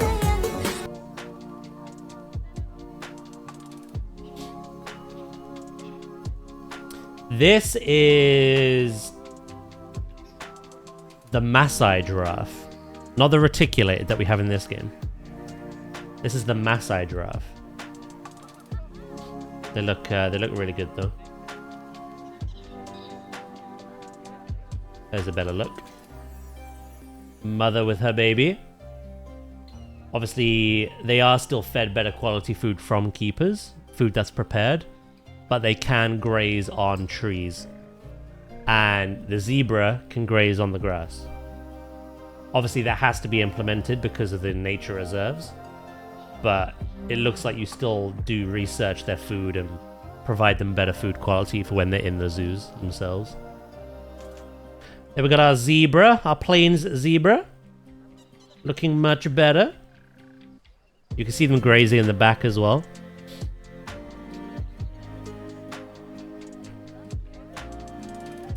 There's the new terrain, the foliage brush, which is custom, by the way. In Jurassic, this is more in line with Planet Coaster. In Jurassic, it's a certain group of plants that you pick, and then that's what you get when you terrain it out. You get to pick and choose. So I could only have grass if I wanted. I could only have flowers if I wanted, only bushes, only trees, or a mixture of all the above. You get to decide what you want in the brush. And even better, once you have gone over the area with the brush, you can individually select what you've placed down and move them, scale them down or up, which they do show in a minute actually. Here, there you go. The scaling of that tree, which they will eat from, like that. Nom nom. This is kind of cool as well. The water is very much like Jurassic this time around. In Planet Zoo 1, you have to faff to get the terrain good enough to insert water into. And if there's animals in the water, they get boxed up and sent to the gate, the entrance to the habitat. This is like Jurassic, where you can literally just place water freehand, even underneath the animals. So very quick, very smooth. It's like a different kind of water. It's considered drinking water compared to placeable water that the aquariums are provided with, etc.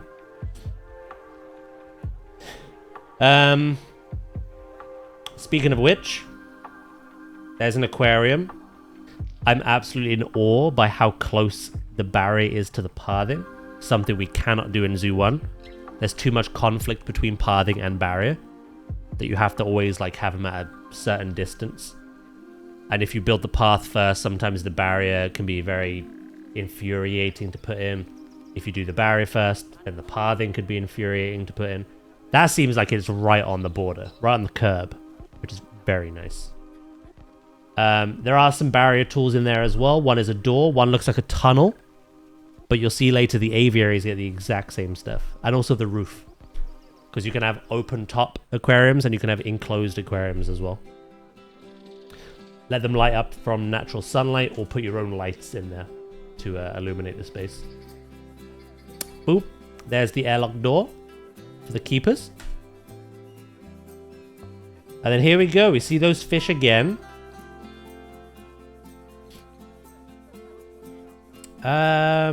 These are different from the deluxe ones.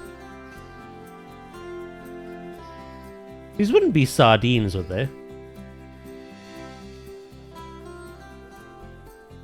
could be the deluxe ones. They look... No, they're not colored the same way. Different colorization. These are just gray.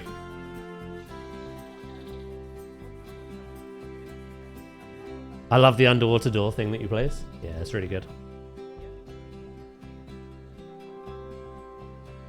Also new is the puffer fish. We're getting puffer fish. Get a better look at that in a minute. Again, we're seeing the same kind of tangs and angelfish. Wait a minute.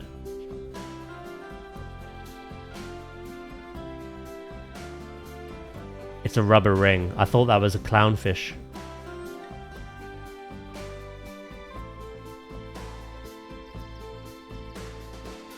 Yeah, that fooled me.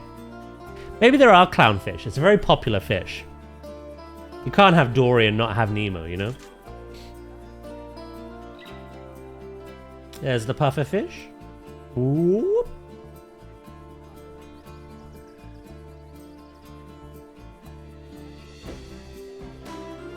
That's if we get egg-laying mechanics. The reptiles, the birds, and the mammals in this game, they just plop the baby out next to them. It would be cool to get nesting behaviors, though. For birds and for fish. Shark bait. You can see the eagle rays in this still as well. We've already shown the picture of those. This is how you make your aviaries. So it's all controlled with these poles. The position of the poles, the height of the poles, and the angle of the poles will generate a specific shape for the rooftop, which you can customize. You can customize the curvature. Even looks like the material there as well, although it's only showing the one for this example. So you pop it down and boom, the mesh is generated between those poles that you've placed. Really well made. Here we have our white-tailed fish eagles.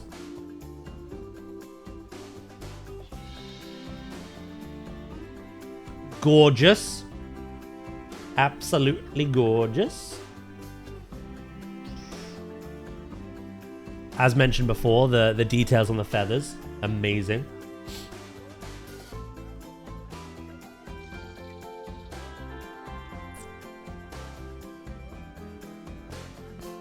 Enrichment as we know it are back. They probably added new ones though. This is the Scottish Highlands Nature Reserve. So we saw the African one in the game announcement trailer. This one in the gameplay trailer. And I've got an image of what looks like an Asian one. We have the return of the beaver. Very dramatic, that one.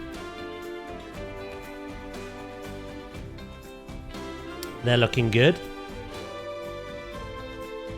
And also the red deer is back. Stupid deer. Herding. Herding is confirmed. Yeah. So yeah, pretty much all the fish that we've seen in this, the images I've provided, as well as the announcement trailer. Plus, obviously, the hammerhead shark, the other deluxe fish, and the black-tip reef shark. That's all we know really at the moment. I think we're going to get a crazy amount though. They do move in herds. Right, we've got an ad break about to play, so I'm going to nip to the loo quick, okay? I have some B-roll that I can show again, as well as some images. So we can look into them when I'm back and once the ads are over. Your deer also heard. Just escaping into a lake. True. I like the choice for eagle rays. Yeah. I wonder if we'll get manta rays as well. I'm happy with the eagle ray though. Ooh, stingrays. A lot of zoos have like those stingray pools. A ray shark, maybe. Right, I won't be long, okay? I'll be right back.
Right, I'm back. Yeah, so I've got some other images I can show you. I've got some B-roll as well. So we get another good look here. I'd like to see koi fish. That'd be quite nice. I honestly don't know how many animals we're going to get in the base game. It seems like there's going to be a ton, though. There's a lot of returning animals coming back, plus all new ones, terrestrial ones, plus the birds, plus the fish. I think it's going to be quite a big number, honestly. Yeah. Here we get a good look at the secretary bird.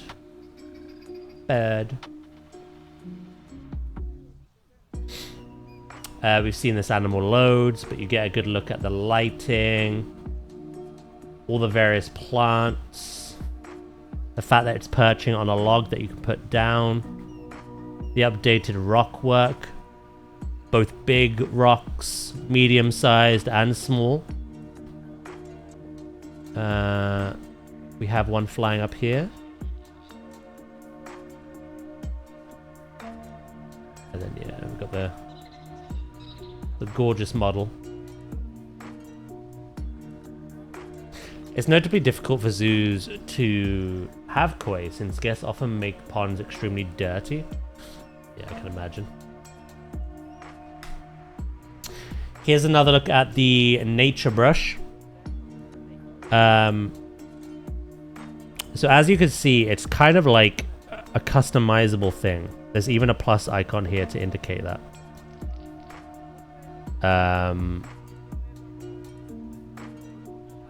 What that means is, from my understanding of what I saw when I was at the studio, is you can have the brush apply all of this as you go over, or you can select individual things within it. Say I only want trees, or I only want reeds, or I only want grass or rocks. You can kind of customize what you lay down. Hammerhead is the biggest, yeah, the biggest fish so far. Although, yeah, no, probably. I was gonna say the sunfish is pretty humongous, isn't it? Here's a really cool one. This is showing you how you can actually make pathing bridges. The tool in which you connect those.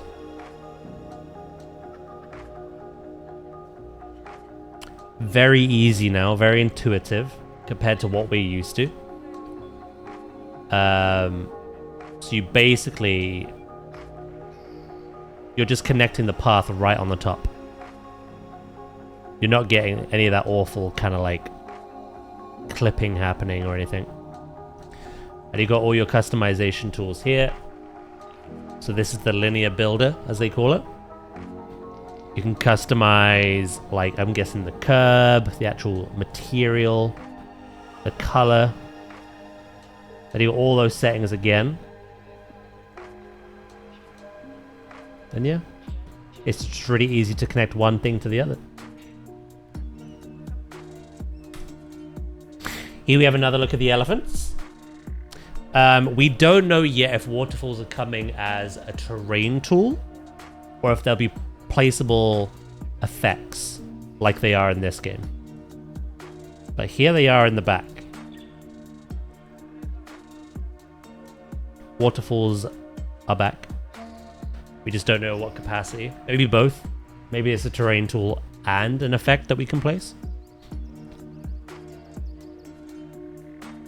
Yeah, again, you're getting a good look at the quality of the water, the foliage, and of course the lighting and animals as well. You can actually see here that both the baby and mother elephant are eating. I think it's gonna be very important, as we saw in the trailer when he scales the that tree for the giraffe. I think it's very important, if you want those animals behaving that way, grazing on plants or trees, you have to make them height appropriate for the animal.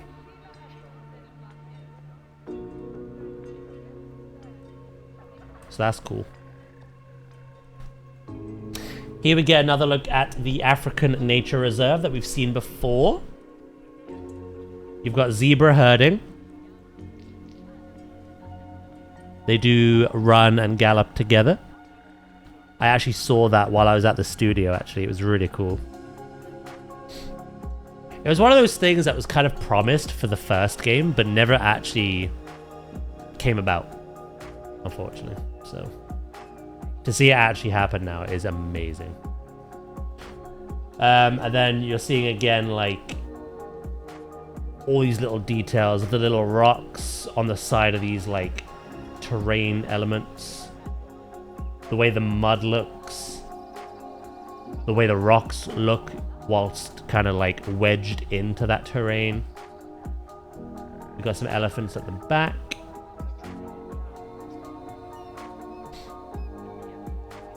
And then we've got our Maasai giraffe over here. All kind of in their own little social groups in this this little nature reserve that you get to build. Speaking of nature reserves, this was pointed out to me on Twitter. At first, I thought it was just a really cool looking tiger habitat. However, the hornbill is up here. If the hornbill is flying around up here, this suggests one of two things. Either it is the Indian Nature Reserve, or maybe you can have birds and terrestrial animals sharing the same space.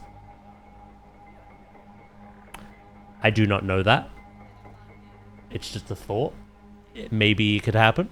Maybe we can have them living together. If not, this is definitely the nature reserve. Tiger down here. Hornbill up here. It was very nice though. Very beautiful. Then we get another look at the keeper at work in the tanks. We get a good look at all the different rocks that you can add, all the corals, those same fish that we've been seeing. Plus, of course, the sunfish that we've already seen. The turtles.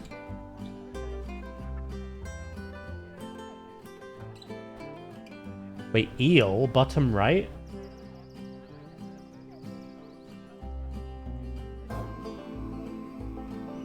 Where?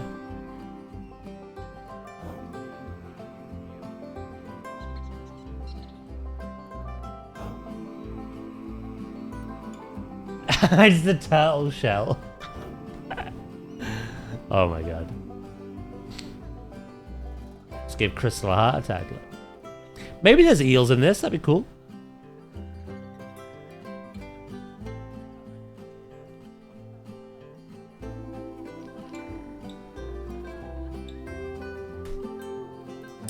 Here we have a bit of an overview, which is quite nice to see.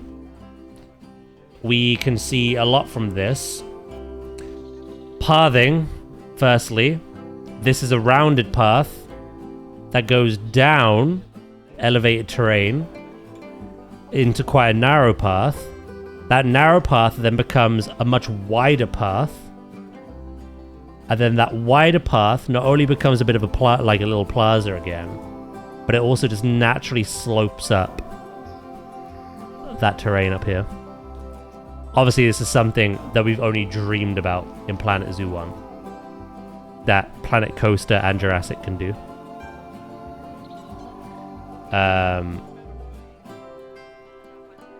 Biella making rock barriers. Nice and easy. As we already know too well. More rocks, the better. What we got here? We got the zebra. I like the actual terrain. We got the wildebeest that we've seen in here.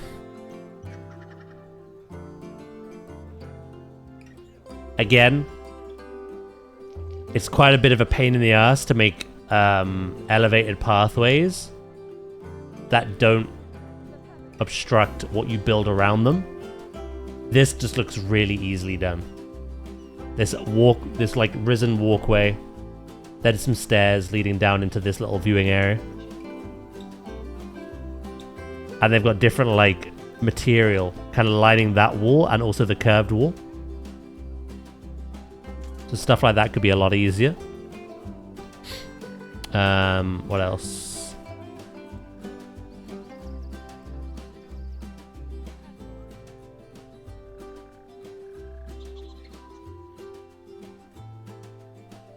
Okay. It's pretty much what we saw from that initial trailer. Again, we can kind of see the waterfall here. What's interesting, though, and why I think natural waterfalls might be a thing, and not just a terrain tool, sorry, not just a placeable special effect, is this. That waterfall is feeding from this water source up here, it looks like. There's water above it, yeah. Which makes me think we are getting the Jurassic 3 style of waterfall as well. Because there's a body of water up here, there's a body of water down here, and there's the waterfall in between. So, although you can do that in Planet Zoo 1 with special effects and stuff, but I don't know. That looks like a natural waterfall to me. Here we have another look underwater. We get to see a really cool treasure chest piece of scenery. But you get to see all the different rocks and corals that we can add. Little bits of kelp and underwater grass.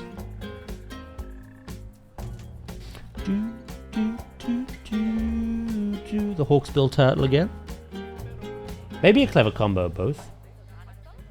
It's difficult. You gotta have a game where the really creative people can kind of be meticulous about things, but also make it as easy and as accessible as possible for all the new players. So hopefully it's both. A natural waterfall, but also one that you can kind of like place and make precise, you know? Yeah, I'm guessing all of this, again, there'll probably be a brush that you can use. But you can also place each individual piece, scale each individual piece. This is cool. So we've seen aviaries before as like having a door here, walking all the way through and having a door on the other side. This is an aviary that has the entrance and exit doors in one place. So you're not intruding on the birds as much. You walk in, you can kind of look over this risen walkway at the birds flying around you, and then you walk straight back out. So it's cool that you can kind of customize, if you want it to be walkthrough, where that can be. Obviously, I think you can have aviaries without walkthroughs as well. But you get to see all the different materials here, like the doorways, the fencing, all the mesh being connected to those poles. And even inside, we can see a lot of like the kinds of climbing and stuff that you can, the perch points that you can make for them. Which are the exact same pieces we have now in the game. So, but yeah, again, you can customize the roof curvature, the material. It doesn't have to be mesh. And also other different styles. The roof, the door, whatever that is. Because standard barriers and aquariums have that icon as well.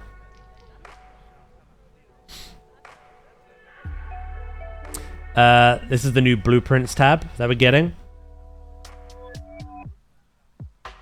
Just makes it easier to download things or save the things that you want and have just a nice easy place to obtain it all from. Click and drop. And as we've already seen, when it comes to staff buildings, we can actually customize them now as well. So no longer do you just have like that front wall that you can see into, and then 3 basic walls. We can just have it open plan if we want. Really customize it. Here's an image of the scaling in place. This is for the actual whole entrance building, not just one piece. We've got various scaling settings down here. Obviously, I think each individual piece will have a minimum and maximum size they can get to. Boulders and rocks! Yeah, the rocks do look lovely in this. And here is our screenshot of the eagle ray. The fish themselves aren't much different around them, but we get our good look at the eagle ray. Some new underwater aquatic plants as well. Here it is! DWAZ wave 50 months of this cutie. See, I can keep a streak going, Keke. This one matters the most to me, so I really appreciate it, Iridan. Thank you for the 50. How you doing? And yeah, that's pretty much it for screenshots.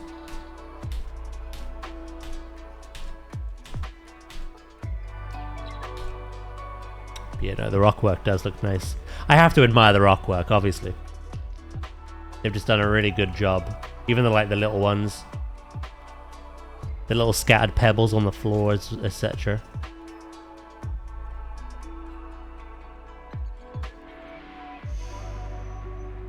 And even the bigger ones look better. Kind of see it back here as well.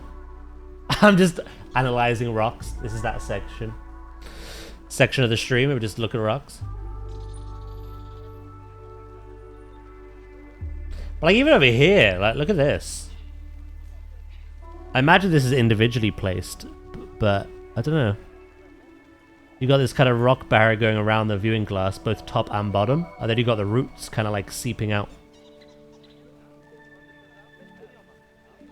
Which looks really awesome. And then of course we talked about making better bridges. Just basically having the path connect seamlessly like that.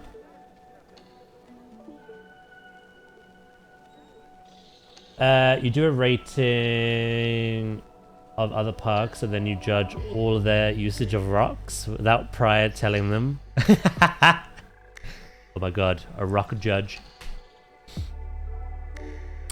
And then yeah, again our nature brush. You get a kind of good idea of the rocks here, look. Big rock, medium rock, small rock.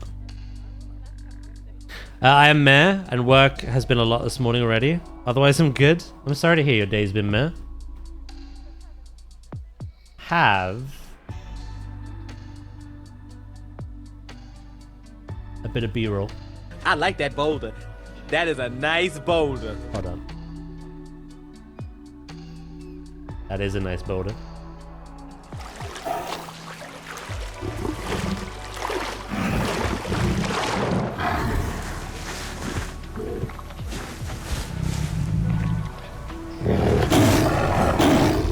Rock Judge, aka Rudge. True, actually.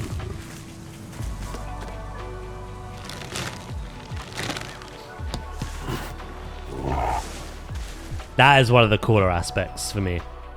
We saw that while we were at the studio with the lion. You guys haven't seen the lion yet, but your minds will be blown when you see the lion.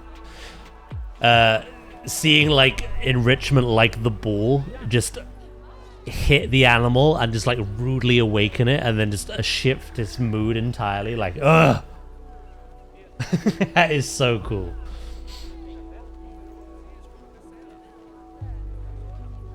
Tiger looks amazing, and the water animation. Speaking of water,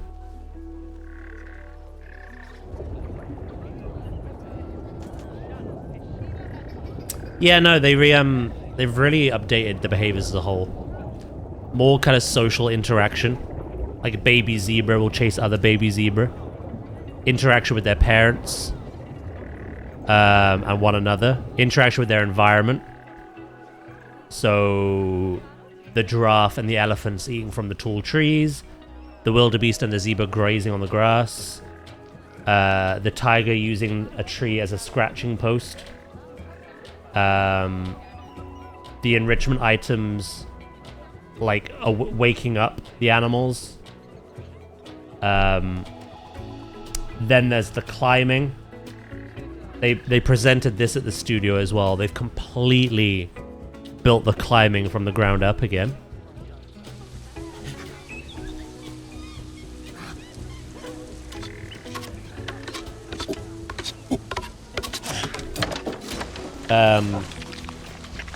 So like transitioning between perch points and climbable logs is just more seamless, less janky.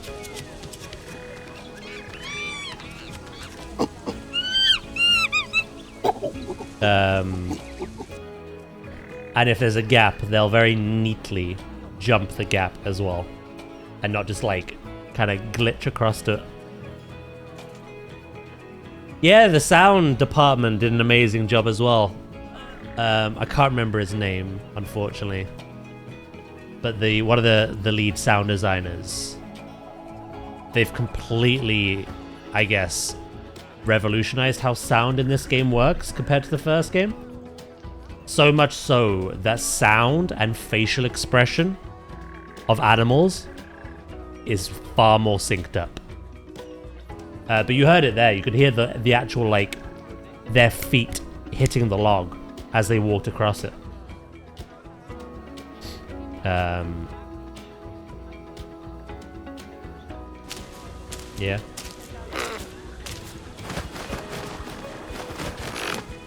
I'm so happy with the work that they put into the game. Sorry, so many doubted Frontier. It's incredible. It's so easy to kind of be on the outside looking in. See, like this is perching on the branch there, which is lovely. But yeah, no, that studio visit was like one of the best things I've ever had the opportunity to do. And it's so different when you have these people of all different disciplines for the game all come up individually and present different aspects, from like the graphics of the animals and the lighting and everything, the audio, the new mechanics. Seeing them like explain everything, it just tells you how much work they've put in. An insane amount of work. You can see now why they didn't just chuck birds and fish into Planet Zoo 1 half-assedly. They really like went to the drawing board and they had to like build it from scratch. And what we saw was very detailed breakdowns of each one of those processes. So no, they've done an amazing job. And I still don't think we know everything, to be honest.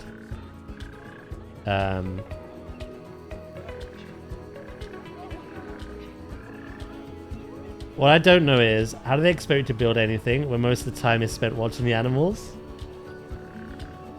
Hell yeah.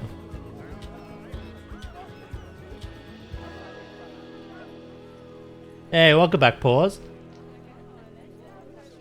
I've got one more little B-roll for you. It's kind of a miscellaneous one. Do do do do do do do do do.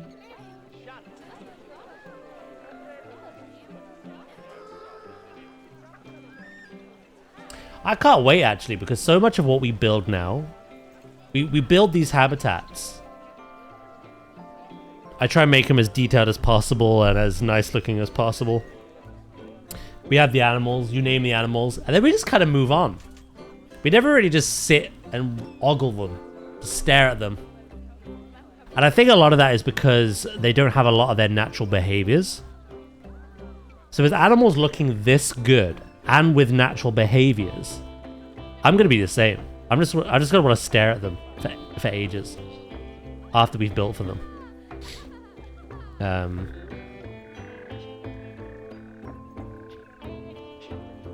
And yeah, of course, you guys will get to name everything. There's another waterfall there.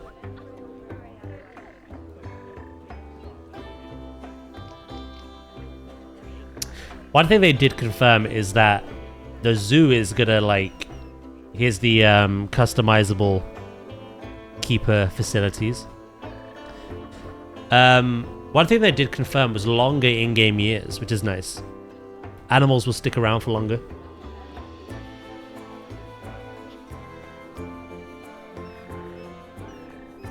Did they address the idea of walking around in the park as a worker? Now that we don't know. However, the website does mention walking around as a guest. But that's something we can do in this first game as well. I'd like a zookeeper mode, but we'll have to see. Here's an aviary. Oh, there it goes.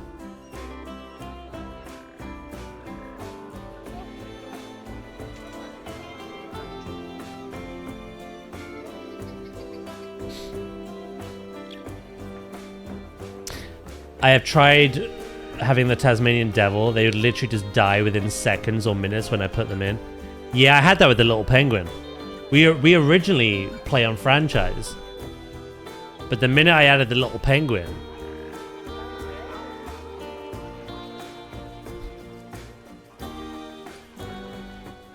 life expectancy is 20 years, and the ones you initially buy are like 10. 10 in-game years goes by like that, like an hour. It's crazy. So that's even with 5 times where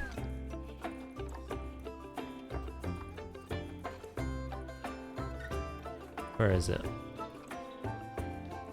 Reduced animal aging as well. Check the Tasmanian Devil.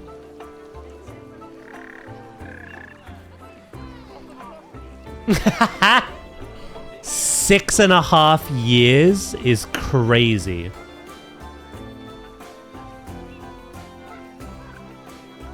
They mature at 3 years and they die at 6.5. Wow, okay.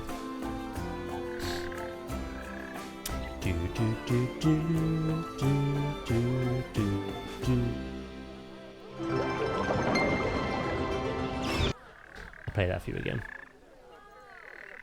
Yeah, it just died instantly.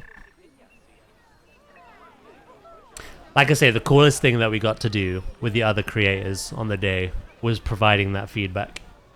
And they were so adamant on getting negative feedback. They wanted as much constructive criticism as possible. They didn't just want to be glazed. It was very easy to glaze them after what we saw and what you guys have now seen. But they wanted so much constructive criticism. Like, a lot of us struggled to think of things, but we just had to, like, think outside the box and, like, think upon things we hadn't yet seen. Like, they proper want to make this an amazing game. While I can't talk about what we suggested and what the kind of talking points were, just know that I think everyone involved had your guys' best interest at heart. We talked about things that we would like to see, but we also talked about things that would be nice for new players, accessibility. Oh, they do, honestly, Astrid. Getting to see them work as well. They all seem delightful. Lovely people. I don't know if growth cycles are coming. It could just still be juvenile and adult. Again, there's a lot we don't know. We've not seen anything on exhibits yet either. We know they're back because I think in one of the bits of footage we see an exhibit style building or box, and the axolotl is a deluxe edition animal. But we don't know if they're customizable or not. Hopefully they are. Because at the moment I just don't use them. So, you know, I think there's still a lot that keeping a secret for now. Everything I've known, you now know as well. So what is to come will be a secret even to me. So rounded exhibits would be amazing. I think it was in the trailer. Hold on. Let me open it up again.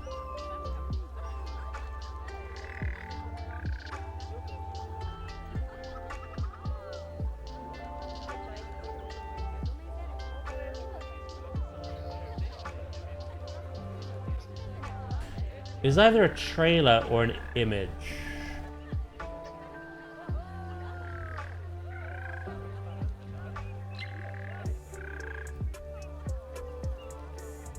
It was kind of like I've seen it like elsewhere.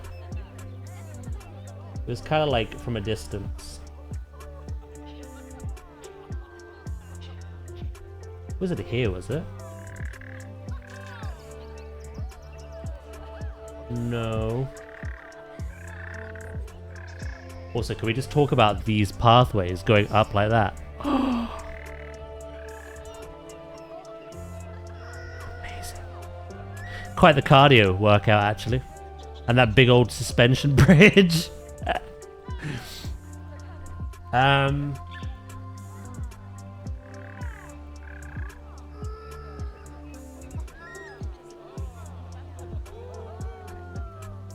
Yeah, I don't know where it was. It's not in this bit of footage.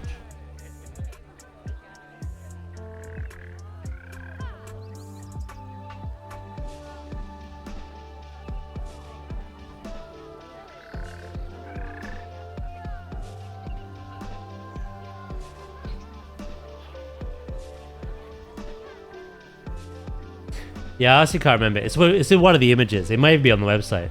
But we got to see a good look at the exhibit box from a distance. However, I'm in the Frontier Discord. Something that like stood out to me is that they put out a message saying, we'll have plenty more videos to come.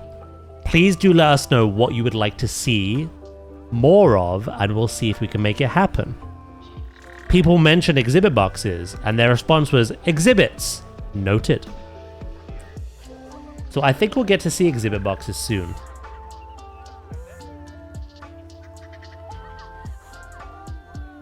I don't know. Would they gas them up if they're just the exact same? I don't even mind if they're the same size, so long as we can like intricately design the little box itself. Where the plants go. See those animals kind of interact with that environment like how the habitat animals interact with theirs. Because obviously exhibit animals in this are kind of like on a loop. It's like they're there, but they're not really there. That makes sense?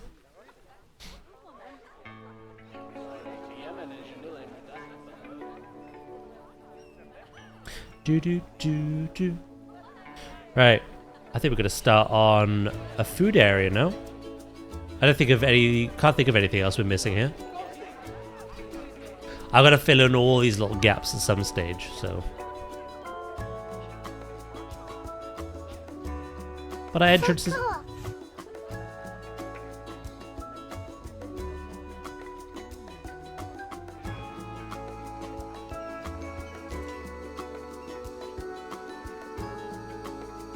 so mean.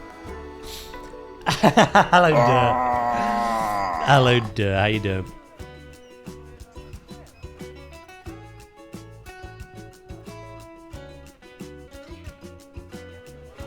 Right. I'm gonna grab some things for this, you cheeky bugger.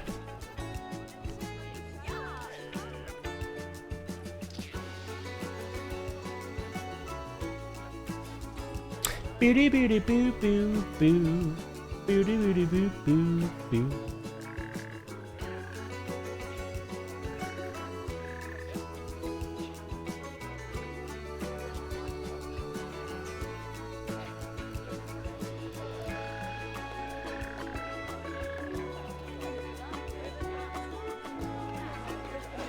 How you doing?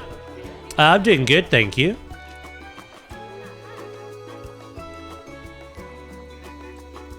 I've been just breaking down some things. The trailer for Planet Zoo 2 that we got to see yesterday, the extra B-roll and images they sent me, as well as describing the experience I had in March that I had to keep to myself painfully.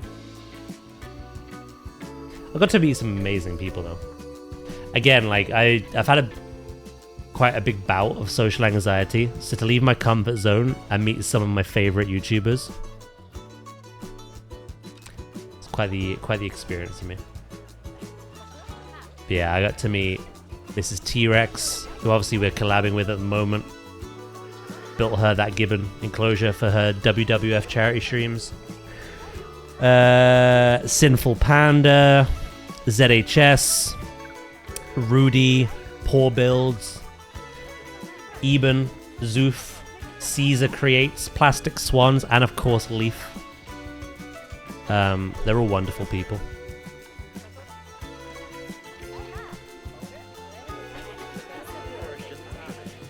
Yeah, I met Poor Builds, but not Quiet Paws. Yeah. Different Paw. Guess you know his favorite.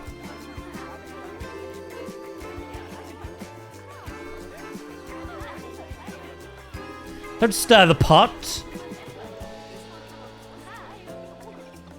He hates me. Oh my god. Where have I heard that before?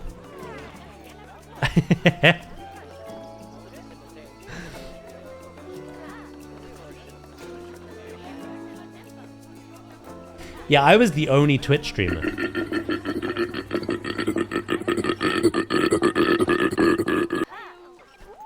That was kind of surreal as well.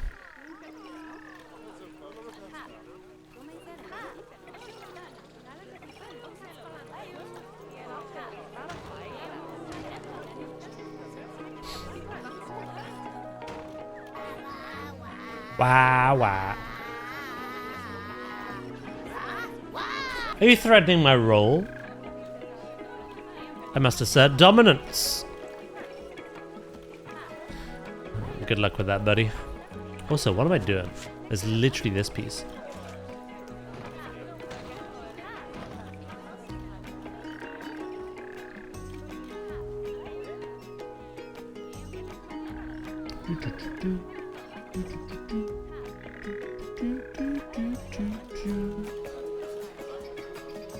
Yeah, it was kind of nice. I didn't get to obviously discuss it with you because that whole trip was a secret. But like, I felt very like out of place, if that makes sense, because everyone there was a YouTuber. Ah, just got pounded. And I was kind of like internally fanboying because I watch all of their YouTube content for years now. But like, obviously I was kind of new to them, introducing myself as, you know, I make content, I have for 6 years, but over on Twitch, not YouTube. They all knew each other in some regard. I was kind of like the newbie. Oh, wrought of me, Father, I have sinned. Didn't tell him to do that, I tell you. Yeah, it was really nice. It was really nice.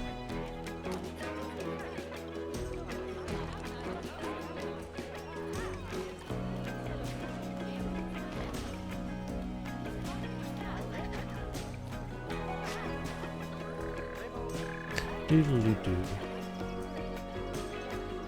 I said, didn't get to meet me when you said you got to meet awesome people. Not when said pause. Because you know I am awesome. Sure, Jan.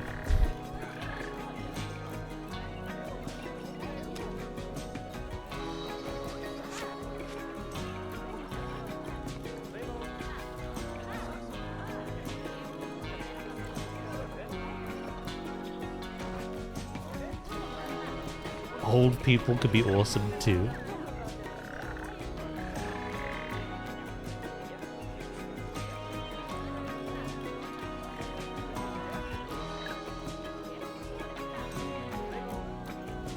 What if they came in here after, complimenting you and saw chat? Well, they have been. Leaf has been in the chat. Mrs. T-Rex has been in the chat. Rudy's been in the chat. It's quite nice. They seem to have generally taken an interest. I was kind of just gassing them, and I was like, you know, I did YouTube for a bit, for a year. And I know how hard it could be and the amount of work that you have to put into videos and such, the editing process, everything. And I was just like, you all do such an amazing job. And they were like I was saying, this feels much harder than what I'm used to. And they were like, no.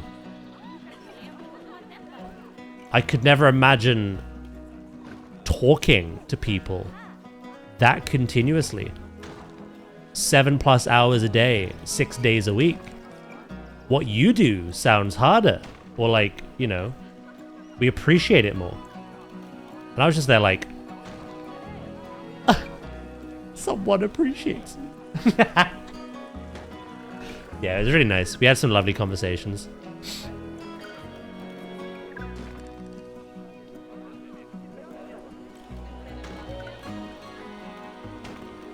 Do. You socialized? I did, yeah. First time in quite a while as well, so. Corrugated iron wall.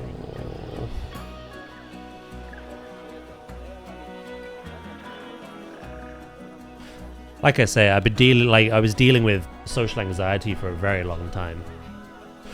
I've been better the last 6 to 8 months anyway. But when I got presented with this opportunity, there was a really toxic part of my brain that was like, I can't do this. I'm so glad I ignored it.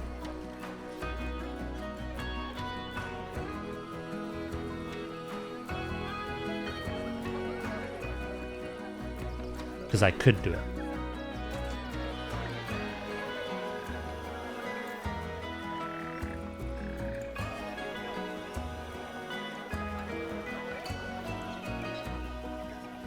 Hello, Rin. How you doing?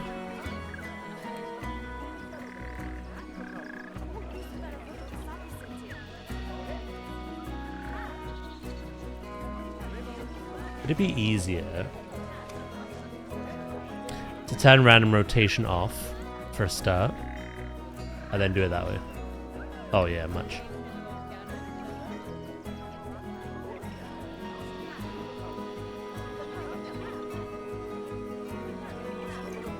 You should always ignore that little voice in your head that's telling you no. I'll use that little voice though.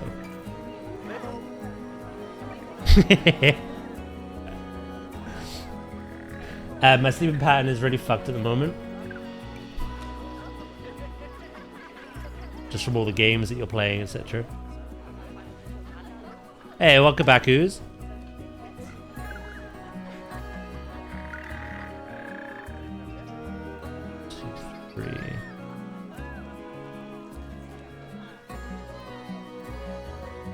It really didn't help me, I'll be honest.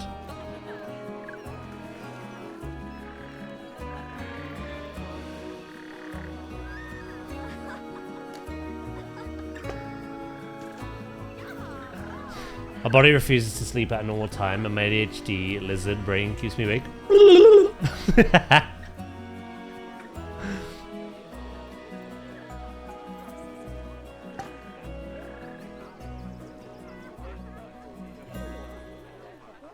The joy of seeing the pufferfish yesterday. Yeah, it's kind of awkward because I'd seen that trailer before. And I was messaging you and Paul, it's just like, oh, you know, it's always time for the trailer. And then you slapped out, I better see a panda or a crab or else. And I'm just there like, yeah. But the pufferfish won you over. He literally or elsed me, yeah. I was very scared.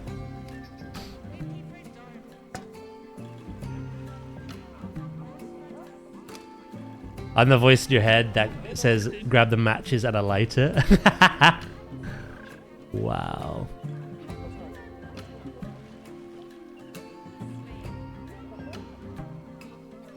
Don't forget what you promised. What I promised?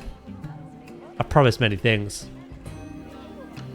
I promised if the sand cat gets put into the game, I'll build for them. I've also promised to eat my left shoe if pandas don't make it into the game for some reason. What else?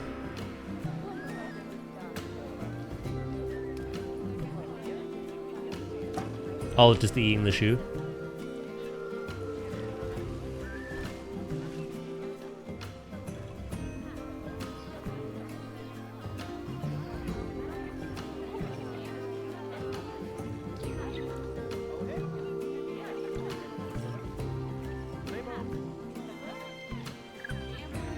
You can promise more if you like. No. Oh, there was one promise. You will love the new line. That is a promise.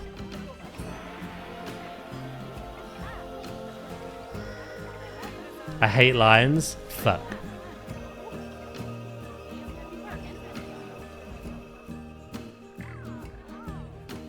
You'll love this one. I promise.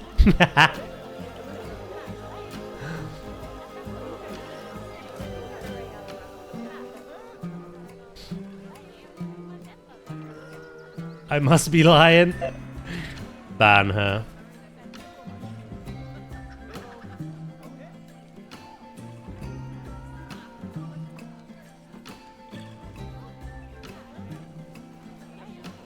We'll try to that one. He'll be walking right out of that one in a minute.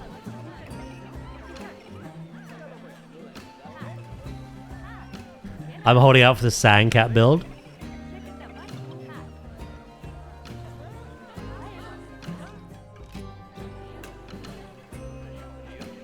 Assuming they're added.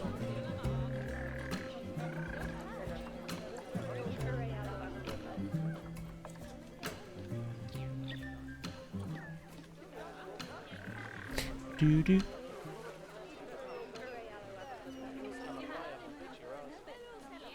I have no idea what kind of roster we're gonna deal with for the launch.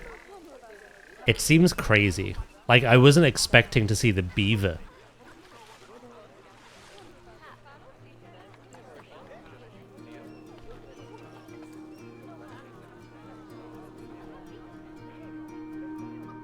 Do, do, do, do, do, do.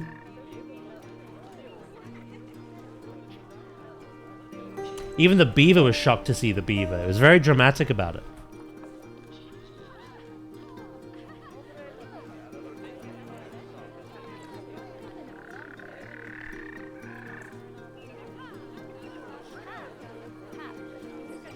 No surprise you were shocked to see a beaver? Yeah.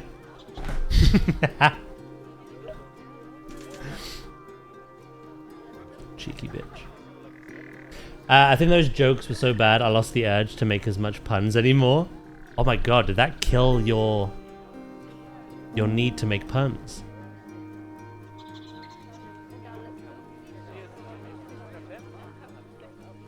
I never thought I'd see the day.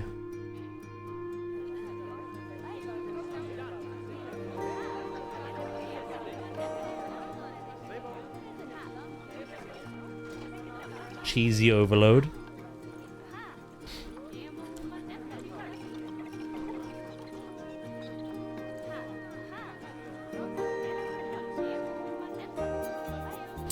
I'll probably make my own, but I just want to see what these look like.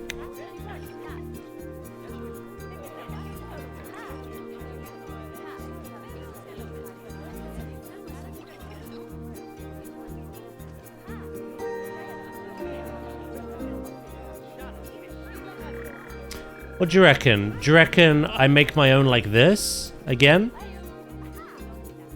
To keep things consistent? Or do we have something like that?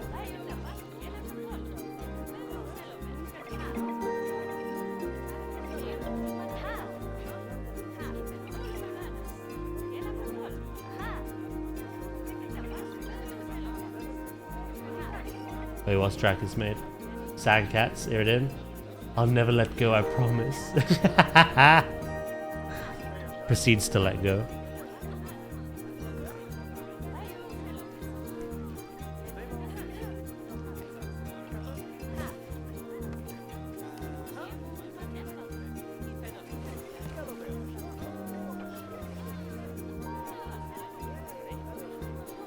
I might go with the other one. I don't hate these though. Who are you? What have you done to Ooze? Is that your first ever time watching the PC gaming show?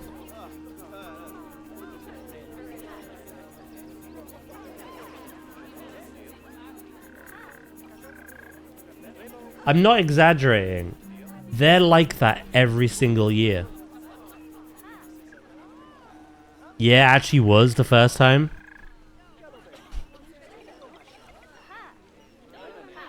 Now you know why I hate puns. I've been watching that every year for God knows how long, since it's been a thing.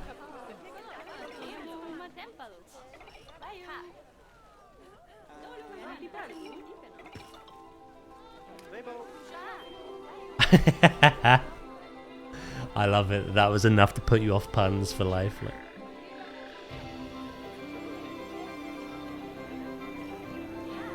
Right after I lowered the text-to-speech cost as well.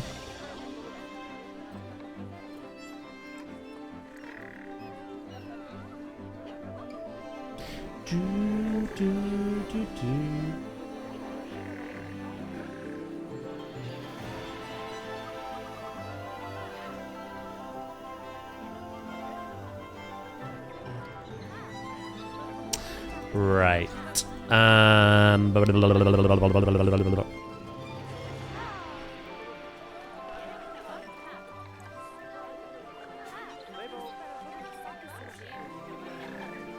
It's a shame these can't be scaled, to be honest.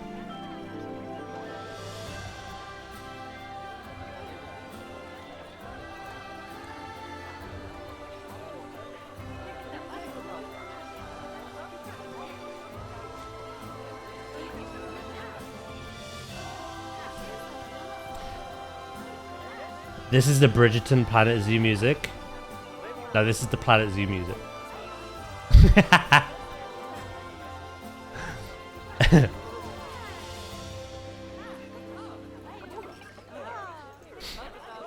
Animal fact.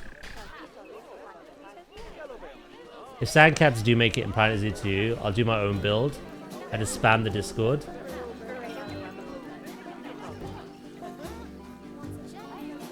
I'm gonna do a bit of walking in a minute. We did that half an hour the other day and I've just forgotten again. The Antillean iguana. Critically endangered. Well, that sucks. The Lesser Antillean iguana is a large species of lizard endemic to the Lesser Antilles Islands of the Caribbean. It is critically endangered, threatened by habitat loss, hunting by feral animals, and hybridization with the invasive... It's Pikachu! Missy. That was a nice little segue. Missy, thank you so much for the follow. I do appreciate that. Welcome in. Hybridization with the invasive green iguana.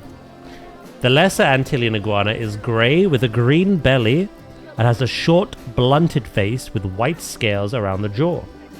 Males have pink jowls and blue scales around the eyes, whereas females lack this colorization and are about 2/3 the size of their male counterpart. Boom. Yeah, thank you, Missy. I appreciate that.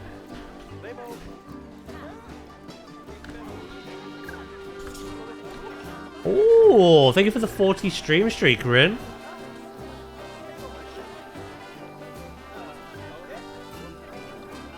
Did you say green belly? Yeah.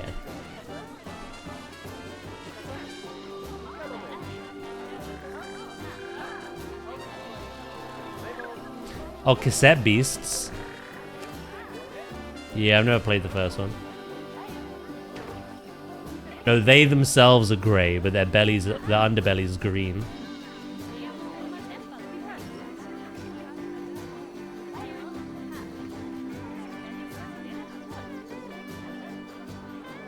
Do do do do.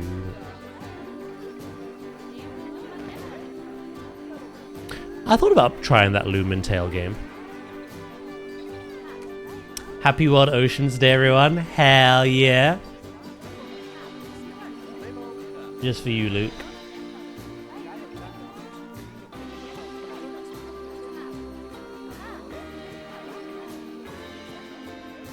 There you go.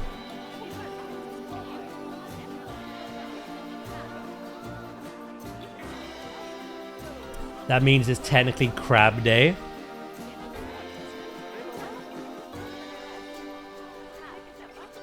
I really hope they do add a crab to this, because I want you to lose your mind.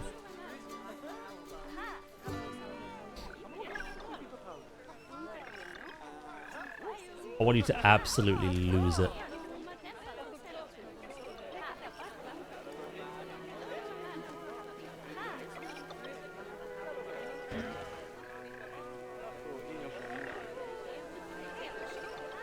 Imagine the coconut crab, the spooder crab.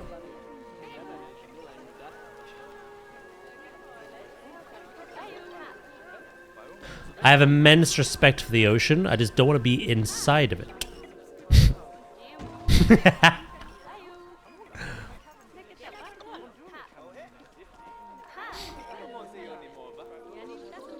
I'll take any crab, even false ones.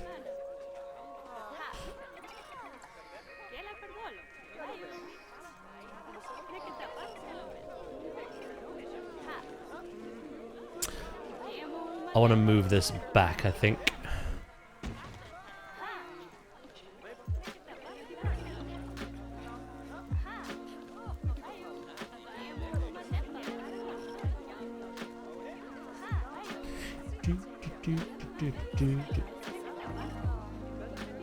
What's this Jurassic update just dropped?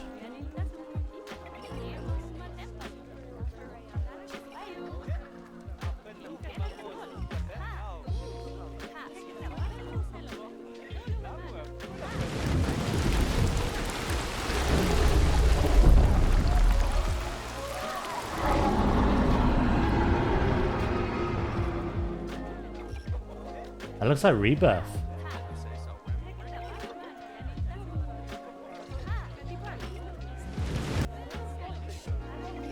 Hold on, you can't.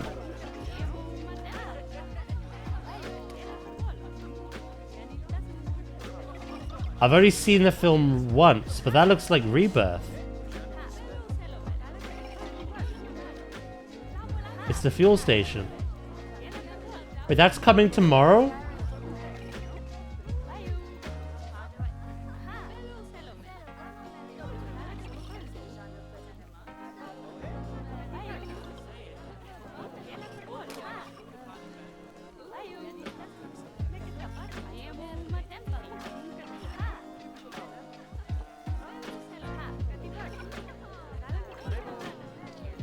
The free update is coming out on the 16th of June.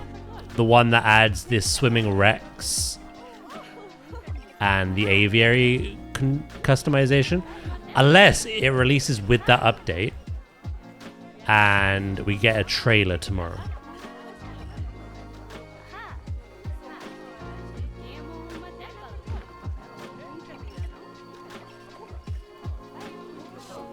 I think your stomach just roared. Yeah, apologies.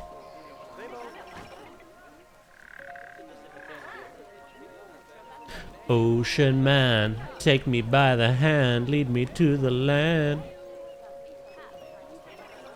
That's right, I sing that on repeat in this park. Yeah, I get the feeling. Usually they release the DLC alongside the free update. In PlanetZoo as well as Jurassic. So I get the feeling tomorrow is the announcement. And it'll drop the same day as the free update, June 16th. Which is not far away.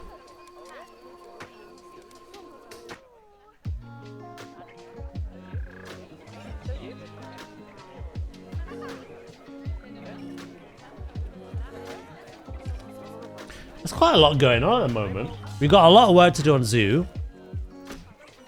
We have all the exciting Zoo 2 reveals that keep coming out and things that I now get to talk about with you guys that I couldn't before. There's Jurassic updates and DLC coming out. We're kind of spoilt for things to do at the moment.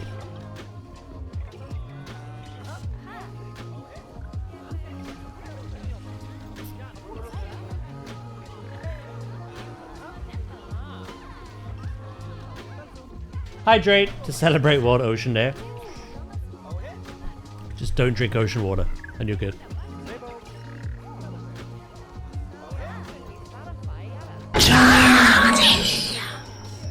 Your mum's a slag.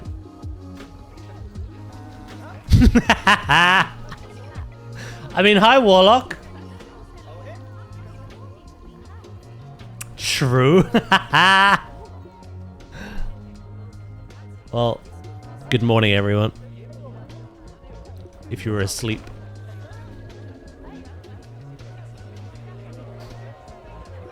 No worries. Ooze. Catch you later. Do do do do do do do.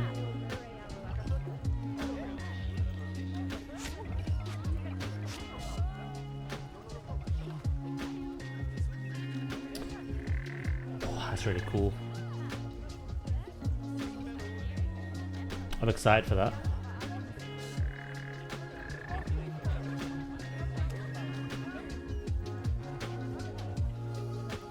Right, what I'm gonna do here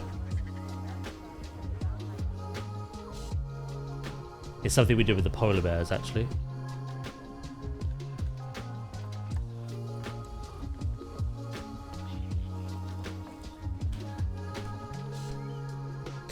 Do do do do do do do do. Let's grab the plaster.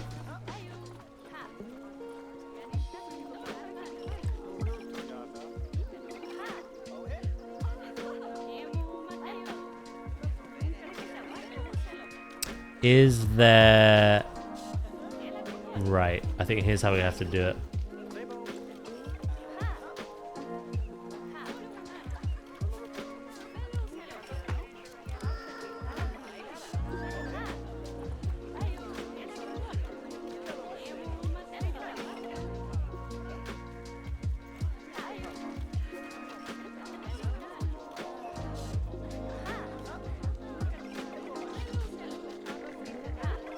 We bring that beam up.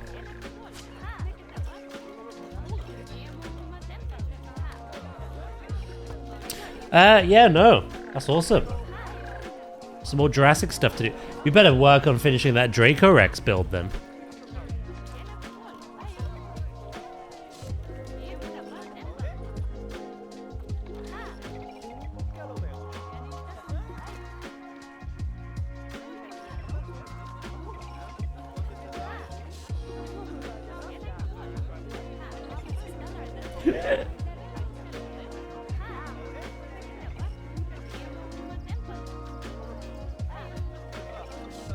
Let me split these. Yeah, we'll finish that Draco Rex build and we'll just eagerly await and prepare for the Rebirth DLC.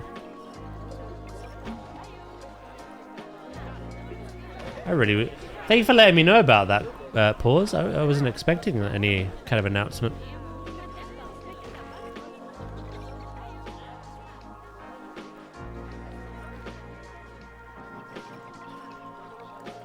We've just been here talking about Zoo 2. I didn't expect Jurassic to throw a left hook out there.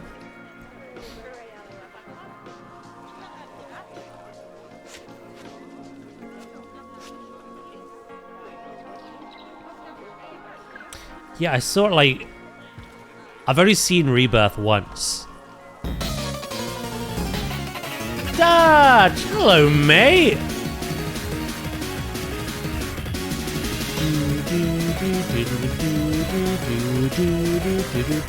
How the devil are you doing? Welcome in, everyone. How are we? How was stream? What did we get up to? What are you building now? Crafty, crafty man. Literally crafty. How are you, mate? You doing good?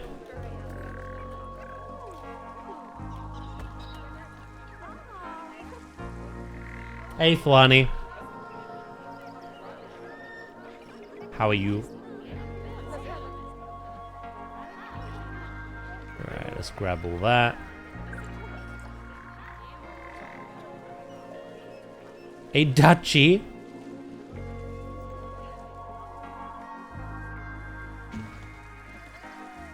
The duchy.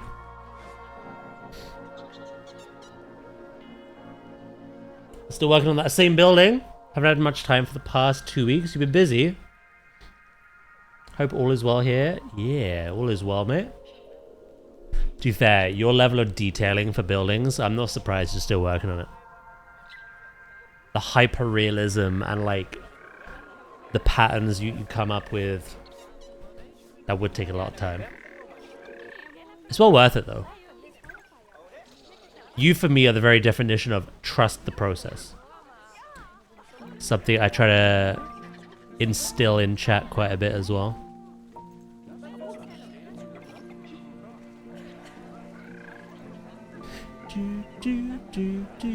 I love the pass Dutch does. When I first found this man, and when we first started kind of like communicating amongst one another, he was very much the dome guy. He made the domes.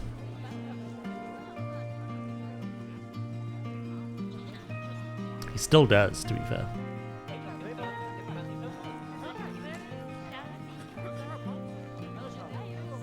We can't trust anything to do with you? Wait, what?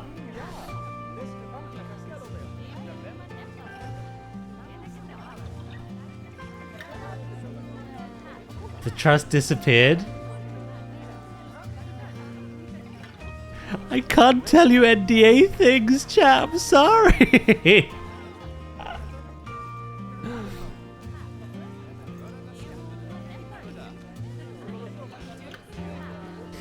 Broken. Gone. Scumbag, so angry. El Revolution.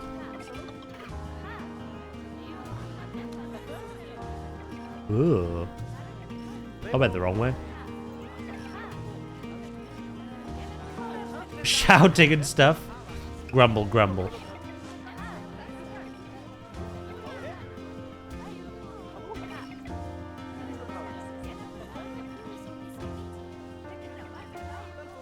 That's the two sides of chat. You've got the side that's like, oh my god, that's amazing. I'm really happy for you that you got to have that opportunity. And then the other side of like, how dare you not tell me specifically?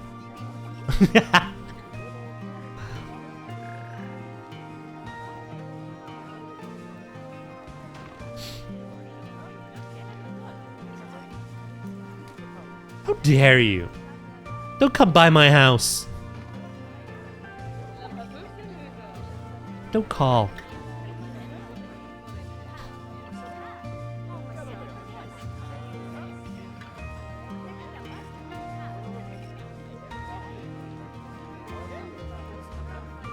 Right. Send this over here. No details, amigo. Yeah, pretty much. Although, like I say, everything that was on the NDA, everything I knew and I had to keep to myself, you now know as well.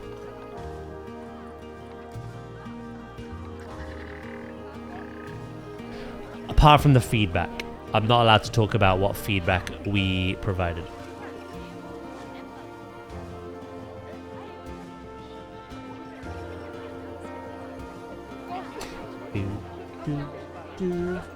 Hey, speaking of the devil, or one of them. Hello, Gemma. How you doing?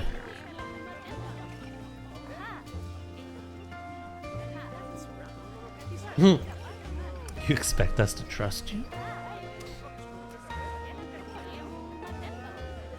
Joke's on you, my brain retains that nothing.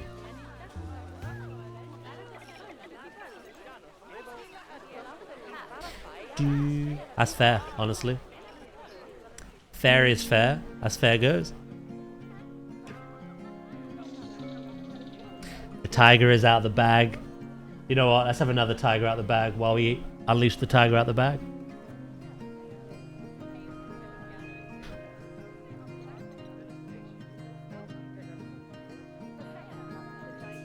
There you go.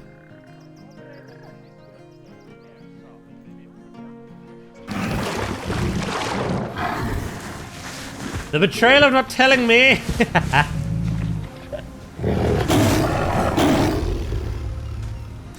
Yes. Gemma, or Mrs. T-Rex, as I've said, chat, was one of the wonderful people I got to meet for the first time.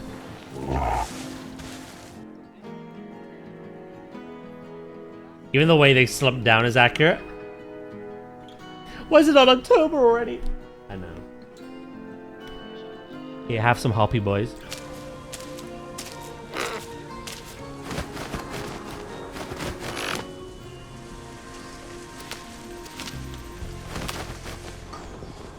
Still no pandas. Yeah, I might be getting that shoe ready. Like I say, I can't imagine Zoo 2 not having pandas. But we've not seen them. And even on my studio visit, did we not see them. So. All I can tell you is, while it has been confirmed on the website, the lion is back. And while I can't show you, because I don't have that material, you guys are in for a treat with the lion. But yes, it's no panda.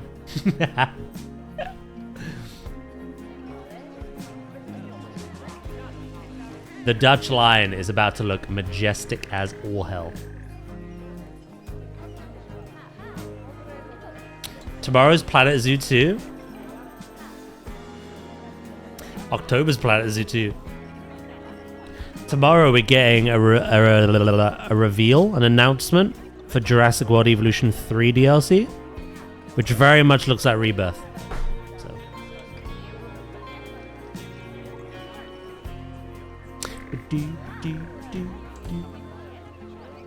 I'm immediately going to download a mod to give the lion its janky old model back. Can't believe we've done this.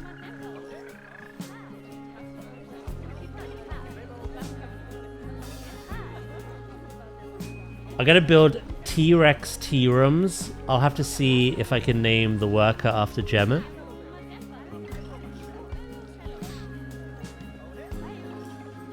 I'm going to be freaking gorgeous. The most gorgeous thing you've ever seen. No disrespect, Dutch. I love you. But you'd be looking kind of goofy. But you're getting your glow up, so...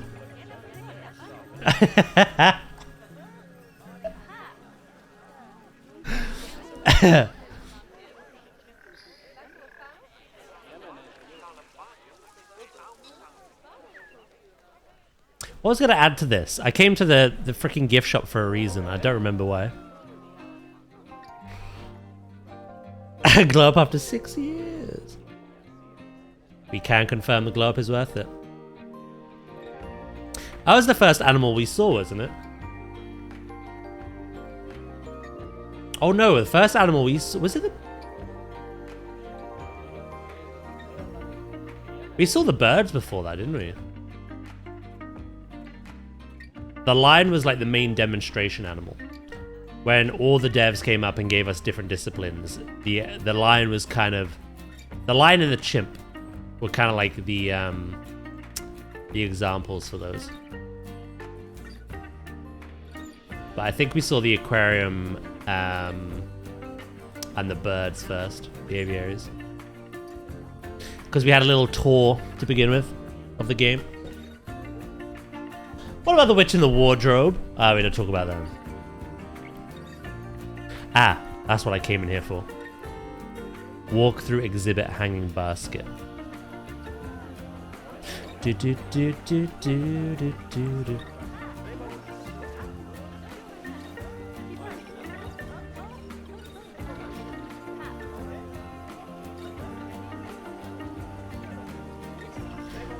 Did you all get goodies? I'll be honest, the experience was the goodie.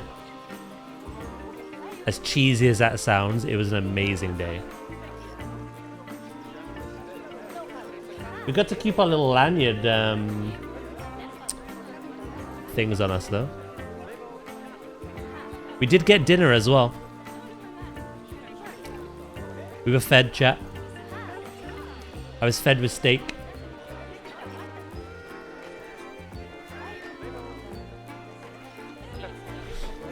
It's not cheesy if it's true.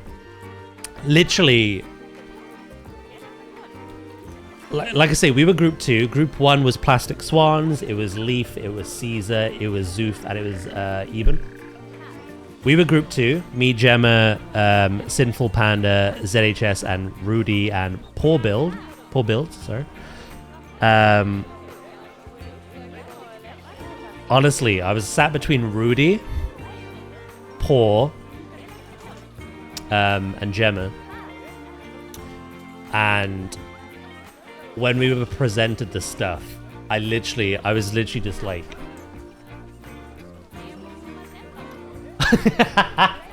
I just kept like rotating and just pogging about what we were seeing. Yeah, it was... Honestly, it was mind-blowing because of what we were kind of used to. We came in with certain expectations, and I think all of us can agree that those expectations were kind of blown out the water. And then on top of that, when you actually get to see the developers individually like get up and share each of their different disciplines that they've basically built from the ground up. They've not just taken Zoo 1 and just given it a fresh lick of paint. They've rebuilt everything. Climbing, animations, interactions, pathing, scaling, the whole shebang, right? So we were just awestruck. And then after that, we had the kind of like the talking point at the end where we had to give feedback, which I can't talk to you in detail about.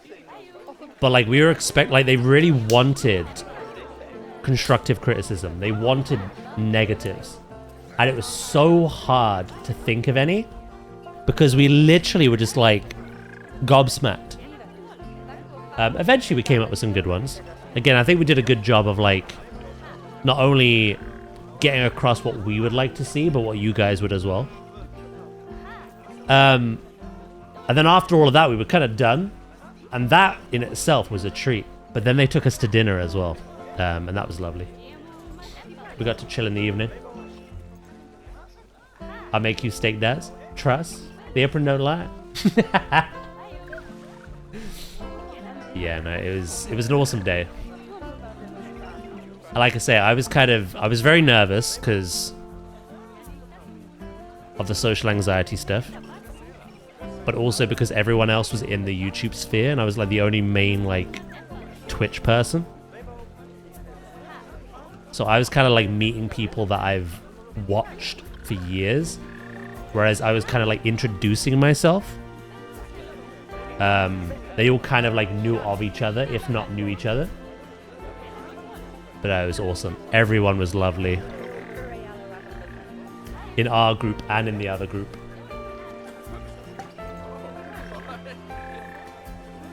Hey, Subsonic mate. How you doing?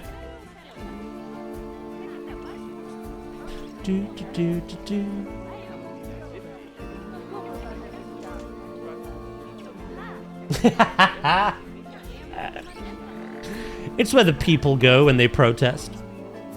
Onto our menu.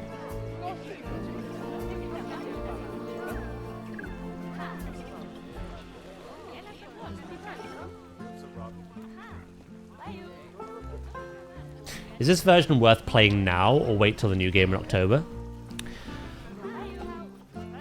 planetzoo 1 is still really good. I don't want to get it twisted.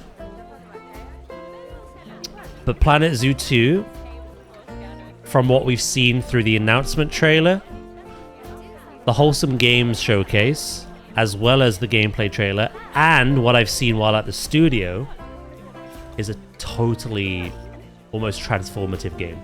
It's the better game. So I think you could pick up planetzoo 1 for pretty cheap at the moment. Like a couple of quid, few quid. I'd say it's worth trying, but there's no harm waiting a few months. Oh, I just squared on myself.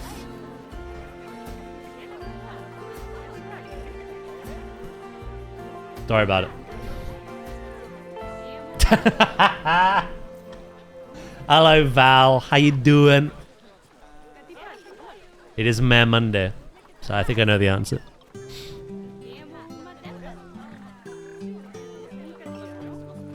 Do do do do do do do. It's probably a silly question. Yep.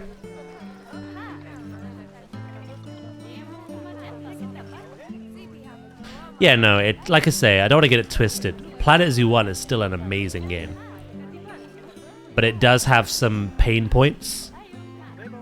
Some outdated things that you would see in like Planet Coaster 2 or Jurassic World Evolution 3, for an example. But honestly, we're getting them in Zoo 2 and better. So, yeah. I don't want to direct your choice there. If you could pick up PlanetZoo 1 for cheap and just get a bit of practice in, kind of get a feel for the game, maybe it's worth it. You definitely don't need to buy any DLC. I have a big presentation in 1 hour, so Mare Monday is maring to the max. The max mare meter. Got it.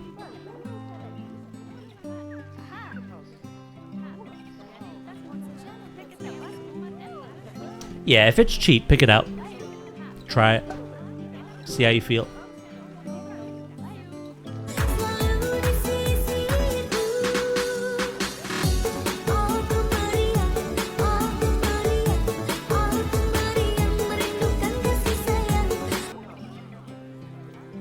On a horror note, Silent Hill Townfall can now be pre-purchased.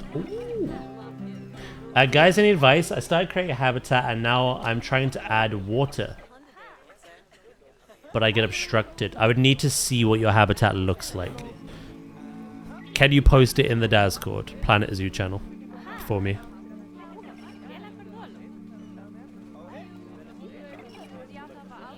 Gonna pump you up for the presentation. What are you, a bicycle pump?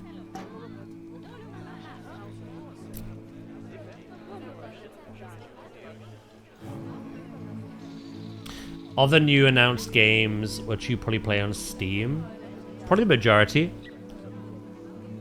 Because the wording was so weird, I thought Gears of War E-Day was going to be literally an Xbox console only exclusive. But the wording I found out today isn't that. It's Xbox is the only console it's coming to. So I kind of made peace with the fact I couldn't play E-Day. But I can. It's coming on PC. It's on Steam. So I'm definitely going to play Gears of War. Fable next year. Spyro, of course. Silent Hill. We'll play Silent Hill. What else was shown yesterday? It was quite cool. There was loads of kind of a lot of new IPs as well. There's a game called Bad Magpie. If you've not seen the trailer for that, I recommend it. It feels like Untitled Goose Game, but you're a magpie and you're just a dick. You're just a dick.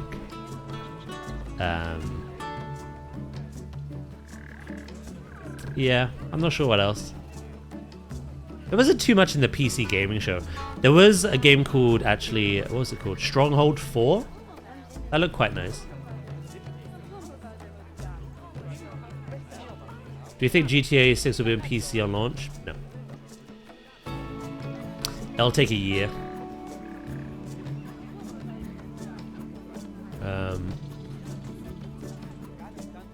Bad Magpie looks so fun. You, Spyro. You, Yoru. Yeah, I agree. Yazu. Yeah. Who are you? And who are you? Val has the higher stream streak of the two of you. I don't know if this argument's valid. Val's here every day.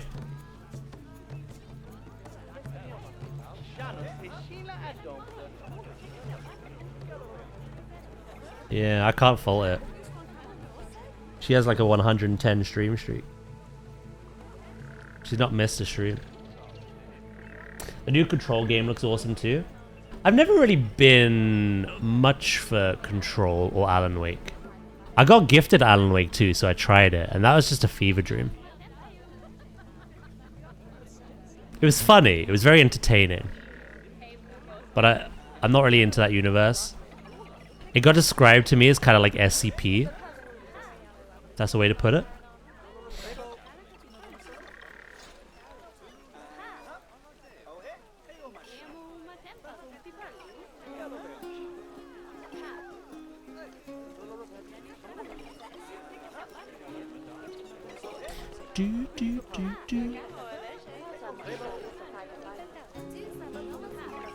Fortunately, I don't interact with her much. Thank God.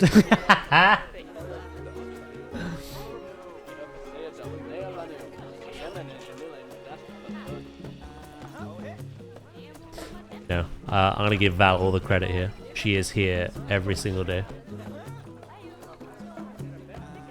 Without fail.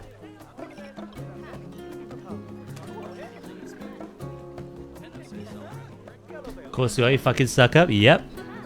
Proud of it. She deserves it.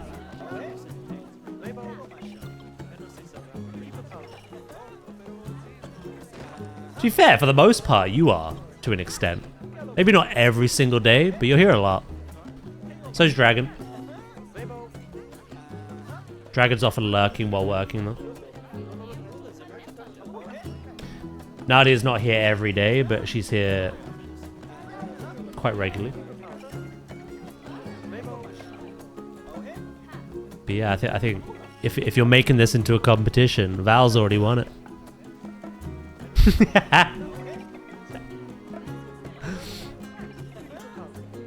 Hire a window cleaner, that'll keep her away, yeah.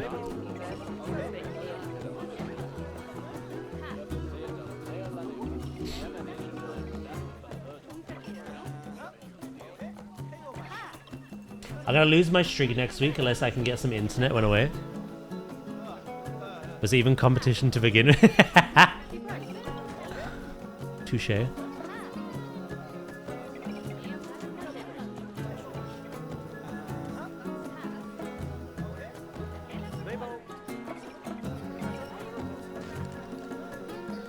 Boop, boo, dee, boop, boo.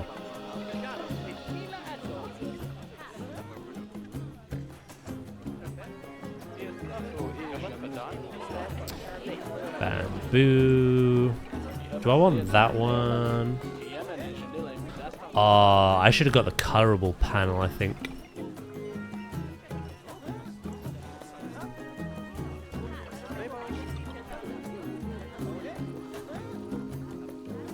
If there even is one. Is there one?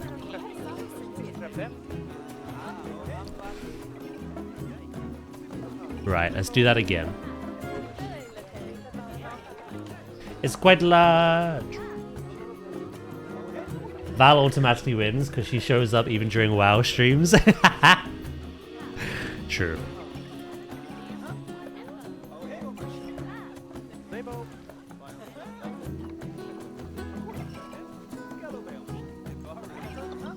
I have to sit through Twilight TikToks. She has to sit through WoW. It's kind of the unspoken agreement we have.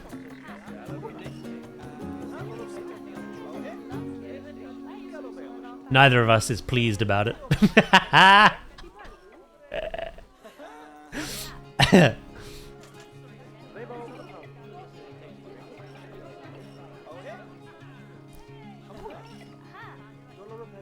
Whoa. What's up?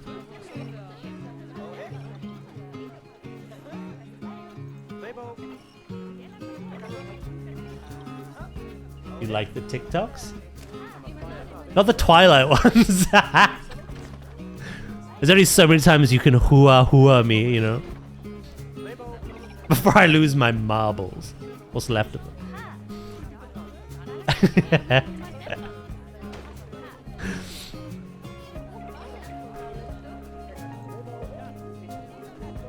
Beauty, beauty, beauty, beauty, beauty, beauty, beauty. It could be worse. It could be those cooking ones you sent me. Oh God.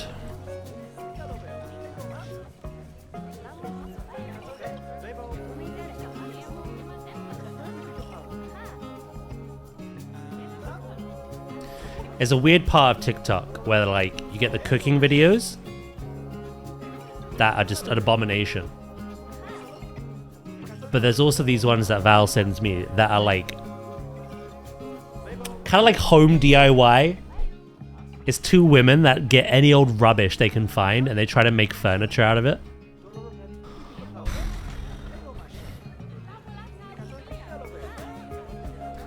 That one's kind of painful to watch, to be honest.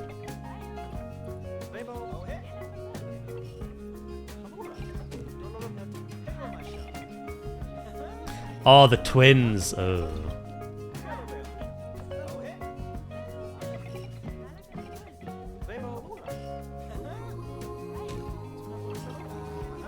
Step my game up.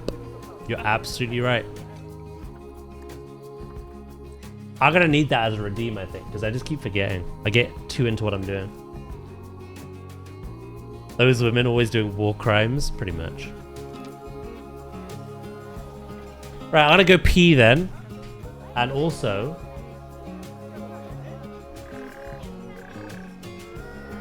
the meme!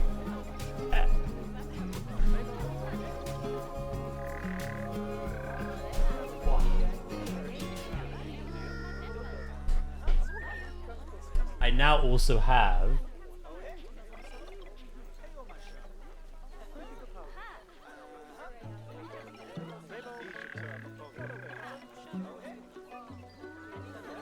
Tanelp ooze 2.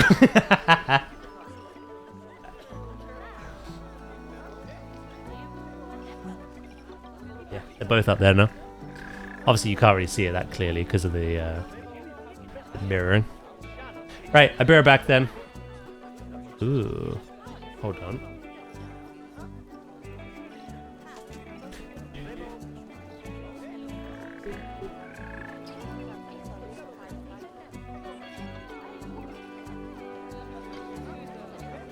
I need a longer mouse or a wireless mouse.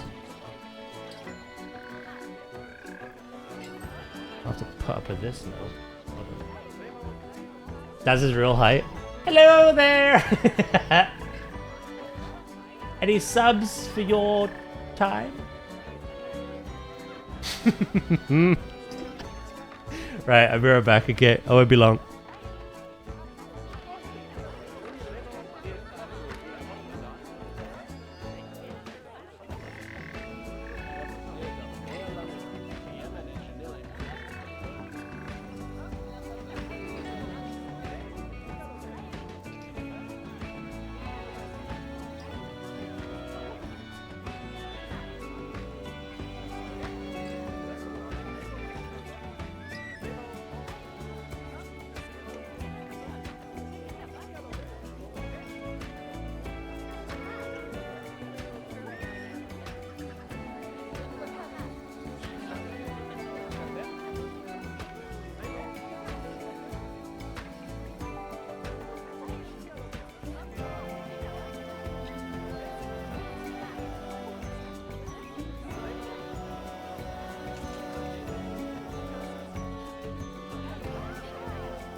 Hi, back. Let's set the treadmill up.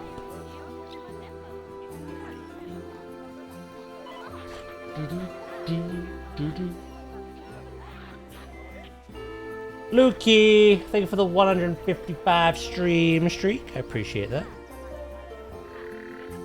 This is just stupid, chat. The terrain tool wasn't allowing me to create a base of water.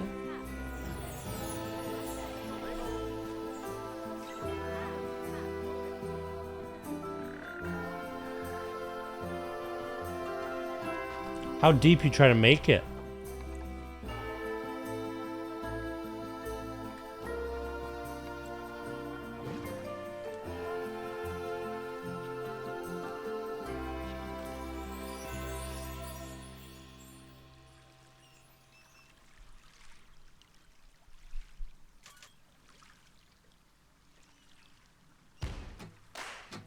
And yeah, it was a good piss, Lukey.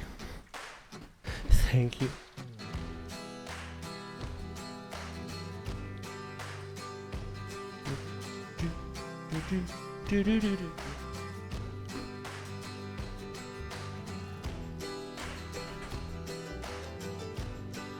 The only issue I have at the moment here is all my wires are long enough that there's a bit of slack. So when I raise the desk, nothing is being stretched or pulled. The only thing is my mouse. It's the only thing that doesn't want to play ball with this kind of setup. Oh God.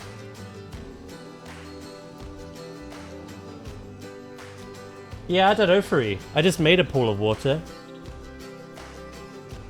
I'd need to see your kind of setup. I don't know if you posted it in the Discord. I'm gonna quickly fix my mouse. Hold on.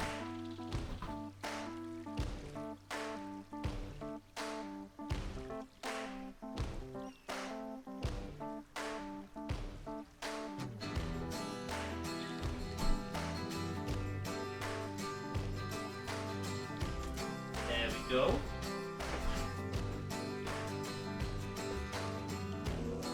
I had no headset on, exactly.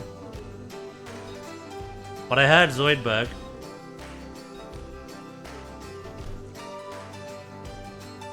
I suggest a wireless mouse.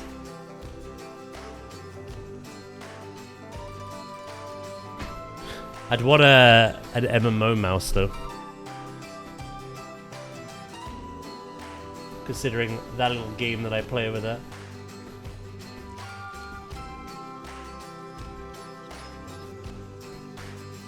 I don't know if there's any good wireless MMO mice, is it?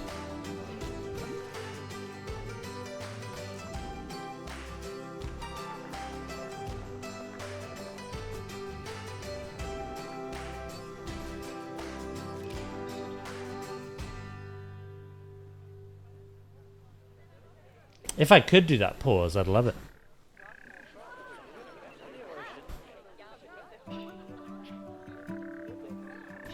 Do, do, do.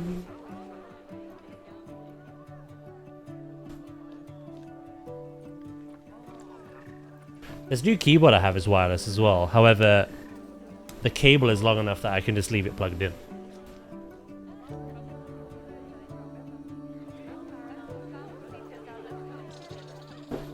Let's have a look through. Do, do, do.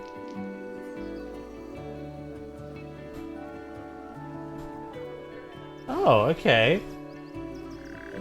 You know, I don't know. It's strange. All I did was I grabbed the push tool.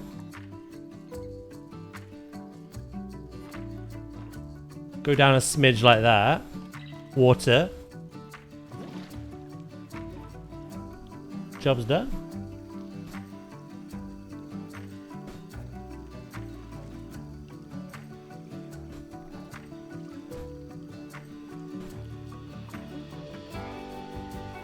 Could even probably make it shallower than that.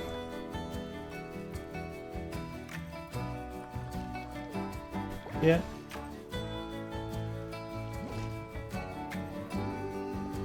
Could even have it right in there.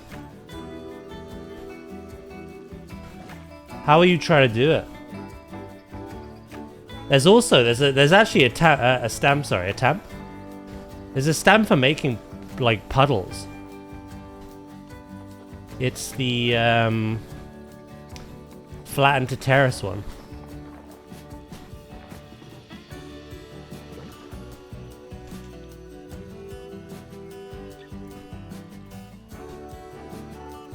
I was getting the terrain mapping choices. Oh, you're playing the campaign.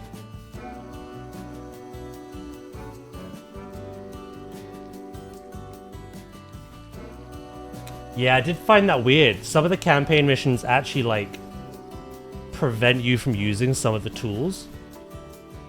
Because I guess they don't want you adding all those extra bits yet. Ah, okay. You're trying to add water without being the correct terrain tools to do so. That explains it. As I was saying, making pools of water with these tools is very easy. But the fact that you just didn't have them. Yeah. I can't really comment. I didn't play the campaign for very long. I'm hoping planetzoo 2's campaign is a lot better at teaching people stuff. But I learned just by jumping into the deep end. I did a couple of campaign missions to kind of be like, oh, okay. These are the very basics of just putting down barrier and whatnot. And then I started a franchise zoo and just taught myself.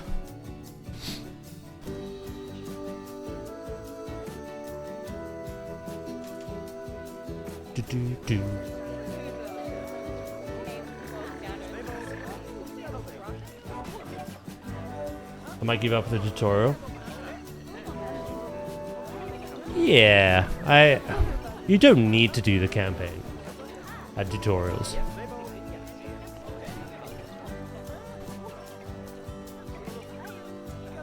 In my opinion, at least.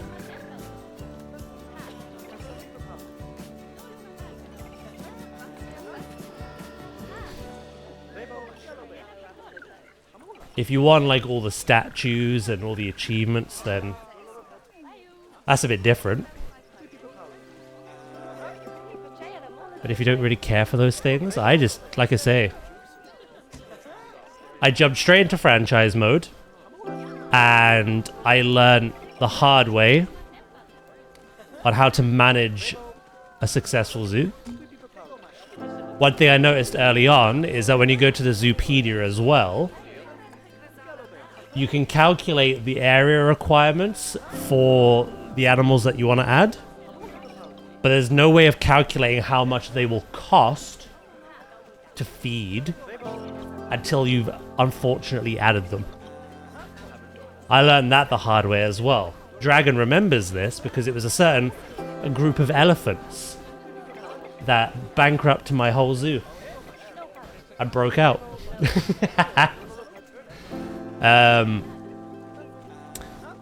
So yeah, that's when I started to make that I made that Steam guide on the whole complete animal cost list. Just to kind of help people make informed decisions before they lose all their money. And then, when I wanted to get better at building creatively, especially after watching all these amazing planetzoo YouTubers, like holy shit, Caesar's stuff blows me out of the water every time. I wanted to do something similar. So that's when I swapped to Sandbox and I just practiced. I just played around. Sometimes if I couldn't figure out how to do something, I would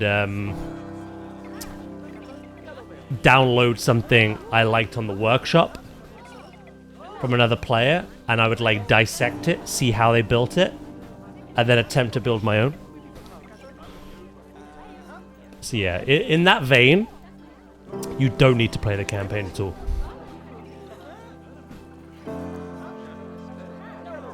If that makes sense.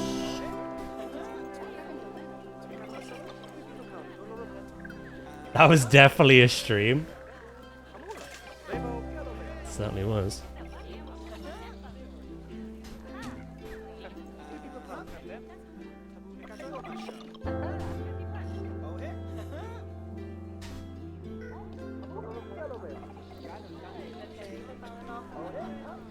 You're gonna be a pain in the ass. Come here.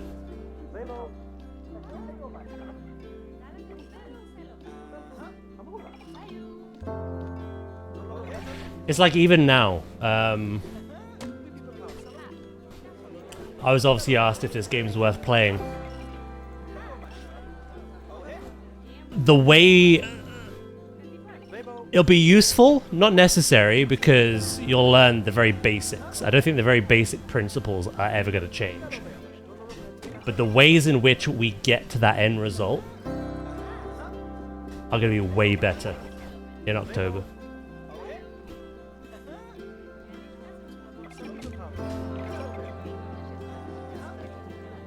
The result is still the same, but the way we get to them is considerably going to be easier.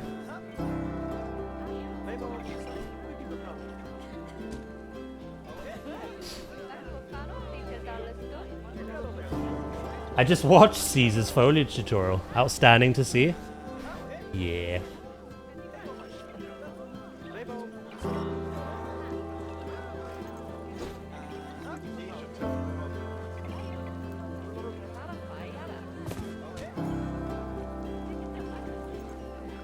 I cannot wait for October's release. I'm hoping they update the Zoopedia on the website soon.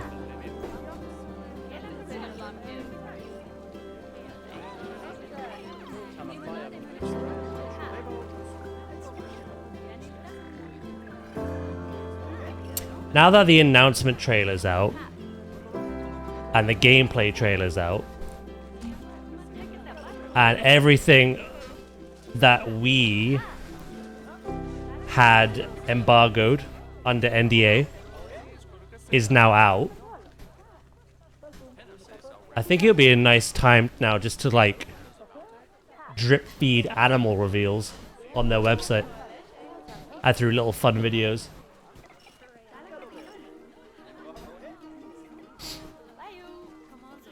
I think that'd be quite cool. Quite cool.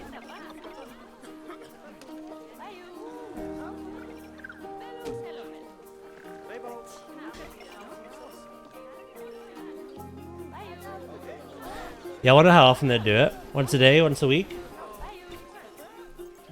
How many weeks is it until release?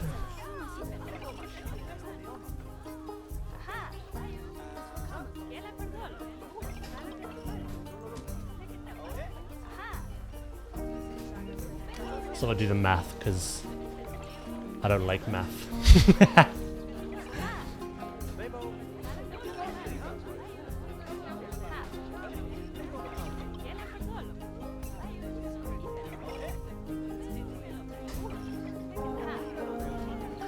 God knows he can't do math.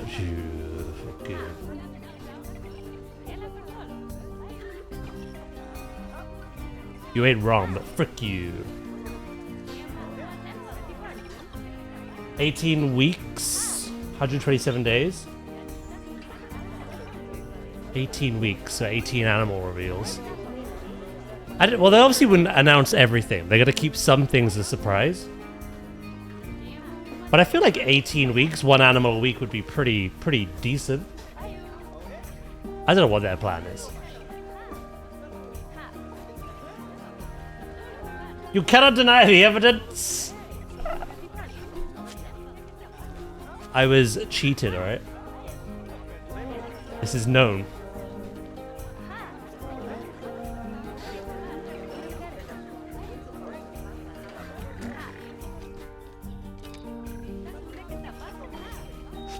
A middle-aged woman swindled a child. I'd be 17.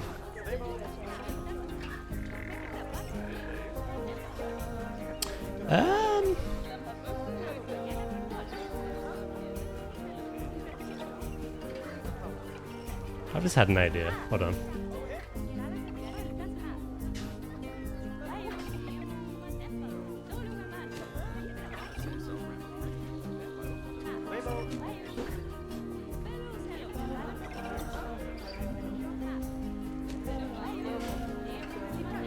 Yeah, I don't know. I don't know what the plan is.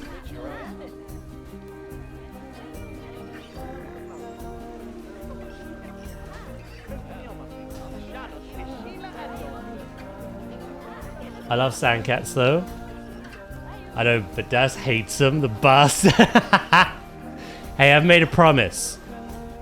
If Zoo 2 adds them, I'll build them a habitat.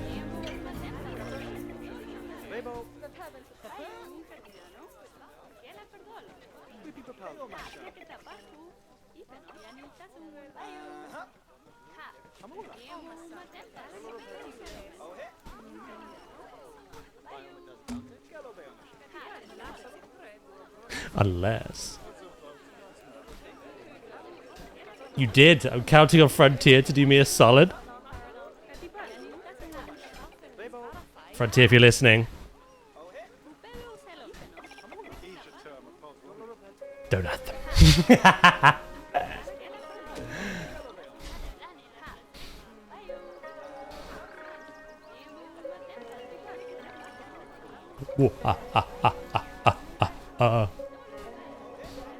Wow.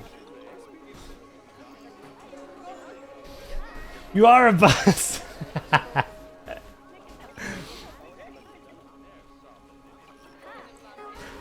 We still get litter problems. I thought I solved that, but I think I made more. How are we doing financially now? We're doing pretty well. I suppose I can have a few more caretakers.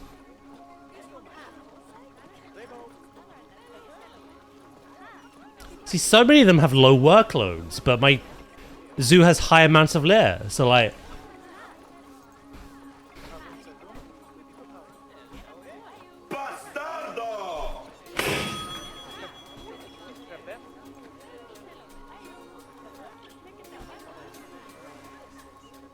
When we went to Berlin Zoo, all the sandcats were obsessed with my husband, staring at him, running up to the glass and following him.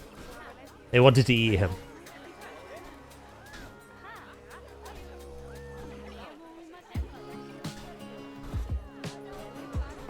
Late but deserved. Shady bish. Whoa! What do you mean?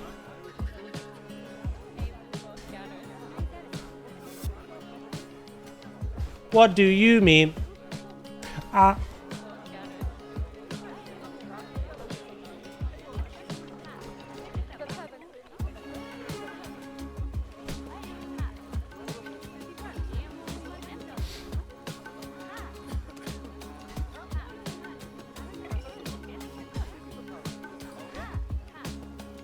Okay. Halfway done. Want to go there so bad. It's worth it. It's probably the best zoo I've been to. But damn.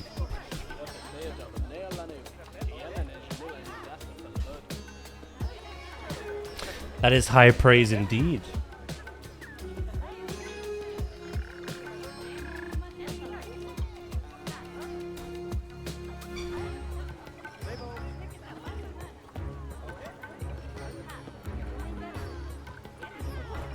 What am I doing? Property, editable text. There we go.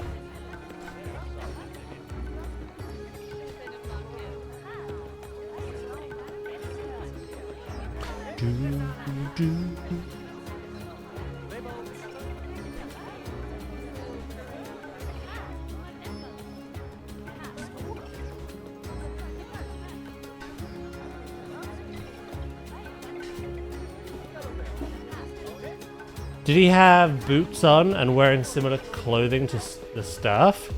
Sometimes the animals associate guests with the staff and food. No, that was our first thought too, but we saw the keepers and he wasn't wearing anything similar. We must have just liked him. Check the Pokemon channel in Discord.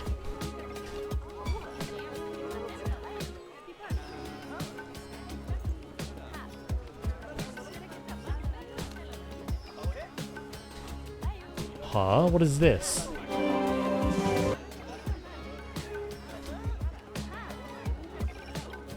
Oh, it's a fan game. Pokemon fan game. Explore a new region of Makia, featuring its own regional Pokemon quest story.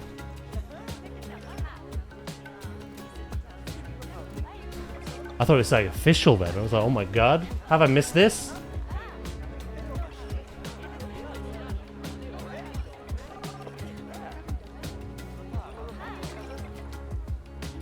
Blackcurrant juice.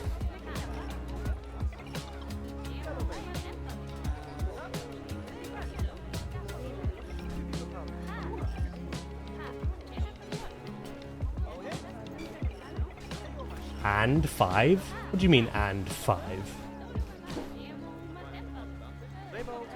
Yeah. I was about to yell, no copyright music. Yeah, I just loaded it and paused it. I don't know if it will be copyright music.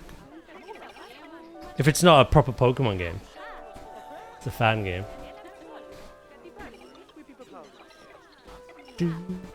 Yes.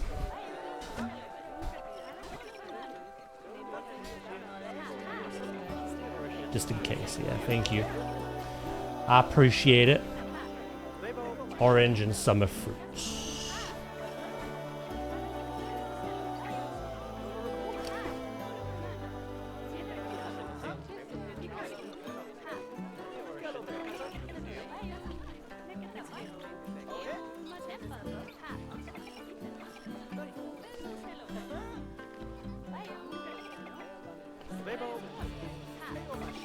Do do do do do do do do.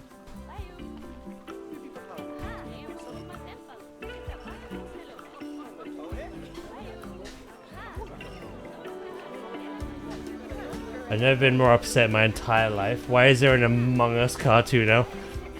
Don't get me started.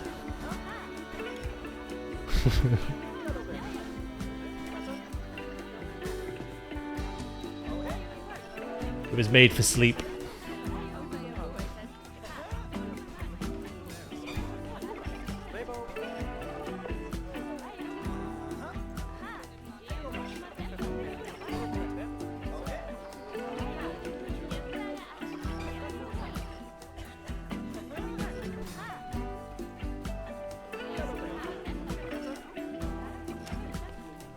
Boop boop boo doo doo doo.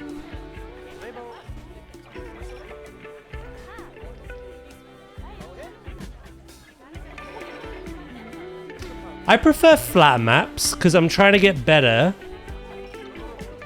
at sculpting myself. However, I like the challenge that pre-sculpted maps also provide. But I'm more of a flat map kind of guy.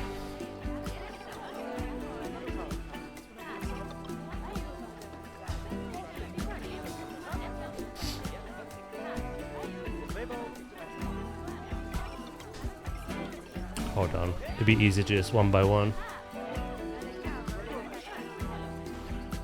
Also change the text color.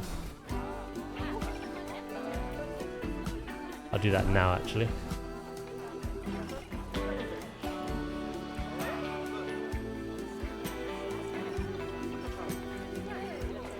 Do do do do do do. Come on, it's a popular game from 6 years ago. Of course, get a cartoon. The cast apparently is amazing. The concept, I hate with a passion.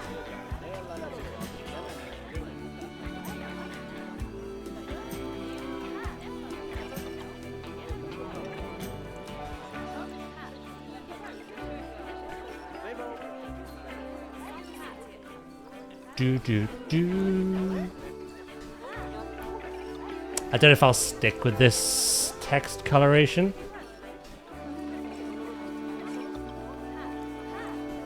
I just want to see what it looks like against the blue. It doesn't look awful.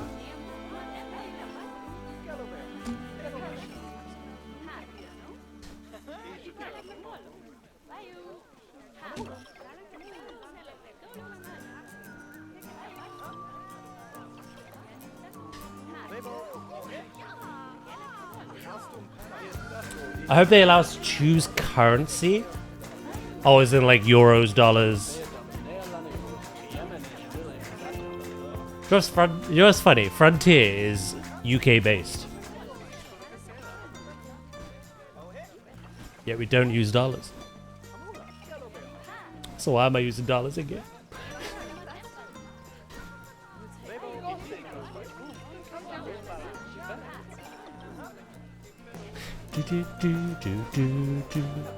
I think I need to make a little frame for this, don't I?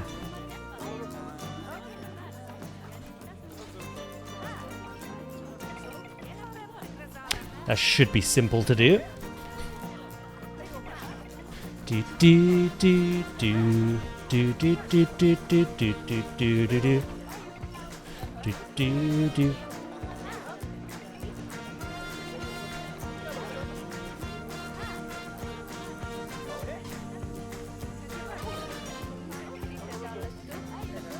Right. Oh, I can match the color of the stall.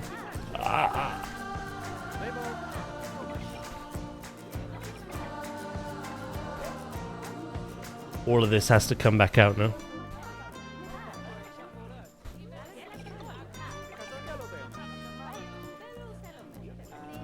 I'm looking forward to God of War Laufey.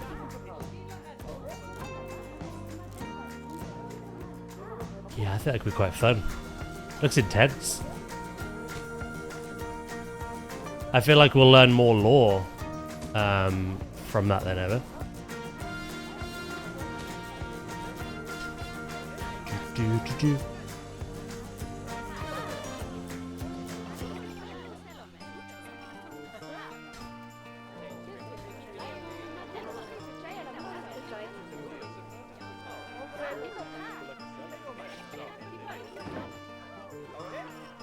I didn't get to see the God of War Direct, sadly. It was the PlayStation State of Play. I think it was last Tuesday.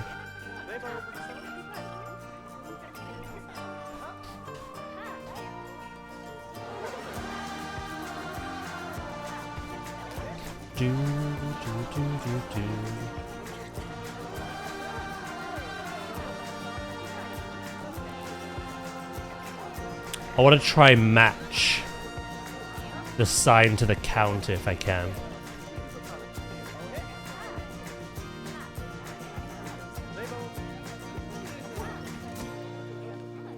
We'll see though. Let's put the border on it for now.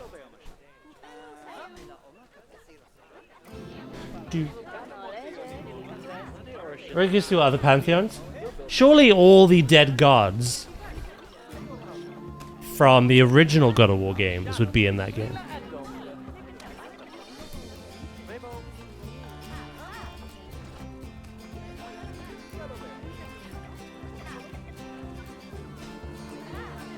Oh, Gears of War. That did look really good as well.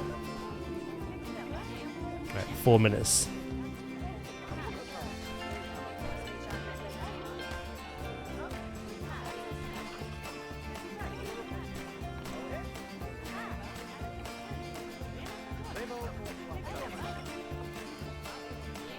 Cultivation, cladding, flexi color. Nice. Nice, nice.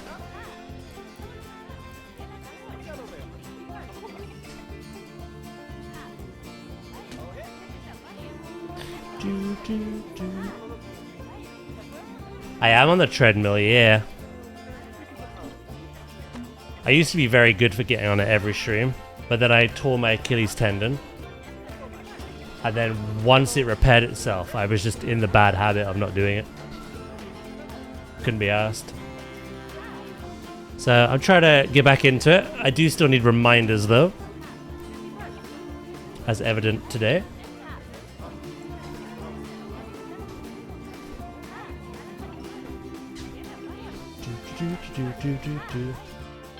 Bro's having a fit over the new God of War game. Of course. All those misogynists out there, they don't want to play as a woman.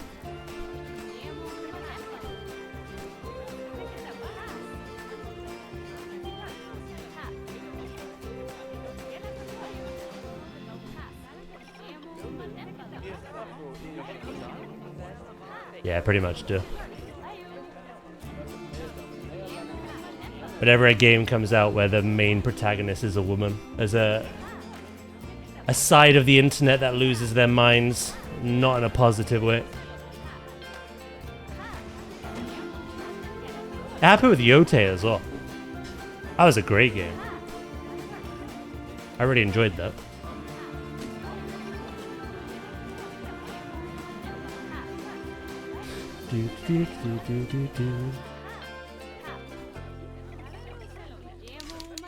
Right, let's combine these.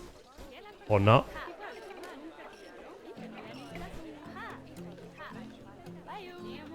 Let's split these. Try again.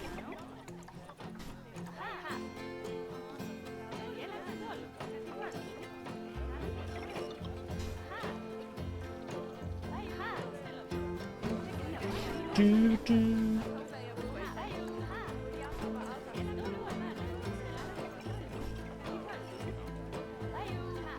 Yeah, that's the newer game. Looked quite interesting.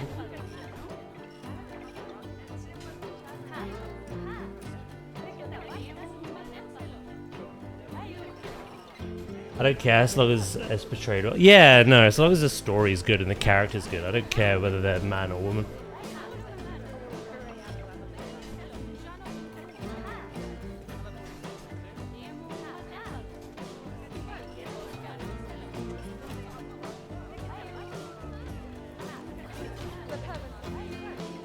"30 seconds. No worries, Val. Enjoy your meeting."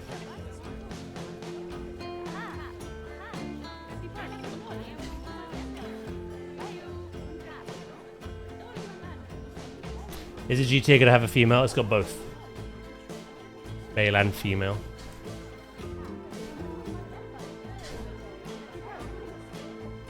In GTA 5, you swap between 3 male perspectives. In 6, you switch between male and female perspective. Literally, they're a couple.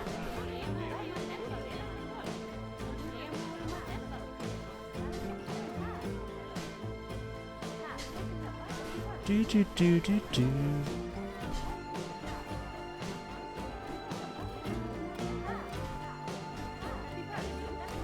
Oh my god, I didn't select the others. Like, shift select, I mean.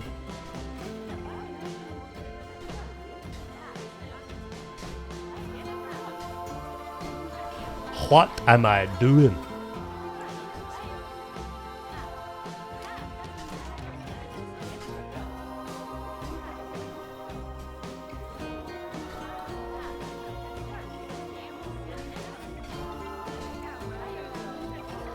There we go.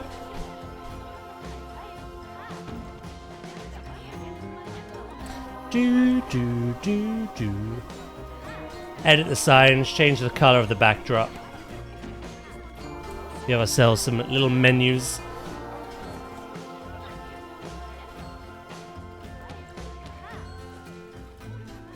Huh? This one got lost to the void somehow. So I'm gonna check all the others.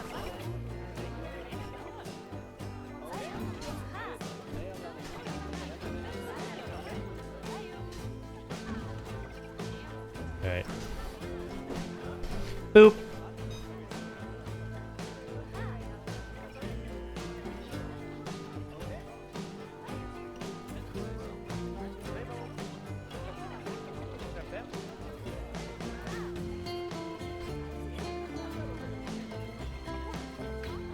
Oh, Cube Boy.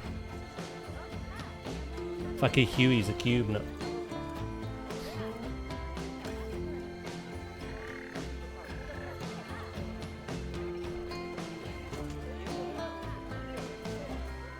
Right, what I'll do, while I put the treadmill away,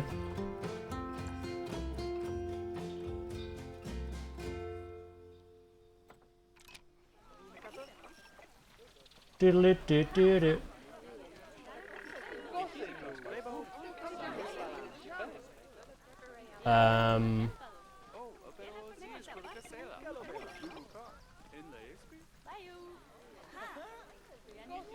I'll leave you with the trailer again. Right, be right back while I put the treadmill away.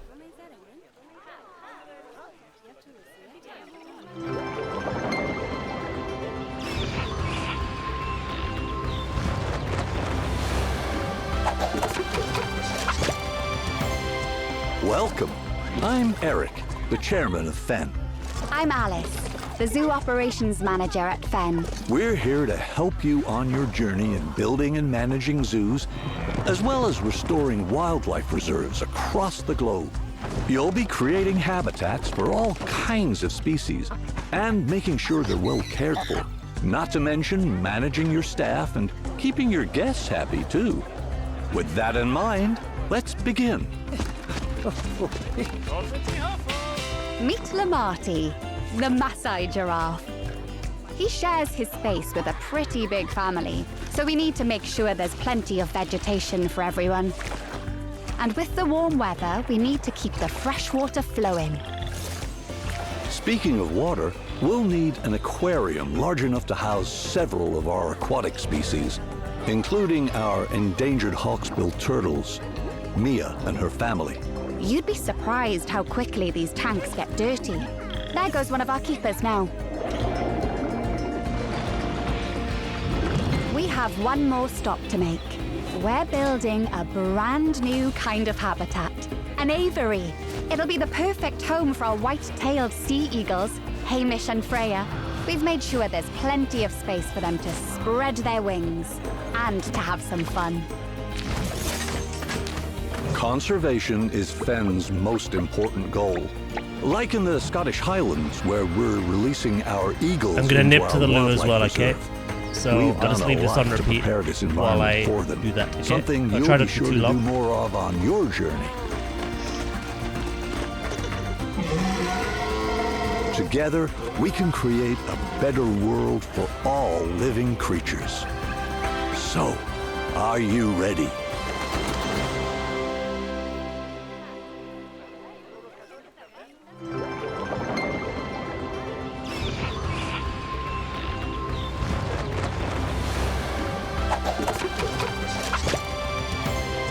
Welcome. I'm Eric, the chairman of Fen. I'm Alice, the zoo operations manager at Fen. We're here to help you on your journey in building and managing zoos, as well as restoring wildlife reserves across the globe. You'll be creating habitats for all kinds of species and making sure they're well cared for. Not to mention managing your staff and keeping your guests happy too. With that in mind, let's begin. Meet Lamarty, the Maasai giraffe. He shares his space with a pretty big family, so we need to make sure there's plenty of vegetation for everyone. And with the warm weather, we need to keep the fresh water flowing. Speaking of water, we'll need an aquarium large enough to house several of our aquatic species, including our endangered hawksbill turtles, Mia and her family. You'd be surprised how quickly these tanks get dirty. There goes one of our keepers now. We have one more stop to make. We're building a brand new kind of habitat, an aviary. It'll be the perfect home for our white-tailed sea eagles, Hamish and Freya. We've made sure there's plenty of space for them to spread their wings and to have some fun. Conservation is Fen's most important goal. Like in the Scottish Highlands, where we're releasing our eagles into our wildlife reserve. We've done a lot to prepare this environment for them, something you'll be sure to do more of on your journey. Together, we can create a better world for all living creatures. So, are you ready?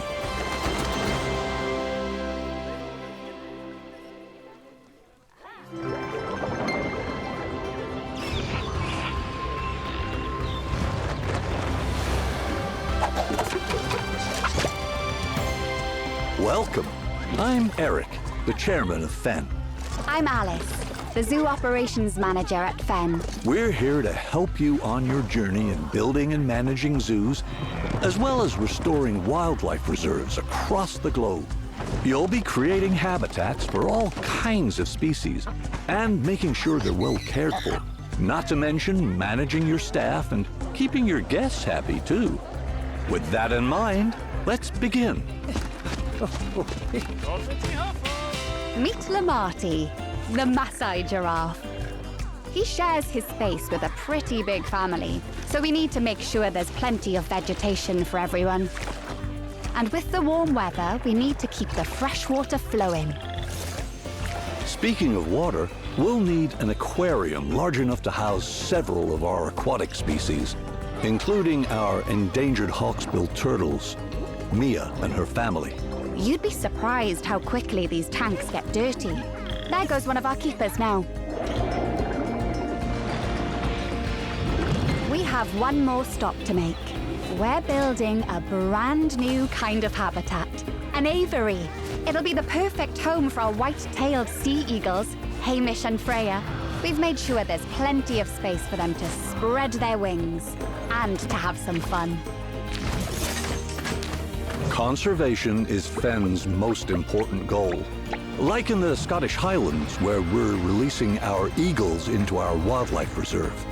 We've done a lot to prepare this environment for them, something you'll be sure to do more of on your journey.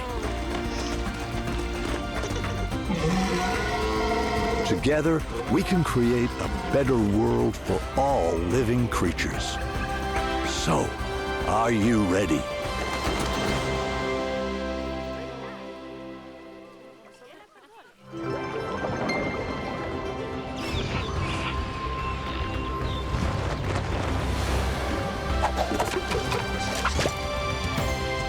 Welcome. I'm Eric, the chairman of Fen. I'm Alice, the Zoo Operations Manager at Fen. We're here to help you on your journey in building and managing Sorry about zoos, as well as Jazzy restoring had a wildlife whoopee. reserves across the globe. You'll be creating habitats for all kinds of species. This is no. This is no, Gleason. Oh.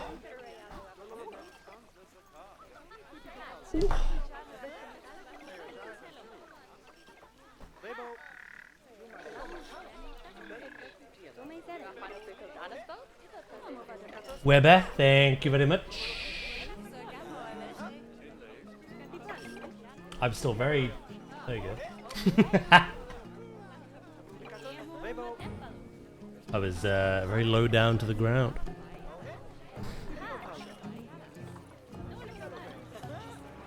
Gulpy Zero Cal. Gulpy Watermelon. Welcome back. Thank you. Thank you.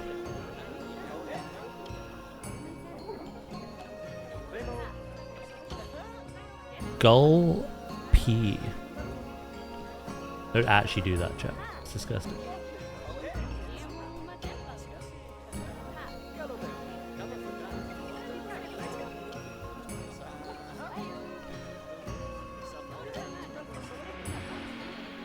There are more things on the menu, but I might just keep 3.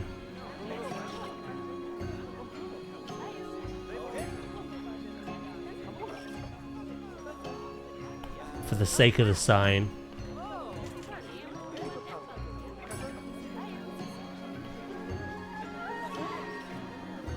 You awkward little...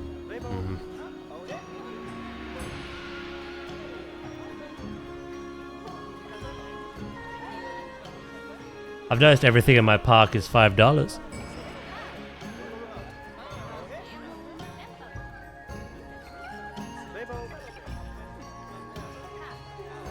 Go pee.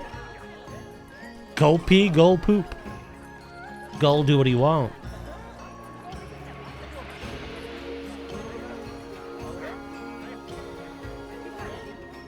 You have news, go on.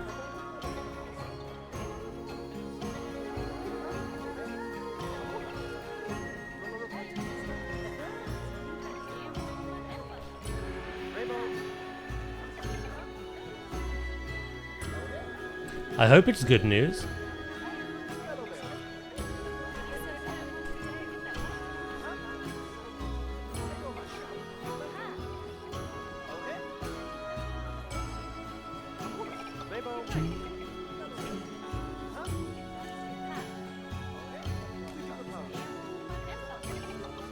I have a girlfriend now?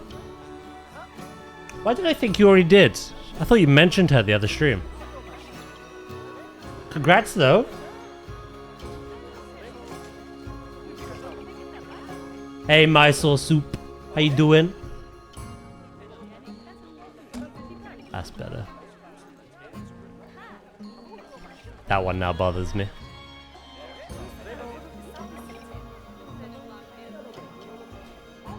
Relationships occurring in the year of 2026?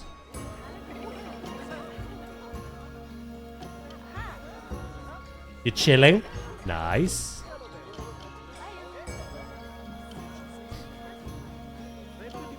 Cringe.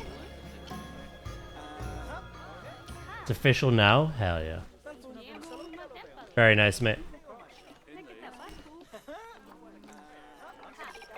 Congratulations.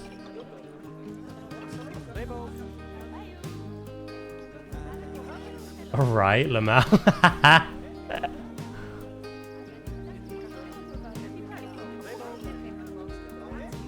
Right, this is a little too light.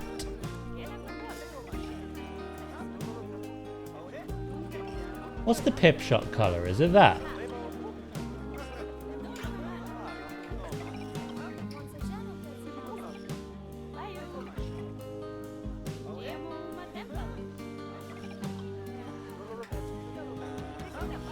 And then this one's kind of orange. I do want to go for like the more pastel colors.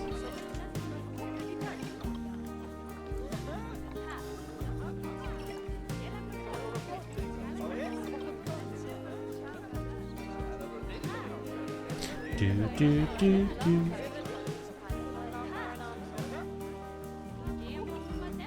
Good Lord, Zay.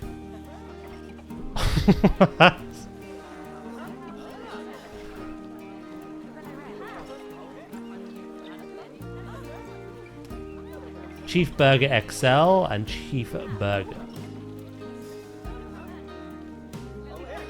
Who's that Pokemon? It's Pikachu! Hey, Tom. It's Clefairy! Thank you so much for the follow. I do appreciate it.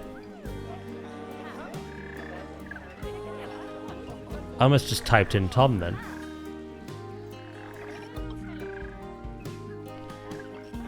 Chief Beef. Soon with Chief Leaf. $12 for the XL. Okay.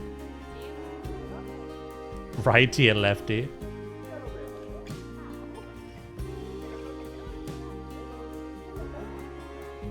I didn't like being inside that woman.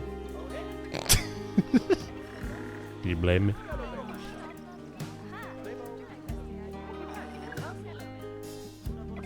Right, that's $12 dues.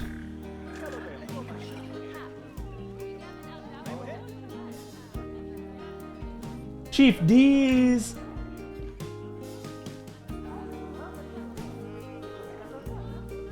I wouldn't want to know what they sell, to be honest.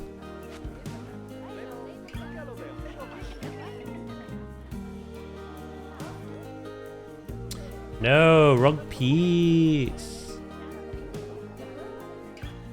There you go.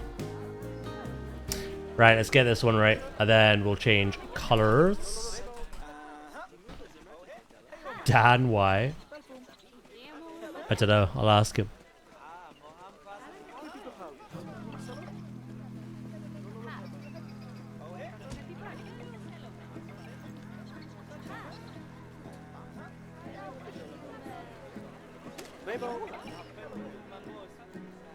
This is like a really dark orange.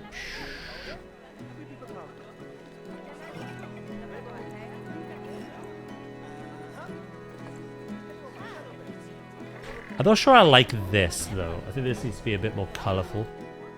A bit brighter, should I say.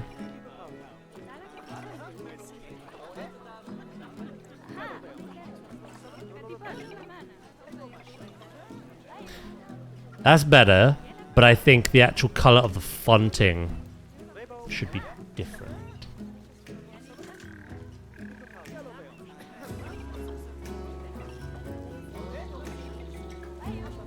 Dan unlocked. As a game I want called Prehistoric Kingdom. Yes. Apparently very good. I'm waiting until it comes out of early access before I play it again. But yeah, no, it is pretty much this with dinosaurs.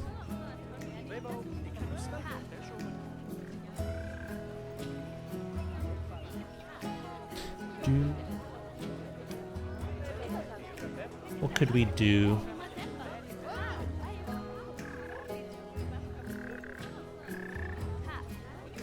I could do something similar in this vein.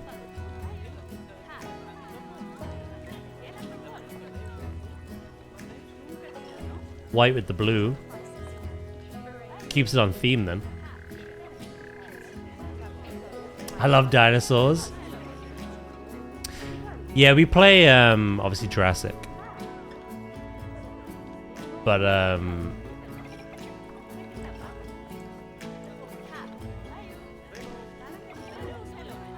prehistoric is very unlike Planet Zoo.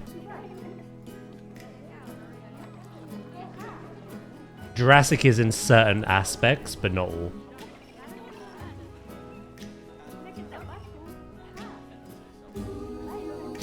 Actually, I've got an idea. Why don't I make the outline? Oh, it's not even that like noticeable, is it?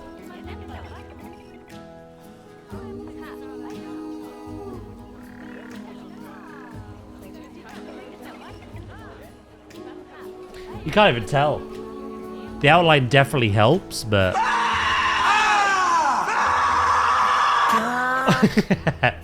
Hello, Sandwich. Thank you for the 100 bits, bro.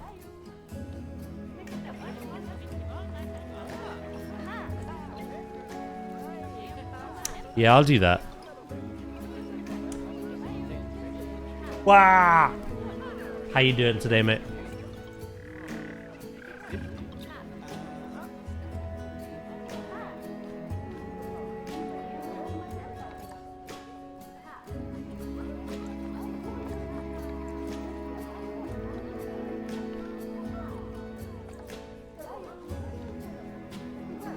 I don't want to work today. But that's every day, I guess. Actually, because that scared the fuck out of me. Nice. Or not so nice, depending on your perspective, I guess.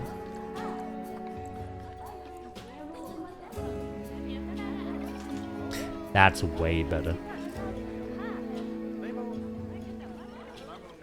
Boo.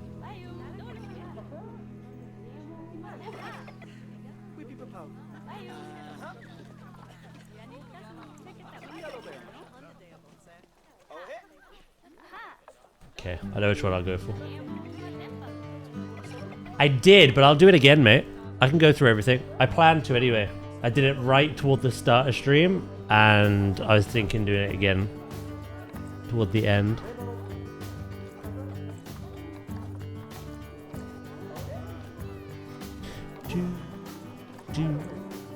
Let me finish this, and then I'll probably do it in a quicker way compared to earlier.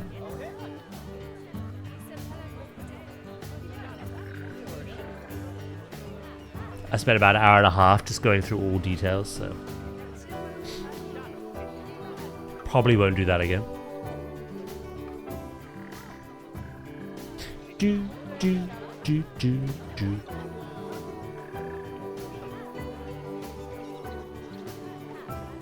Should I have the green wall, or should I have the recolored bamboo just to kind of have it match? I want to try what the bamboo looks like first.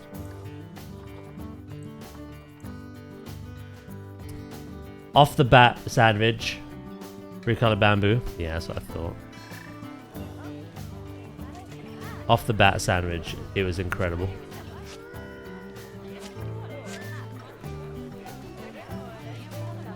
Do do do do do do.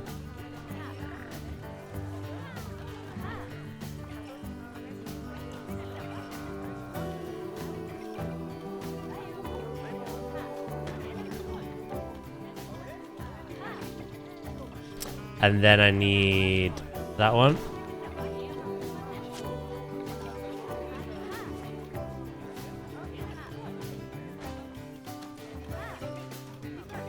Daz untrusted. No worries, sleep. Catch you later. Yeah, I did have to tell a little white lie as to why I wouldn't be live that day. Told people I was visiting family. I was in a sense of the word.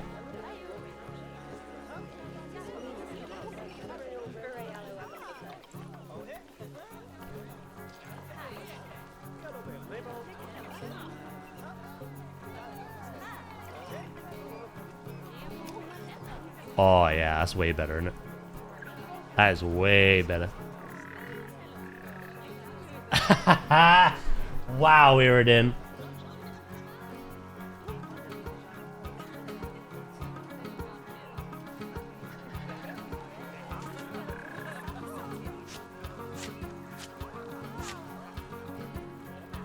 Savage. Little bitch. Little bitch. Said with love, of course.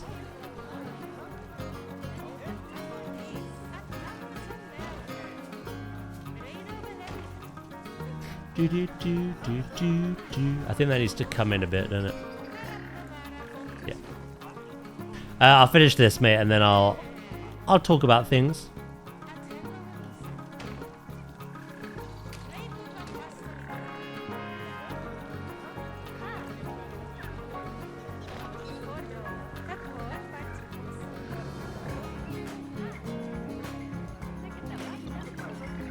There we go. There's still more we can add around that, of course.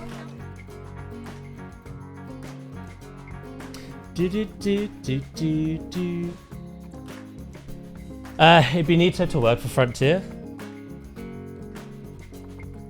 Right, where do I begin? I said you a DM. I'll see this first and then.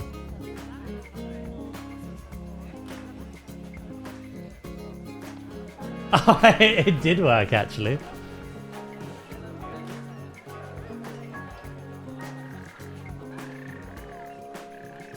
He's actually receipted me. I can't believe it.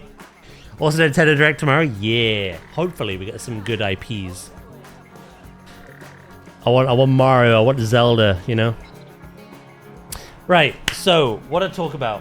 Obviously I can't talk about too much in too much detail. But I could basically describe how the day transpired. So yeah, no, I was very fortunate enough to be invited along to Frontier, to their studio, to see an early look and presentation and demonstration of PlanetZoo 2 back in March.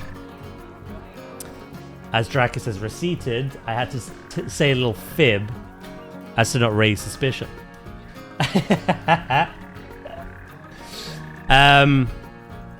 I was a little worried about doing it, and that's not a valid worry. It's literally because I had really bad social anxiety for ages, and I've never done something on this scale before, let alone since I started feeling those ways. Luckily, I ignored the little voice in my head, and I jumped at the opportunity. And yeah, on the day I got to meet my group. So there was two groups.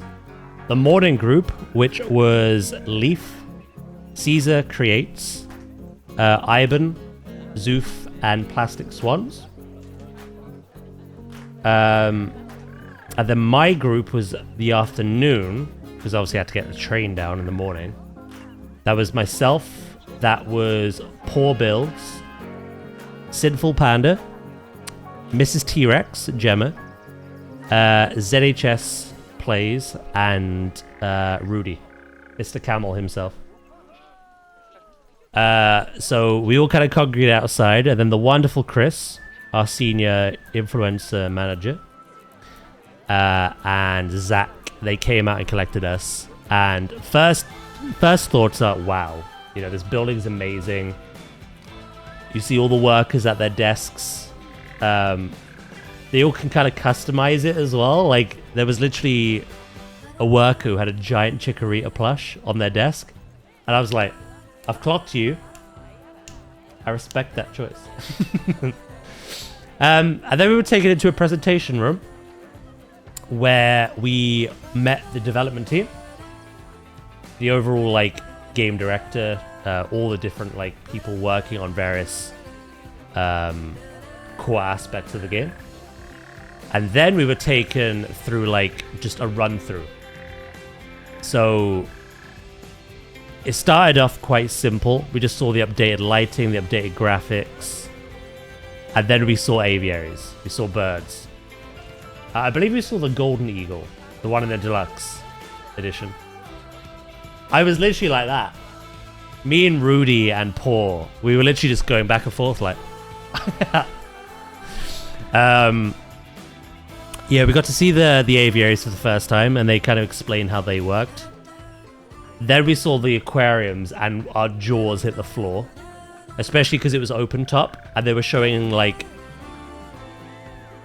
They were like moving the slider for the time of day to show as the sun circulated around, just what that sunshine does in lighting up that entire aquarium. Oh my god, it was spectacular. And then we moved on to the more demonstration section, I guess. A person of each discipline, so like audio, graphics, all of that stuff, they all came up one by one to explain all like the in-depth things. And the example we got, the animal, there was two. One was the chimpanzee, but the main one was the lion. Now that's already been confirmed. It is on the website. But there's no material that I have to show you what it looks like. But the lion looks insane in this game. Yeah, no, so we got to see everything. We got to see, like, improved... Who's that Pokemon? It's Pikachu! It's Clefairy! planetzoo FLWX, thank you so much for the follow, mate. I do appreciate it. Yeah, we got to see the updated animations. The facial structures, they're more expressive. The range of vocalizations. We got to see what they've showed in the trailer now, where it was like the ball, the enrichment ball, rolling down the hill, hitting the lion and waking it up, and the lion was like grumpy because of it. We also got to see like the lion demonstrating vocalizations when it was happy, like good welfare, compared against if you've neglected it and it's upset and hungry and angry. Like there's a range of different like expressions and vocalizations which are very apparent. So much character is added to these animals now that wasn't there previously. We also got to see them react to the environment around them, which is something we've seen. We got to see it use a tree as a scratching post, which obviously we've seen the tiger do now. And then from there, we got to see, like I say, the various disciplines. So they showed climbing for the chimpanzee, completely overhauled the climbing. It is much more intuitive, more fluid, more responsive. They will jump between like perch points more sensibly, I guess, compared to now, where it's a bit glitchy. We got to see the audio. They've built the audio from the ground up as well. And they've actually made it so that the audio corresponds with a certain like behavior or expression that the animal's pulling. And it's very like intricate, very detailed. We got to see like all these different things, the pathing, the scaling, the updated graphics, the lighting. But it was like mind-blowing to see like each of these individual people come up and talk about these things in great depth. It really put into perspective like how detailed they are. Hey, Welgo. I know, it's insane, mate. Honestly, one of the best things that's happened to me. Hope you're doing well, mate. So we got to see all of that. And the coolest thing was at the end, we actually got to provide feedback in our groups. Now, I can't talk about the topics we were allowed to give feedback on, but it was quite difficult initially because we were just in awe, gobsmacked by what we've seen, because it surpassed all our expectations. But they were so adamant, hitting it home. They wanted negatives. They wanted constructive criticism. They wanted us to find the pain points, which was very hard, as you can imagine, because everything we saw was incredible. So we got given like loads of different like subjects. I can't talk about them. But yeah, we basically provided a lot of feedback.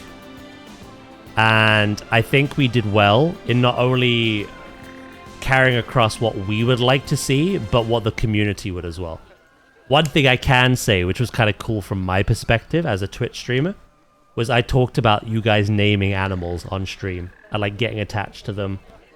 And like, it's a bit like unfortunate that like animals die so quickly, the in-game years pass by so quick, etc. That's also been confirmed. In-game years are actually going to take longer in Planet Zoo 2. So yeah, no, we had a really good, lengthy kind of feedback session. Both groups had it. And I think we covered a lot. And then once that was done, they took us to dinner. We went for a meal. But yeah, like I say, both Chris and Zach and obviously the people presenting were all amazing. Everyone, all the zoo creators I met, Caesar, Eben, Zoof, Plastic Swans, Leaf of course, ZHS, Sinful Panda, Mrs. T-Rex, Poor Builds, and Rudy. All really amazing. It was kind of surreal for me because they're all YouTubers. I was the only Twitch streamer who like solely does this on Twitch. I think a few of them dabbled in Twitch. But yeah, like I knew all of them because I followed them for years, but I was kind of like introducing myself for the first time. But yeah, no, it's really good. It was really quite nice. And yeah, no, it was an amazing experience. And like I said, Frontier are doing an amazing job on this game. I got to see that firsthand. It's easier being a fan of the game, being in this kind of seat, seeing the trailer and be like, oh my god, that's amazing. But when you're actually there in person, meeting the people, and seeing the in-depth amount of work they've put into it, crazy. Yeah, pretty much everything that we've seen has been shown now in a trailer of some kind. But yeah, I think there's still a lot they're keeping secret, so. What if they'll pop into stream? Rudy has. Mrs. T-Rex has quite a few times. She was here earlier. Leaf has. It was kind of nutty for me because I said to them, I was like, I tried YouTube before. I did it for about a year. I've even had help with it. Thank you, Elgo, for all that in the past, by the way. It's very rewarding when you put hours of time into an edit that you're happy with. But I told them I fell in love with streaming. I fell in love with kind of getting to know my community on a more personal level. And I was just there like, I enjoy what I do, but I have the utmost respect for like the patience and work that you guys put in. And then what was kind of nice for me was they turned around to me and said, we think the opposite. The fact that you talk every day, 6 days a week for 7 or more hours, that is insane to us. We couldn't do that. And I was just there like, well, thank you, I guess. So I kind of came away from that experience with like a bit more of an appreciation for what we do. But yeah, no, definitely I was kind of like nervous at first because I was the only Twitch streamer. I felt like an outsider. But no, they're all wonderful people. So yeah, it was an amazing experience. Like I say, The day went by too quickly, in my opinion. And yeah, that's pretty much that.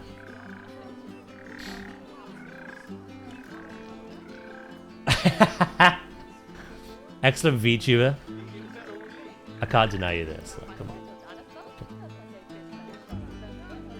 on. Yeah, no. I never thought I'd get that invite. I've been playing planetzoo, like I say, on stream for the last 6 years. I'm very passionate about it. I've tried to help as many people as I can. But I guess I never took into consideration the value I provide here on Twitch compared to all the YouTubers. Because when I come away from Twitch, I tend to watch YouTube. So I'm very familiar with all the work that they put into it. So yeah, it was quite nice. It was quite nice to have a bit of validation, I guess, for what we do here. Yeah, like I say, I never expected that invite. There was a really small part of my brain that told me not to do it because I was just so... It was so out of my comfort zone, but I'm so glad I did it. One of the best things that's ever happened. And yeah, it's been nice to... Well, the worst part about it was keeping that a secret for 3 months. That was difficult. I've had to play dumb. I've had to gauge your, like, oh, you know, what do you expect to see with the announcement trailer for planetzoo? All while knowing, but trying not to make it obvious. Same with it. Actually, the gameplay trailer, I got that 2 days. I got that literally on Friday. It was like 2 days before, so I didn't have to keep up that lie for long. Yeah, no, it was lovely. I can tell you now, they've done an amazing job. They've given people what they want. I think they've literally gone to like the forums and the discords. They've gone to people's like wish lists on YouTube, etc. I think they've done the absolute best of giving everyone what they want. But rather than just like taking planetzoo 1 and throwing them in, see if it works, they've built everything from the ground up to make it work in a impactful way. So yeah, I think we're going to really enjoy October from what we've seen. Yeah, no, it really helped me, Sandwich. Oh no, I had to lie to everyone to see all this cool shit before you... Trust me, they're holding it against me now. Like, how dare you? My trust is severed. It's for a good reason, though. Like I say, I think I did my best to convey your thoughts and wants into the feedback section. Again, not only say what I want in the game, but like what a new person would want, what my community would want, what you enjoy. So I thank you, Argume. I appreciate that. Give us crab. Well, as I said to Ooze, it's... While it's not confirmed, it's not really out of the realm of possibility to get crabs. We got the pufferfish.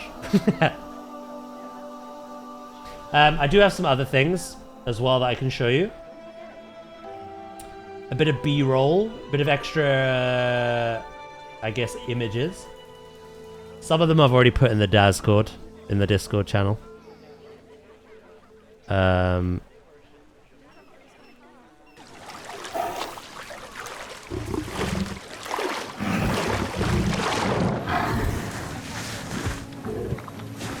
Ah, thank you, Iridian. I appreciate that.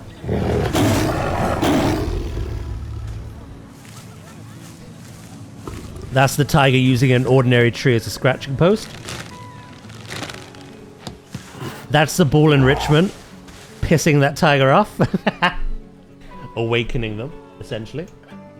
That's kind of one thing to really hit home. It's the level of interaction and behaviors that have been added into the game.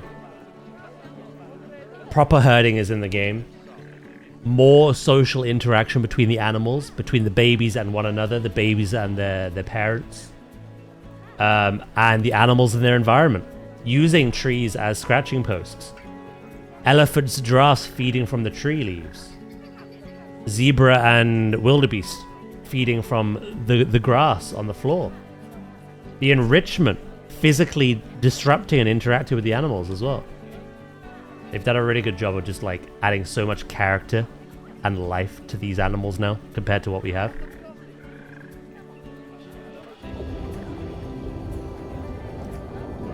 I'm imagining the tiger using the guest as a scratching post. I would love a proper zookeeper mode. I would love it.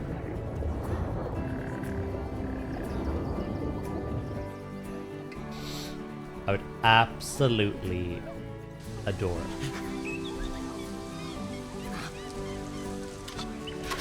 I think we're going to find out more about exhibits soon as well. I only say that because of a post they put in the Frontier Discord. They asked what kind of videos people want to see going forward, and people mentioned exhibit boxes. And they were like, alright, exhibits, noted. Hopefully there's more customization with them. Yeah.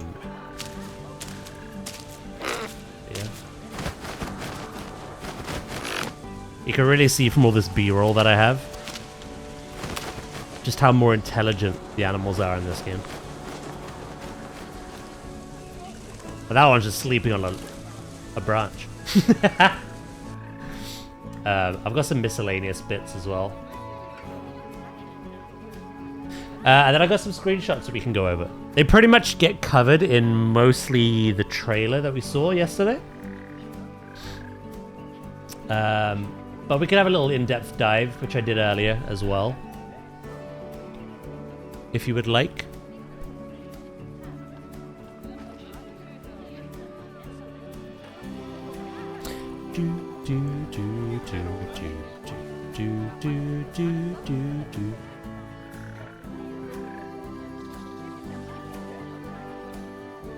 I'll wait until after the ad break for the screenshots, because that's going to start very soon.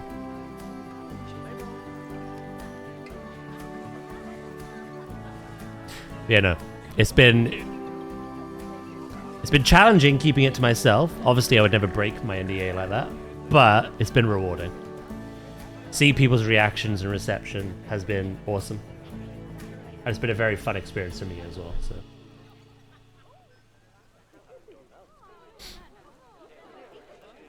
It's been worth it.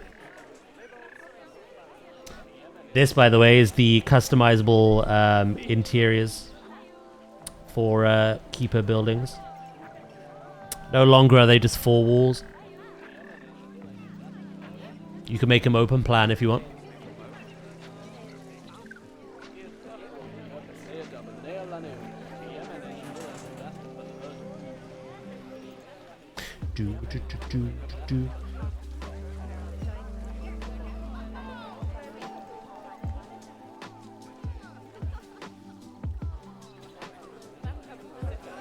Right, okay, that does reach the bottom. Yeah, once the ad break's over, I'll we could do a little breakdown of the extra images I have, if you want.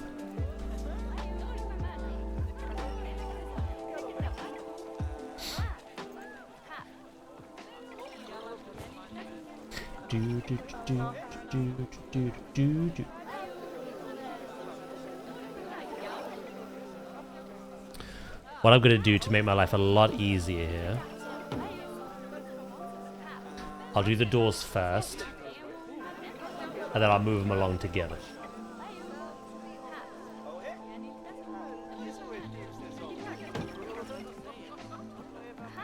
But yeah, no. What's kind of cool is we build a lot of implied stuff, I think, at the moment for our animals. I feel like with the updated way in which animals interact with what you build for them, I imagine a lot less will be implied. So that's nice.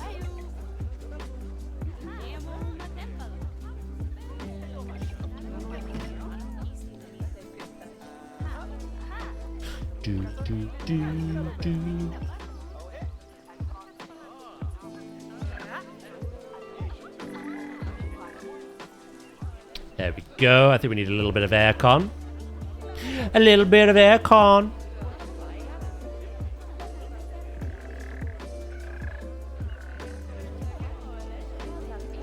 I might leave this the way it is or like add something else there. Gray seal's about to mature.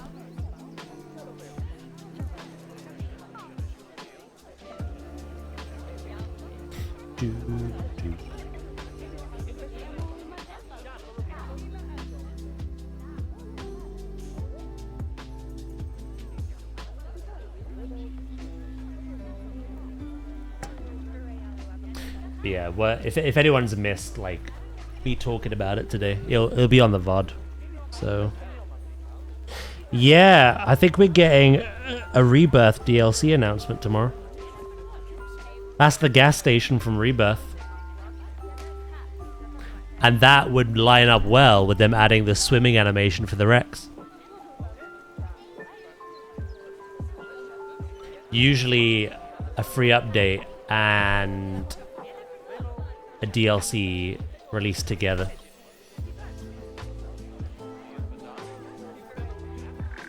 Usually.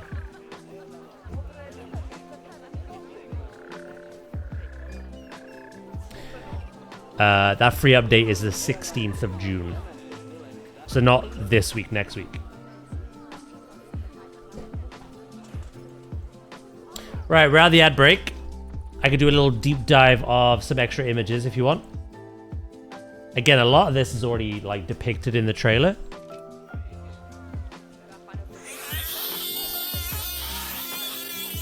Oh.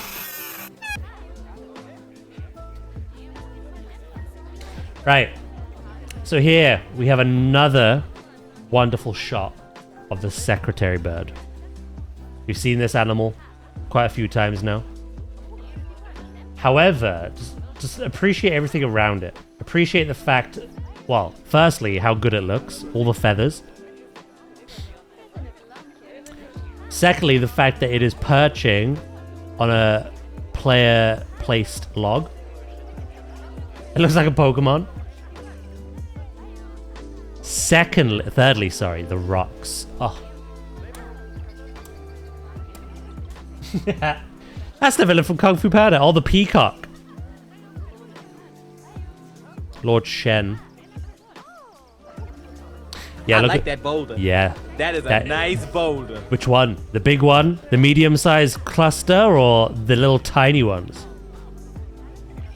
They're rocking my world, Rin. That's what they're doing. So, you know, we get a good appreciation here for like a good variety of foliage. The rock work, the kind of grasses on the back, and of course the secretary bird itself. Here's a look at the nature brush. Savage has already talked to me about this. But yeah, there's multiple things here, and I'm gonna kind of segue into the presentation we got as well. So this was actually presented to us when we went to the studio, this whole foliage brush.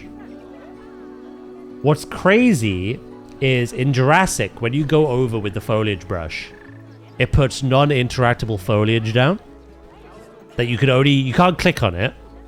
You can only get rid of it by like removing it with the foliage remover. Not the same in this. So you lay out your foliage, and once you've laid it out, you can individually select the foliage pieces that you've poured out, move them, scale them, delete them.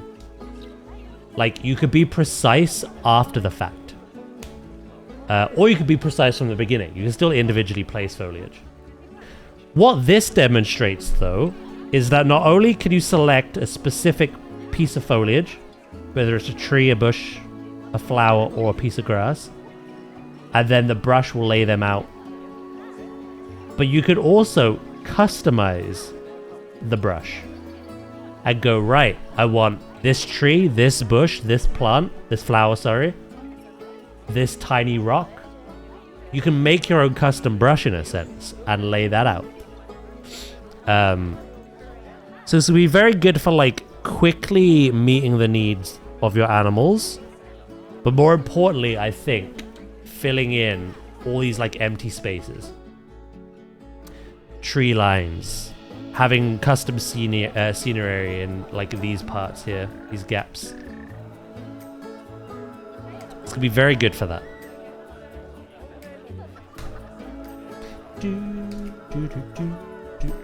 This is a big one.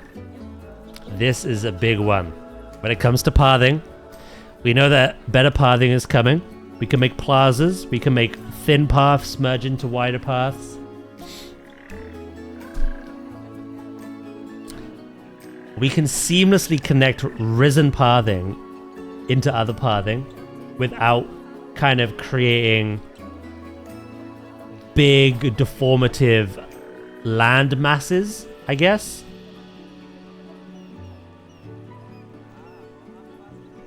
Hello, Flobe. How you doing, mate? I can't have a single ugly triangle in my zoo. Yeah, so this is a way of making bridges. This is a way of making your risen pathways. As you can see, there's a linear builder. You can select the way the path looks, the way the curb looks, plus everything else in great detail. Yeah. Oh, that was the whole point of today's streams, eh? That was the whole point of today's stream. I'm amazed we got any progress done, to be fair. We finished the gift shop. Maybe even finished that. Here's another look at the elephants. Looking gorgeous. We can kind of see all the rock work that goes around the viewing glass that they've placed. We see loads of like roots and like plants kind of seeping down. I imagine they are player placed, but maybe they could be some kind of like terrain brush. We also get to see waterfalls. Now, if you look at this waterfall, I kind of see that as the way we see them now, as being special effects that we can just add, right? I think that is the case. However, I think the other way is also in this game. It's not in this screenshot, but it's in a later one. What else you can also see? Elephant eating from leaf. Baby elephant. I think we have to be very specific with the size and the height of like the plants that we add if we want to see them interact with them. That baby is just tall enough to interact with that particular part of the tree, whereas the mum is like up here. Daz, what is that above the waterfall?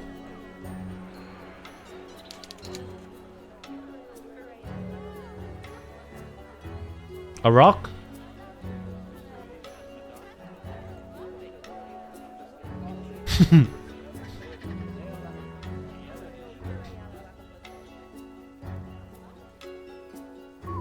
I think poking out. Well, that... I'm not sure. Some kind of scenery piece. Here's another look at the African Nature Reserve. Here's where you really get to appreciate just everything. Look at the mud.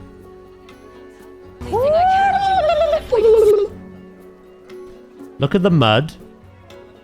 Look at the rocks. Look at the slopes. And the little like pebbles and everything. Just look at the terrain textures as a whole package. It looks insane compared to the kind of uglier version we have now. Also, you are seeing the zebra herd. That has been confirmed. Go back to the rock in the water.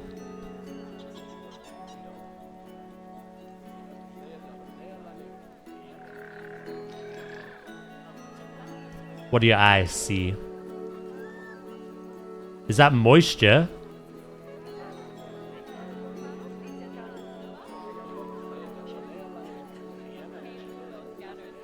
Possibly. It could be lighting as well. It could be moisture though. Hey, welcome back, Loki. It is darker in the water, yeah. The water itself looks amazing. We got our Maasai giraffe over here. Drinking on that side. And then we have our elephants back here.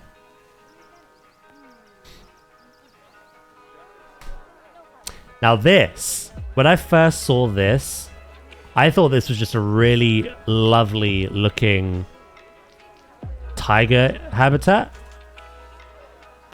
Someone on Twitter pointed this out to me. It's actually an Indian nature reserve.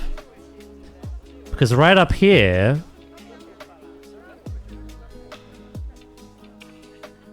we have the hornbill.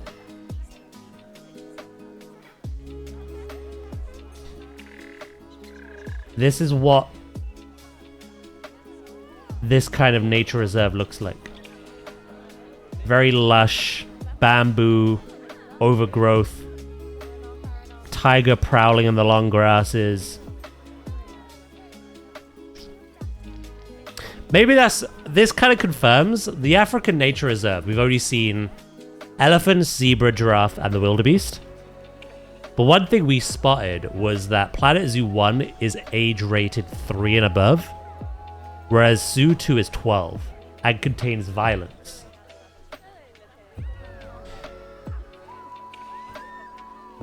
Seeing the tiger here in a nature reserve could mean predator-prey behaviors. And if this isn't a nature reserve, this could suggest that maybe we can mix birds with land animals. But I think it is a nature reserve. We'll have to see.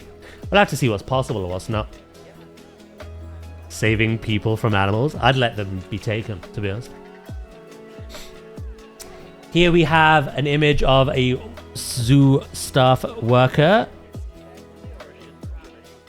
What's kind of nice is the UI is a bit more intuitive. You get all the important stuff like on that first kind of screen. But no, you get to look at all the different corals and rocks, the ship scenery.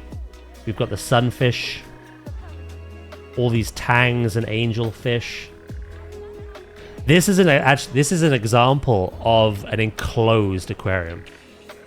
The aquariums we've seen before were open top, and the natural lighting illuminates the aquarium. This is closed off, and if you see, there's custom lighting kind of beaming down, illuminating specific parts. The dumbest fish in the world? Well, this little goober. So yeah, that's cool. This is a good example of what I was talking about before with the pathing. So over here we have a big circular path going down some not very steep steps into a narrow path, into a wider path, into kind of a sloped path up a hill, into an elevated walkway, which is very neat. Like, it's just very seamless, like you can see over here as well.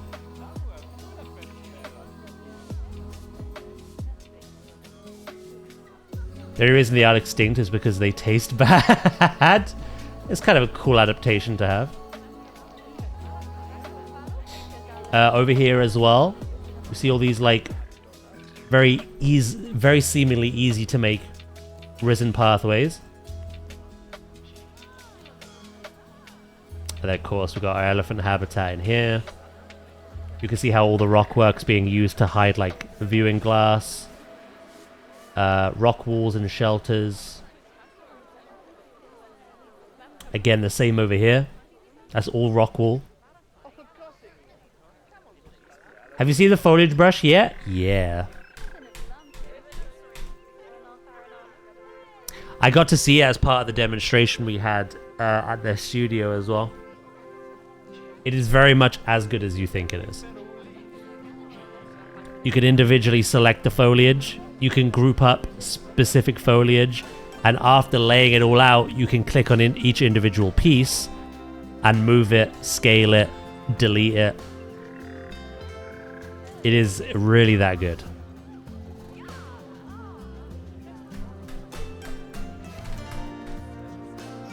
Here's another little cool thing that we're getting. Little underwater treasure trove. Bit of scenery for these hawksbill turtles.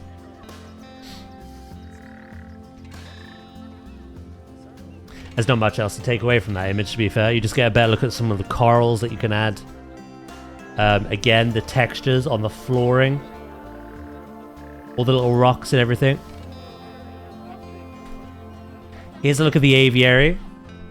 Aviaries, by the looks of things, can be standalone, but they have walkthrough options as well. This one is a bit of a balcony. In the toucan example, in the announcement trailer, it's a walkthrough all the way through, one end to the other. This literally snaps an entrance and exit quite close to one another. So you pretty much walk in, have a little look around on that balcony, and then you just exit. You're kind of giving the birds a bit more privacy in this kind of example. But you don't even have to have these if you don't want to.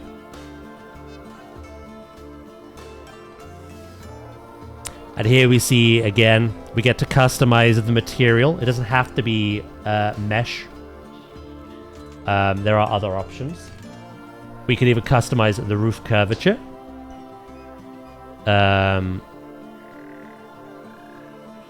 These are giving people a lot to think about. Those are the doors. Those are the roof. This image, I think, might just be walls. It was present on the aquariums as well. We thought tunnels, because it looks like a tunnel. I think it just might be the walls. I'm not sure, though. It's not been shown yet. Tunnels would be amazing, though.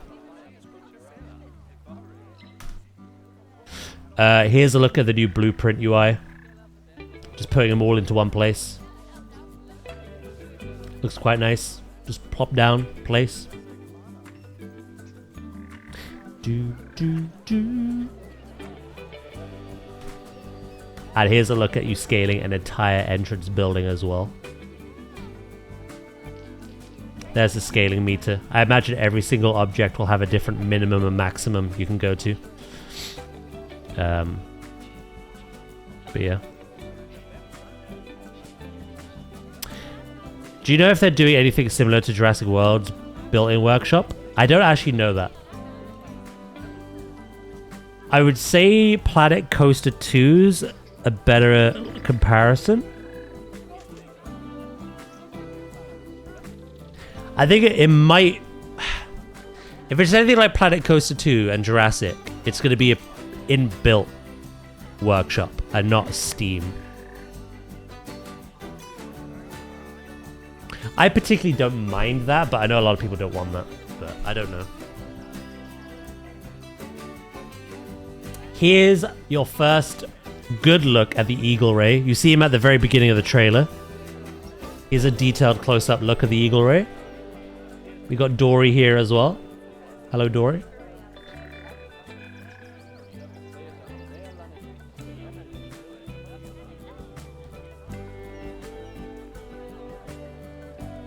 Did you see an in-game spirit level? What, this one?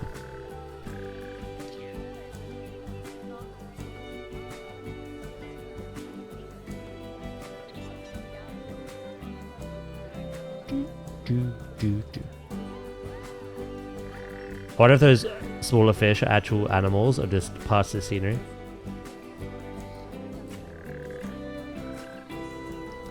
I think the deluxe edition bonus will give you your answer, mate.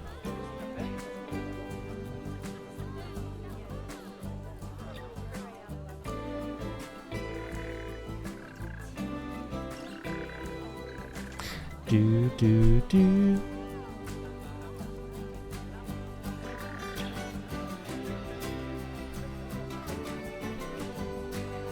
I could be wrong. but I'm 99% sure they are actual animals that you have to manage. That is... I don't believe they're just scenery. They're actual animals. And yeah, that's pretty much it for the screenshots. There's a couple of things that we could take away from the trailer as well, very quickly. I've already done a breakdown today. This seems to be an Indian hornbill. I'll get it right in a minute. There we go. That is what we saw in the that image with the tiger, what seemed to be a nature reserve for that region. That is the hornbill. Looks very cool. You can see all the rock work looks outstanding. Just all the way up the cliffs. Maybe like Jurassic, there'll be an option to have all that generated in for you. If not, placing it is easy enough. We'll have to see. Again, we just saw the image of that building. We can see loads of different types of elevated pathways and just how that all comes together. That is our Maasai giraffe. There's something really cool I want to show you in a minute as well. That really got me excited. That's a really good look at the elephant as we've seen. Just the detail on them. The lighting. The foliage. Crazy. Got our wildebeest in the nature reserve. And then this is our chimp habitat with all the climbing structures. You can see all the rock work as well. Just, it looks outstanding. All the little plants growing between. There's the new behavior system, so some new interactions.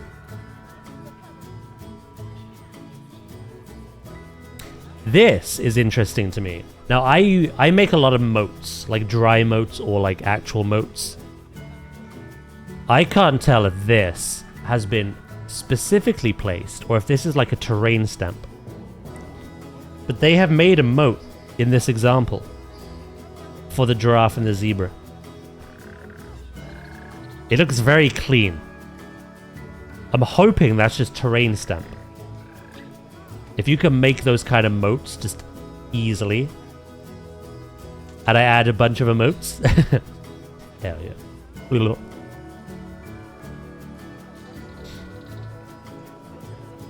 Here we see the zebra grazing on the grass. Obviously, it's still important to have food delivered. Better quality food means better nutrition, but they will feed and graze on the plants that there are. Obviously, otherwise nature reserves wouldn't work. In the image, we saw the elephant grazing on the trees. The zebra look amazing as well. Here's another look at the terrain for nature brush again. We've already got over that. Very, very good. I think that's the best nature brush there probably is across all their games. Scaling of the tree. Make it high enough for the giraffe to eat from. And there we go. It's now high enough for them to graze upon. This is cool. So currently the way water works is... water can kind of be an obstruction, especially with building. So when you take water out of a habitat, if the animal can swim in it, etc., that takes them out. You got to make sure things aren't obstructing. This is more like Jurassic. The UI is really pretty, isn't it? This is more like Jurassic, where you could just paint the water around the animal and kind of not like bother them or like pee them off. So this is drinkable water. Obviously there's deeper water. Obviously, that's how we get our aquariums.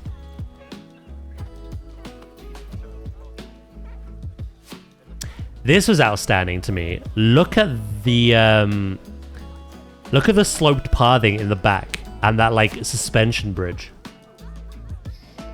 That is a really good example of like how far the pathing has come. You also get another good look at the waterfall there. I don't know if it was in the images I went past or if it was in this. It might be in this. What I was saying earlier is it seems like waterfall is going to be a special effect, but I think there's actual natural waterfalls as well.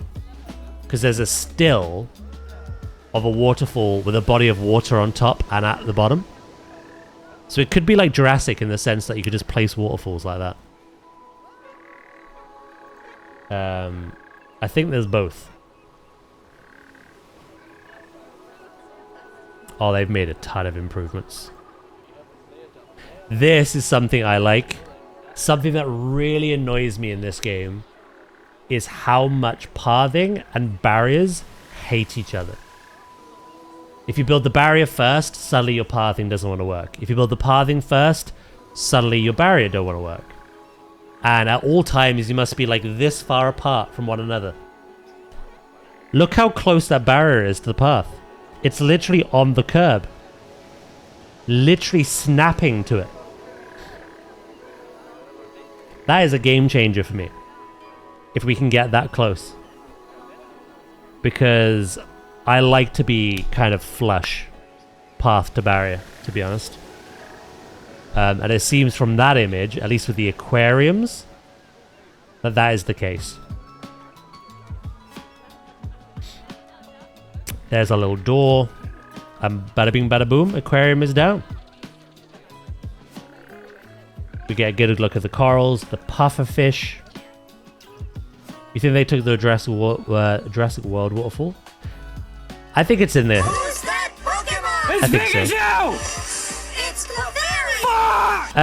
Asacruck, thank you so much for the follow. I do appreciate it. Sorry if I butchered your name as well. I do appreciate the follow. No more social distancing. Obviously, tanks need to be cleaned, water needs to be cleaned. All that good stuff. Celebrating 45 months with a new name, DWAZ Wave, formerly Gupcakes. Cupcakes? Hello? I'm gonna have to try and remember that now. Thank you, Gup, or Heart in the Void. I'll call you Void from now on. Thank you so much for the 45 months. Hell yeah, how you doing? We're just kind of going over like a trailer breakdown at the moment. There's the puffer fish again. This is cool because it shows beavers kind of like cornered off. It shows those bridges again that I showed you in the image, the screenshot, that you can like very naturally like just connect now. You get a look at the Eagle Ray Aquarium over here. You get a look at the aviary, which we're about to see now. So obviously this is phenomenal. When they showed it to us in the studio, we were blown away. You have your poles.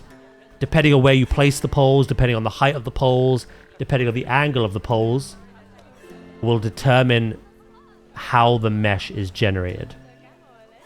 But you can obviously customize the curvature of everything and obviously the way it all works.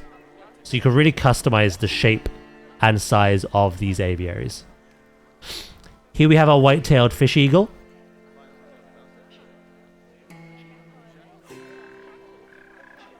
Oh, I'm sorry you went through that. You've been better? Yeah, I can imagine. Well, it's lovely to see you. Hopefully that's something you will never go through here. If you do, let me know and I'll absolutely destroy them. Look how good the eagles look, by the way. Look at those feathers. Incredible. The old mirror mobile's coming back as enrichment. And here we get a look at the Scottish Highlands Nature Reserve. So we've seen 3 now. We get to see a really dramatic beaver in a second. There it is. Oh, woe is me. It's a Monday. Yeah. All right, Val.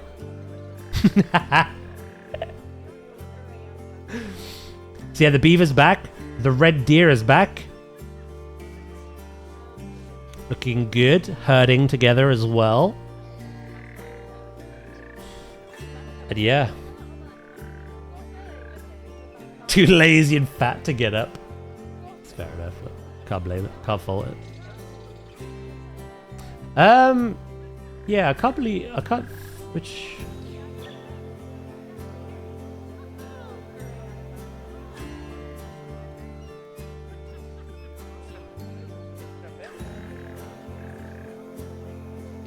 Oh, it was this screenshot. Yeah, look, Sandwich. So this waterfall has a body of water behind it. On the top. And then, of course, on the bottom as well. This could be proof that we have the Jurassic World waterfall system. If not, they've just put 2 bodies of water and then they've put the effects. But I get a feeling that those tools are in the game.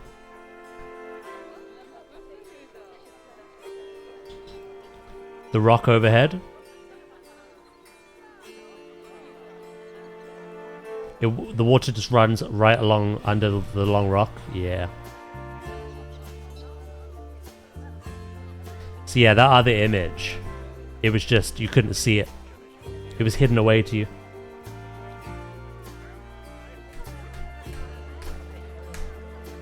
And yeah, no, that's pretty much it. Like I say, getting to see this in person at the studio was surreal. And it is unfathomable how different Planet Zoo 2 will be. So many positive things are coming in that game. And they just completely blew away our expectations. And they built everything from the scratch as well, from the ground up. Rather than just throwing it in, hoping it works, or slapping a new coat of paint on it. It's all been overhauled. And yeah, it's just incredible.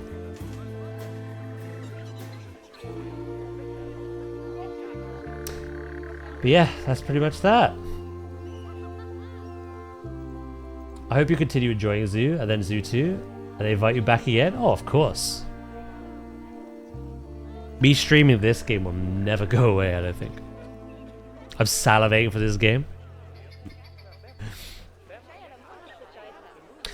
Yeah, the last 3 months have been painful, but the next 3 months will be equally as painful. All I hope they do now, which would be quite nice, we discussed it earlier, is besides this week, there's 17 weeks until the release. It'd be kind of cool if they did an animal reveal every week.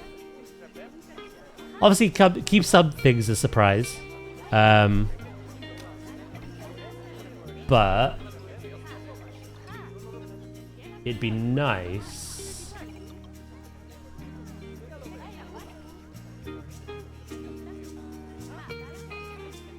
if this got updated like weekly or something.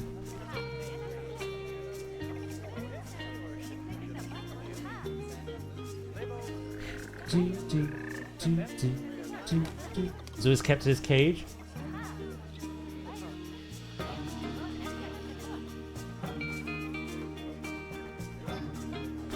So yeah, no, that is pretty much it.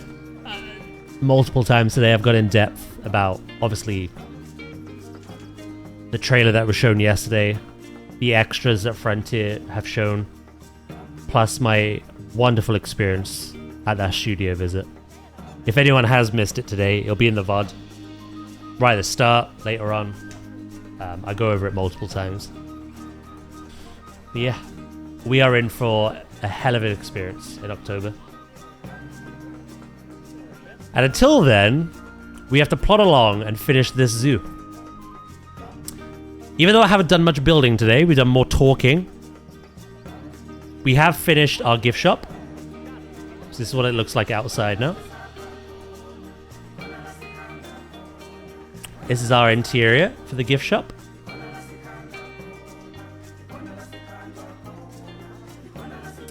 And we're working on like just an initial food court, I guess. Because despite the absolute criminal behavior that these polar bears have brought to my finances, I've actually managed to bounce back. making money with the polar bears was not possible, but it is now. Now that we have a gift shop, we have a food area over here, and I need to detail this one at some stage. Our money's in the green again. Making money with unlimited money. Yeah, I wasn't that bothered. I've always heard horror stories about the polar bear because it's way too expensive to keep. But I did it anyway, even though we were losing money. But we were in a sandbox, so it doesn't matter. Yeah, now we're making money again.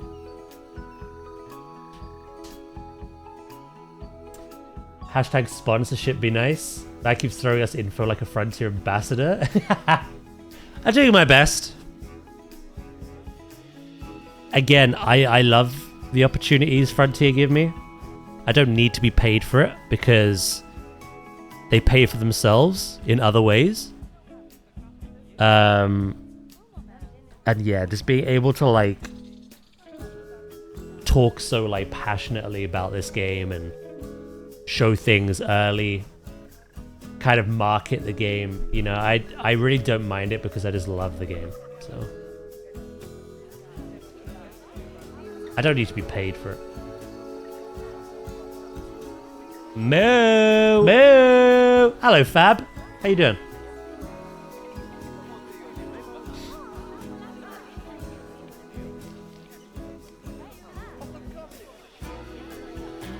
Do you think in Zoo 2 they'll rebalance some of the financial stuff? I actually hope we get to see more on the management side of things soon. They've shown, obviously, the graphics, new animals, new behaviors, new animations, aviaries, aquariums. They've shown pretty much everything except for exhibit boxes. And how they've shown a lot about how you build, but they haven't really shown anything about how we manage, if that has changed. I hope there's some good quality of life improvements there.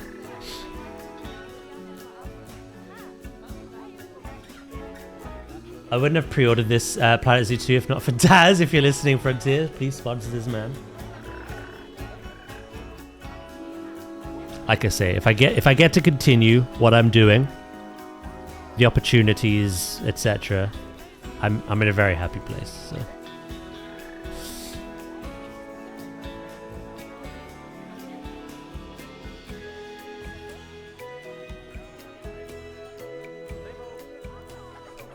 Right. I think it's very obvious we see some plants around here. Is there anything else we can add to the building itself? There certainly is.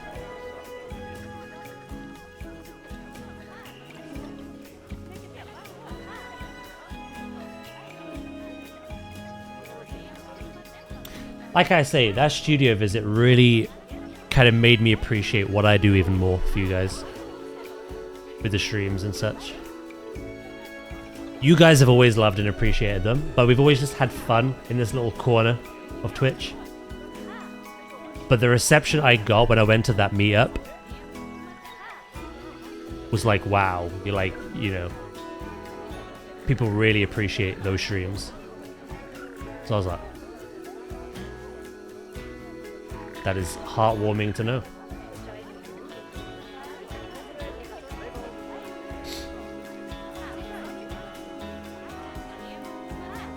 Do, do, do, do, do, do. Hello, right?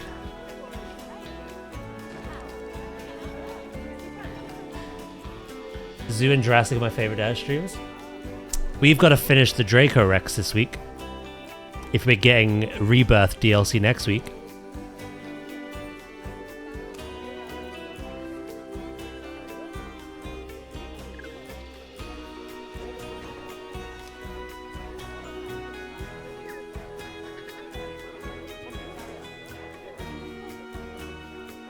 So much work to do, so I'm taking a quick breather. Tomorrow is a painful day. Potentially. Tomorrow's Pokemon. We take on the Elite Four at long last. We take on Cynthia. And we cry. You know, if anyone is new here, we play a lot of planetzoo and Jurassic as well in the week. I do at least 2 streams of Planet Zoo a week. Sometimes an extra one, but we do play other variety games. When Planet Zoo 2 comes out, that's all I'm going to be playing for like 2 weeks. I've even been like openly invited. What's your profanity? I'll try my best.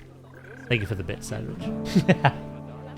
I've been openly invited to WWF's headquarters to get kind of like an IRL demonstration of their work and the work that they do, which I'm absolutely gonna, now that I've got a bit more confidence after the Frontier one, I'm absolutely gonna do that,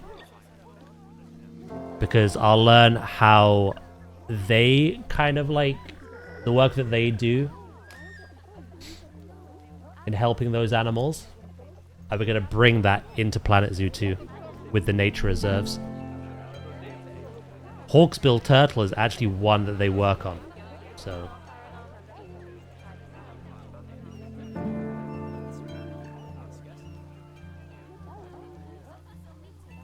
yeah, we got a lot of stuff planned. And of course we're doing the Jingle Jam again this year, so that's 2 weeks of WWF fundraising where we're gonna play Planet Zoo 2 again. Yeah, I'll be playing the living heck out of Planet Zoo 2 when it's out, so don't you worry. There are other things coming out that I want to play. Horror games like Alien Isolation, the new Silent Hill game, even Resident Evil Code Veronica looks interesting because I've never played it. Then there's Spyro next year. I've been dying for a new Spyro game. There's the new Fable coming out we're absolutely playing. Gears of War E-Day and Halo, those were literally my staples growing up with the Xbox. Assassin's Creed Black Flag Resynced is next month. I'm tempted to pick that up. We currently played Donkey Kong 64, but I've got to play Donkey Kong Country 2 after that because it won the wheel spin, unfortunately. We've got Avatar to finish. We're close to finishing the second DLC, but then we've got to start the last one. WoW's on a bit of a break stream-wise, but when a new season comes out, we play that as well.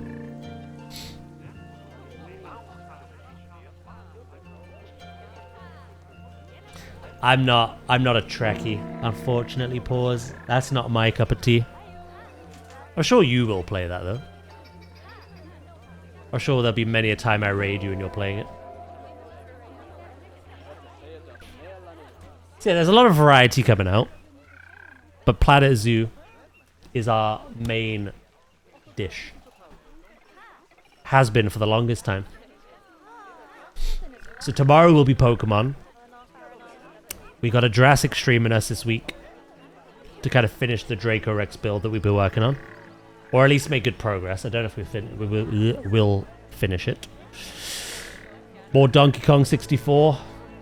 Another Planet Zoo stream later in the week. And then we'll see. We were going to do some horror games soon, but it's been kind of dry. But after the Summer Games presentations, maybe there's more that we could pick up. I almost started it on Sunday, but I had so many other things to do, especially the monitors. So this Sunday I'm tempted to do that, right? Get that built. Oh yeah, GTA as well, that's one that's coming out that I want to play.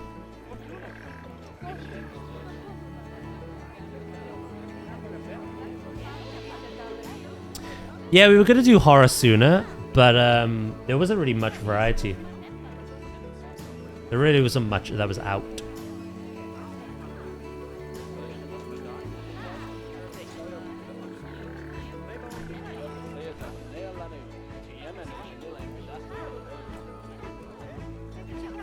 I like you. Moto likes you.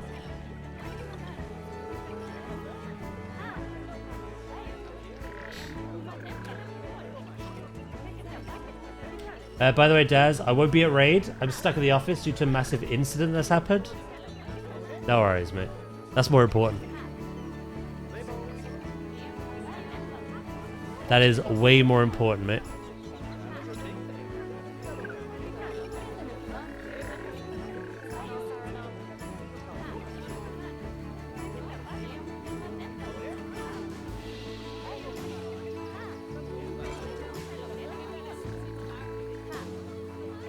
Make sure Swift dies. I mean, if Swift doesn't turn up, we have no tanks. But honestly, I love raiding, but if we don't raid 1 week out of the freaking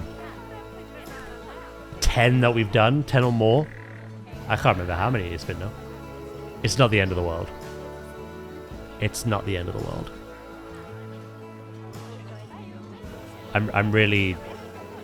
I'm not gonna be upset, you know.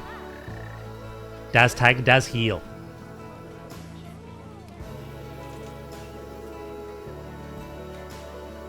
Daz always heal.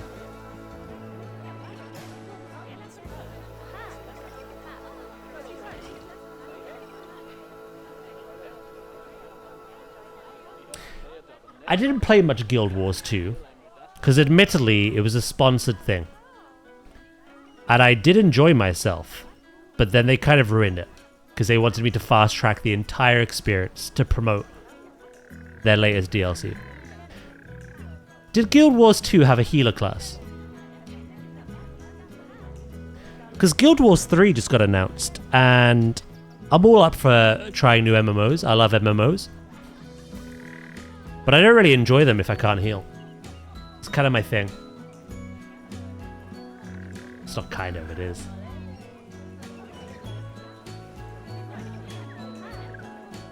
I don't remember, it's been a while since I played Guild Wars.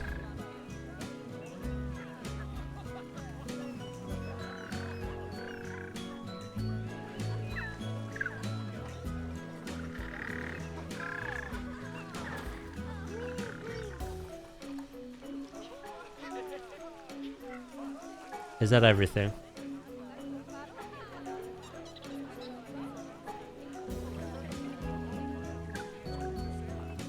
But I think they don't have the Trinity system of healer, DPS, and tank.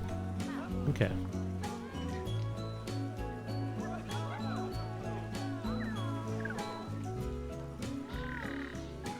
Oh, is it more like Final Fantasy, where you can like play one character, but play like every role? Do everything.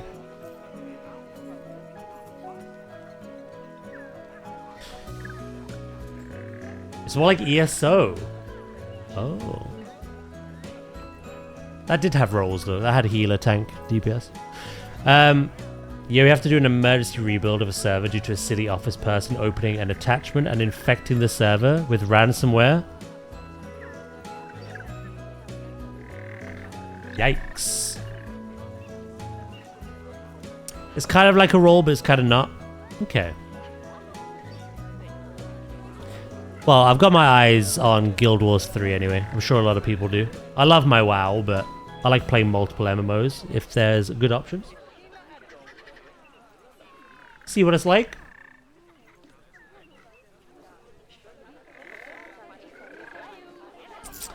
Right. Should we add anything else to this, or is this like signed, sealed, and delivered? Obviously, I'm going to add loads of scenery around it, like plants, planters. But the actual building itself, what do we think? Do we think it needs more?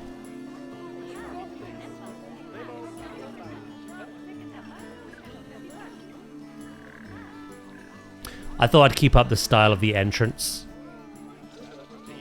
Kind of make everything fit together. I'm excited for it as well, but it's 2028. Healer's not... Isn't a class? Yeah, it's a role.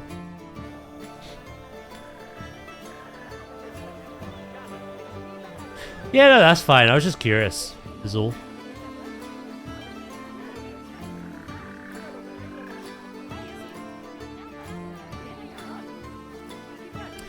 when I played Star Wars: The Old Republic, I did enjoy playing DPS, like the stories.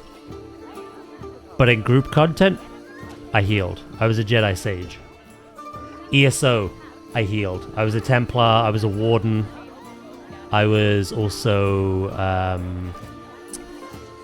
the Necromancer healer for a bit. For the time that I played Final Fantasy, it didn't last too long with me. I was a healer. I was a white mage. I play healer in WoW. Even in New World, I played healer. I had a little healer stuff. Whenever we did like PvP conquests. It's just my preferred way to play. I think I'd get bored of MMOs if I couldn't have that role. I imagine Guild Wars 3 will have something like that. If not a class or role, a weapon.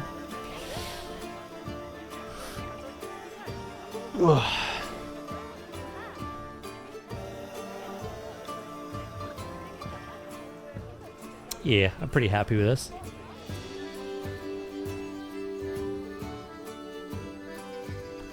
How are the animals? Welfare 99. Staff 100. Guests 77. That's pretty impressive, I'll be honest. Oh, animals 100. Okay, that changed. We're still making positive. We're still in the green, despite the polar bear.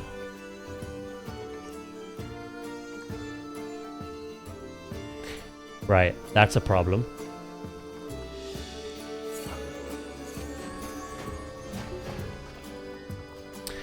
My hope with the releasing in the wild that Zoo 2 is going to get is that Chunk Norris, the beloved Chunk Norris that you've grown attached to and you've named, you would see them thriving in those nature reserves. I get the case that is the thing, because in the trailer they name those eagles and then they release the eagles into the wild.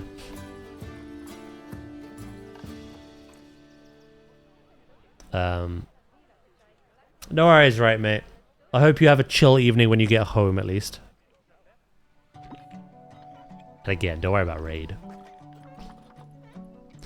1, 2, 3, 4, 5, 6, 7, 8. 8 seals now.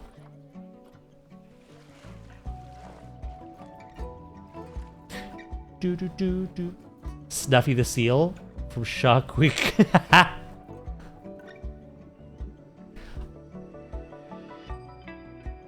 In the trailer, when you get the globe showing like all your connected zoos and nature reserves, there was a coastal one. So I believe there is an aquatic version of a nature reserve. I wonder if like semi-aquatics can be included in that, or if it's just fish.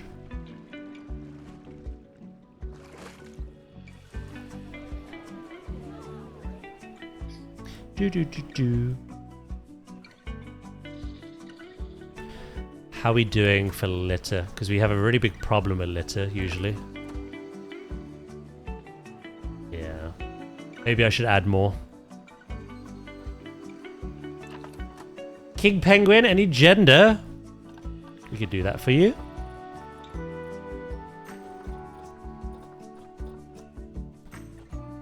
Do. I'll do that one.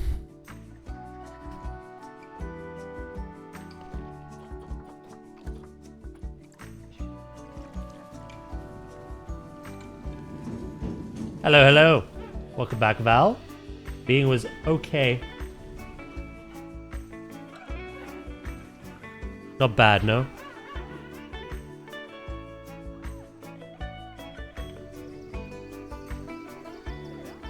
You've had worse, have you?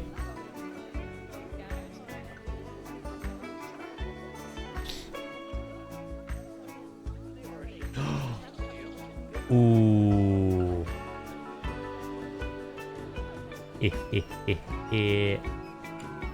Guess who's back?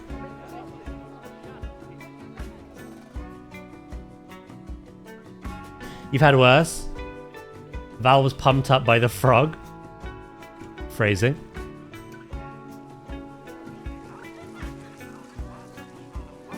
This one was different because it was English. Okay.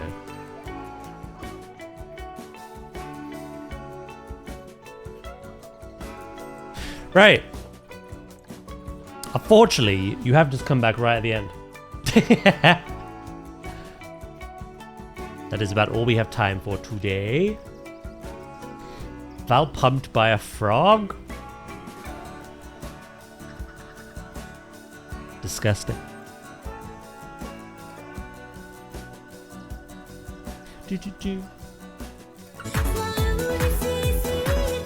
It's the same time I end every day, Val, so just no time conversion. Val is the harbinger of the end. Just don't be in a meeting. Skill issue. But yeah, guys, I hope... I'm actually going to raid you over to Shanos, who has come back to Planet Zoo. I love to see that. I think all this excitement with Zoo 2 has kind of prompted her back. Back where she belongs. Scammer's going to scam? No. Streamer's going to stream at his designated usual end time. Excuse me, princess. Who's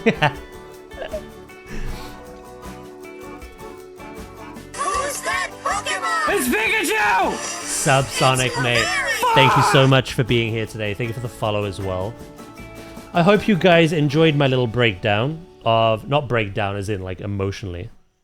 But the breakdown of my visit to Frontier. The breakdown of the trailer. The extra B-roll and screenshots. We're truly in a very exciting hype period. And I think we're going to keep getting more and more and more. I don't think the momentum will stop. Oh my god, he broke down. Every day, all day. Somebody call an ambulance. But not for me.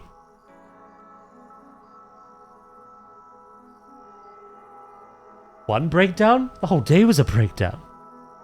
Yeah, that's the curse of being a streamer.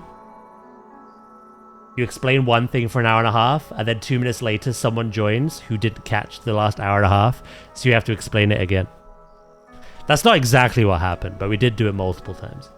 So. Right, we're getting an ad break, so I'm gonna quickly just leave you and love you. We're gonna go raid Shanos, who's playing some more Planet Zoo. Thank you so much for today. I really do appreciate it. Whether you've lurked, whether you have chatted away. Hope you've enjoyed today. We'll be back live tomorrow with some Pokemon. We're going to get our asses handed to us. Hopefully not. Hopefully I'm not that shite. But we'll see. Okay? But yes, we'll have more Planet Zoo in the week and Jurassic. We should be getting a Rebirth DLC announcement by the looks of it tomorrow as well.